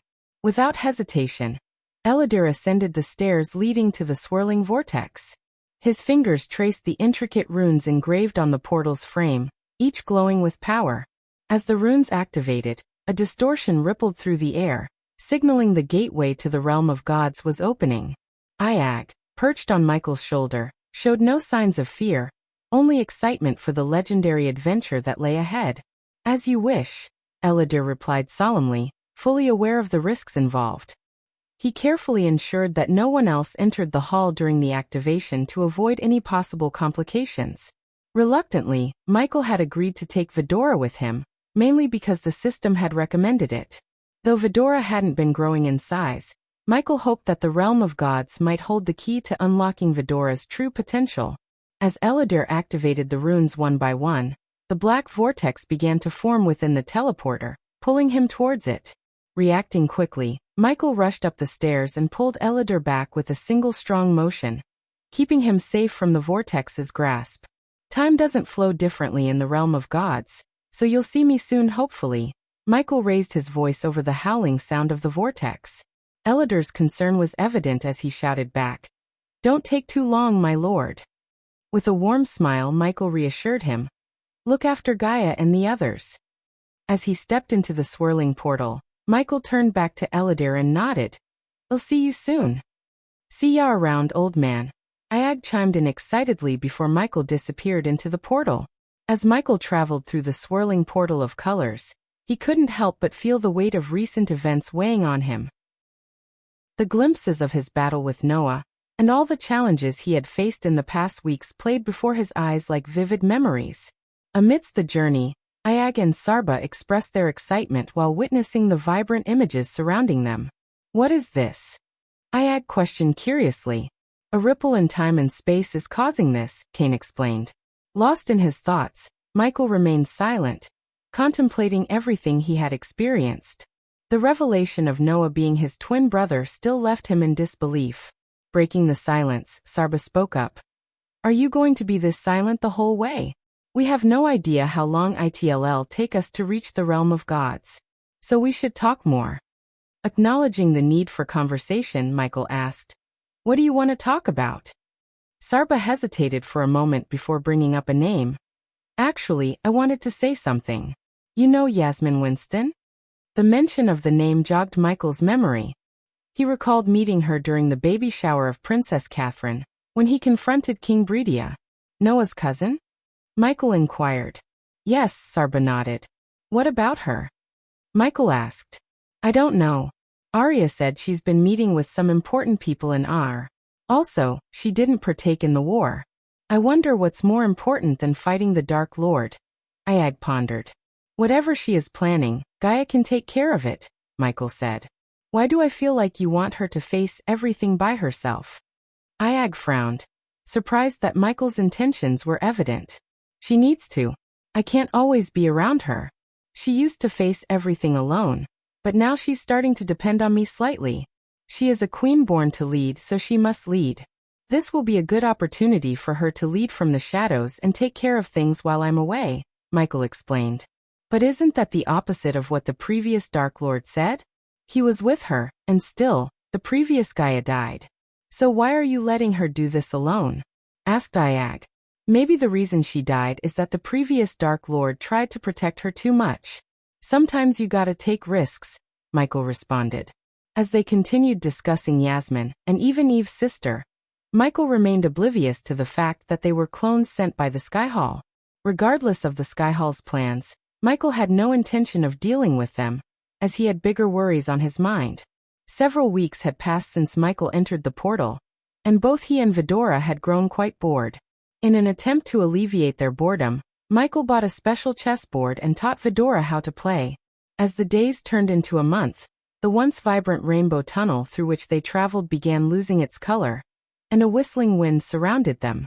I think we're finally here, Michael remarked, but before Vidora could respond, a powerful force sucked them forward, causing Michael to feel as though his body was being torn apart. Closing his eyes, he held onto Vidora tightly to keep them both safe. Suddenly, there was a loud bang, and Michael found himself shot out of the portal. When he opened his eyes, he saw that they had landed on a breathtaking grassland outside a lush and beautiful forest.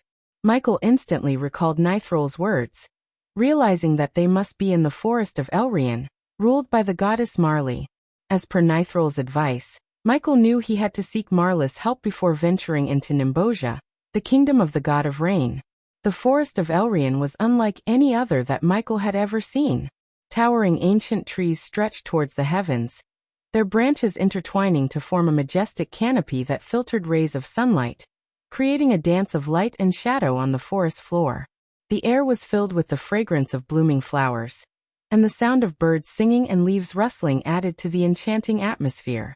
As Michael and Vidora stepped deeper into the forest, they heard faint whispers carried on the gentle breeze. At first, Michael couldn't decipher the words, but soon they became clearer. A lattice voice called out to him, addressing him as the Dark Lord and the God of Darkness. Dark Lord, the voice whispered seductively, venture deeper into the heart of the forest. Embrace your true power and darkness. Let the shadows guide you to unimaginable strength. Michael felt a pull towards the source of the voice, a mix of intrigue and caution swirling within him. He knew he had to be careful, for this could be a trap or a test from Marley, the goddess of the forest. But he couldn't resist the temptation to explore further. Marley, I presume? Michael asked as he ventured further into the forest, undeterred by the haunting whispers around him. He recalled Nithrol's warning about keeping his distance from the lustful goddess, but he remained steadfast. You know me, how lovely, the whispers took on a seductive tone, making Ayag uncomfortable on Michael's shoulder. Dude, this is creeping me out, Ayag chimed in. Now, I want to see you fight handsome. But on my terms. The whispers grew louder, and the forest began to shift and change. The fauna cleared, creating an empty space in the middle of the forest. Michael felt his power being drained, as if Marley had absolute control over him in her domain. Unsheathing his dark swords, Michael cracked his neck and stood ready. 7 men clad in armor made of bark and leaves emerged from the surroundings, their faces hidden behind masks made of tree barks, and each wielded a silver sword with 4 arms. Is this how you welcome another god into your domain? Michael challenged, wondering how Marley could sense his presence despite wearing Nithrol's medallion, which was supposed to mask his godly aura from others. Seemingly reading his mind, Marley responded with a mysterious air. I forged that medallion for Nithrol, my dear Dark Lord. But don't worry, your secret is safe with me. Now, show me how you survive in battle. As Marla's whispers echoed through the forest, veins shot out from the ground, wrapping tightly around Michael's legs and torso. They felt like living tendrils, strong and unyielding. Above him, more veins descended from the branches of the trees, latching onto his arms and restricting his movements. The masked figures, each displaying uncanny speed and coordination, dashed at Michael from all directions. Their silver swords glinted in the dappled sunlight filtering through the dense canopy. Michael struggled to free himself from the grip of the magical veins, but they seemed to tighten with every move he made. "Don't think I'll let you off easy, my dear," Marley whispered, her voice tinged with amusement and intrigue. But Michael surprised her by remaining calm and composed. As the first masked figure dashed at him, his eyes turned black, and two dark beams shot out from them. Simultaneously, Fedora sprang into action, using their 3 hydra heads to chew through the veins that bound Michael's arms. "This is your domain, but you forgot one thing, Marley," Michael said with a sly smile as he broke free from the remaining veins with Fedora's assistance. The attackers hesitated, intrigued by Michael's words. "What is that, dearie?" asked Marley, genuinely curious. "Forget it," Michael chuckled, knowing he had to play his cards right. "I'll just kill them." With a swift motion of his hand, Michael unleashed the dark flames, enveloping the attackers in shadows.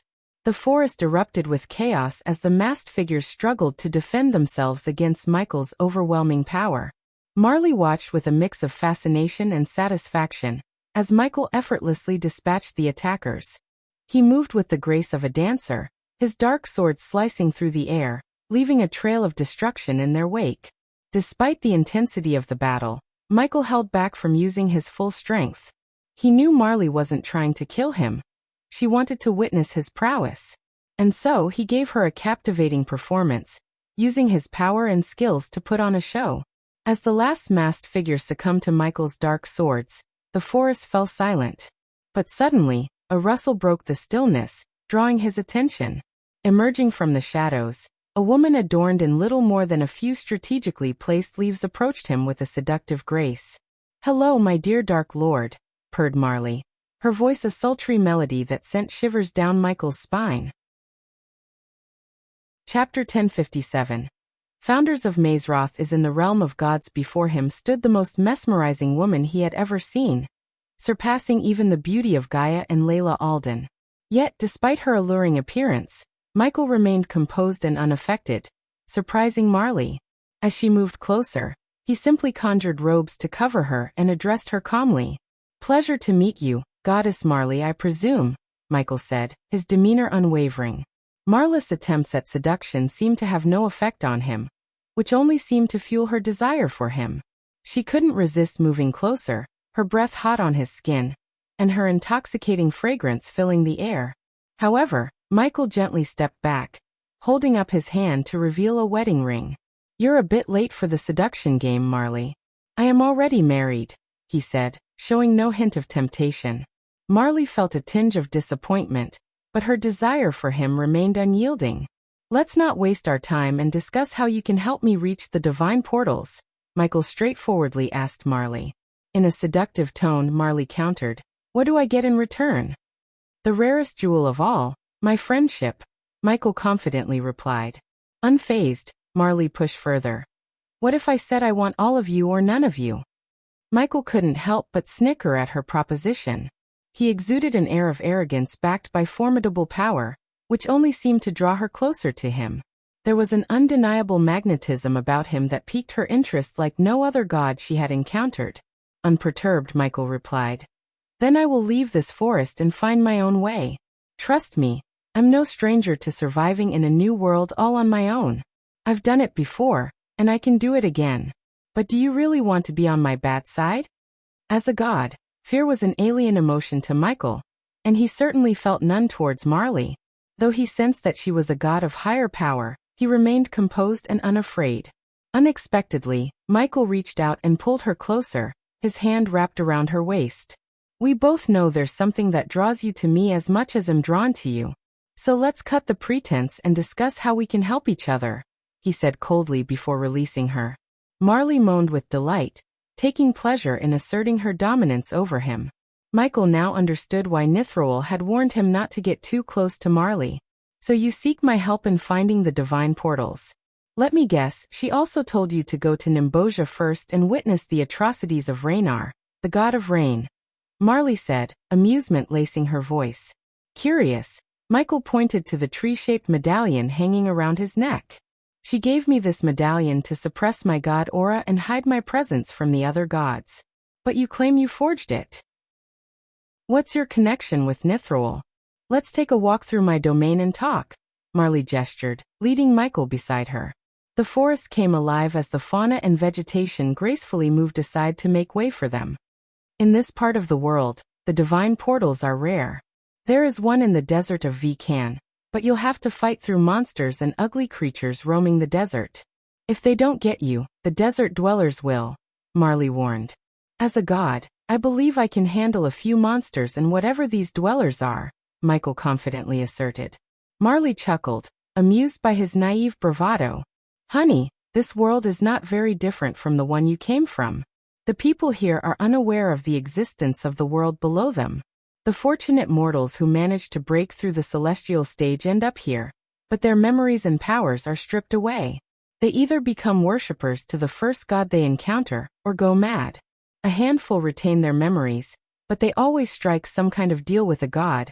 Marley explained the intricacies of the realm of gods. My point is, dear, only a god will recognize another god. However, since you're wearing my medallion, they will see you as nothing more than a commoner in this world. But don't let being a god get to your head. There are creatures here that can take down even a god and consume their soul. Some of these creatures have lived here longer than any god, she warned as Michael calmly walked beside her, attentively listening to her words. Besides, if you use your god powers too much, the Pantheon will sense you and find you, regardless of whether you wear my medallion or not. The medallion is for you to keep safe while you learn about this world and build your worshippers. The more devotees you have, the more power you will gain, said Marley. But with the system and the dark seeds, he kinda didn't need worshippers to level up his godhood. Yet he had a feeling things might not be as simple as he thought. But won't building too many worshippers draw the Pantheon's attention? Michael asked. It certainly will. Did you expect your life to be easier here? That's why Nithroel prefers the mortal realm over the realm she was born in. Marley chuckled. Things are simple in the mortal realm, but here everything is complex and messy, thanks to the Pantheon. Now let me tell you something that will complicate things even further for you. Since I assume you won't join a Pantheon, you won't get your own kingdom. So you have to poach worshippers from other gods. Trust me when I say this, gods do not like it when their worshippers are taken away. Piss them off too much, and they will send their angels to smite you. Marley warned Michael, relishing in the challenge she presented to him. But luckily for you, there is an opportunity you can exploit. The thunder god and rain god are not on friendly terms. If one of them were to die, you could potentially claim their kingdom if you plan your moves right. However, it will draw the attention of the Pantheon. So whatever you do, it's impossible for you to survive here without crossing paths with the Pantheon. My suggestion to you is to draw their attention and strike some kind of deal. They are all too focused on Dagon, so they might be willing to bring you to their side. Desperate times call for desperate measures, honey, Marley advised, enjoying the thrill of revealing the complexities of the realm of gods to Michael. Marley suggested that Michael work with the Pantheon rather than against them. However, she had no idea about his true plans to ally himself with Dagon and fight against the Pantheon. As he listened to her explain the complexities of the world, Michael began to consider the idea of working with the Pantheon, at least for the time being. I don't think the Pantheon will welcome me with open arms, Marley. Apparently, the god of time and space has a bone to pick with me. And your god of war crashed my wedding, Michael said, watching Marley's reaction closely. As soon as she heard the name god of war, her face drained of color, and she trembled in fear. You seem to have pissed off two of the most powerful gods in the Pantheon. How did you do that? Asked Marley, clearly taken aback by the revelation. Michael chose not to reveal too much and pretended to have no idea about the reasons behind the god's enmity towards him. He didn't want to give away too many details to Marley, as he was still uncertain about her true intentions and allegiances. I don't know, Michael shrugged in response to Marley's question about Rudra's actions. But it's weird. Rudra doesn't just attack other gods on a whim. He's usually a pretty chill guy. If he decided to do what you said, he must have had a pretty good reason. Damn, I hate thinking too much. This is why I stay as far as possible from the Pantheon and their bloody politics. Marley pouted, clearly frustrated with the complexities of the godly world. As they continued walking through the forest, the silence between them lingered for a few moments before Marley finally spoke up. You can spend the night in my forest and we can talk more about this world, she offered. Thank you for your hospitality. But I need to ask you something. Why are you helping me? Michael inquired. Because I need your help, obviously. I told you about the war between the rain god and the thunder god. Many of my worshippers are getting caught in the middle, and they both don't care about the worshippers of another god. Since I cannot leave my domain, I want you to find a way to bring my worshippers here. Marley explained her reasons. And why can't you leave your domain? Michael asked curiously. Not just me, honey. No god who has a kingdom can leave their domain. You'll have to ask the Pantheon why. Marley responded with a hint of mystery in her voice. The sudden revelation that no god could leave their domains opened up a world of possibilities for Michael to exploit. If he could somehow kill a god, there wouldn't be interference from another god. But to achieve such a feat, he needed to learn more about the god-killing arrows. Have you ever heard of the people who discovered Mazeroth? If you know Mazeroth in the mortal realm, that is? Michael asked Marley. But when Marley heard his question, she burst into laughter. I know them very well. They are no longer just people, darling. They are gods here and serve the Pantheon. Marley said, surprising Michael with this unexpected twist. When did everyone become a god? I have the worst luck in the entire universe, Michael sighed inside. You're tuning in to the Lee May's Sword of Destiny YouTube channel. We're so grateful for your support, and don't forget to subscribe to join us on this incredible journey through captivating stories. Your generosity through donations truly makes a world of difference, as it's the primary source of revenue that allows me to expand and enhance this channel for you. Thank you from the bottom of my heart for being a part of this adventure.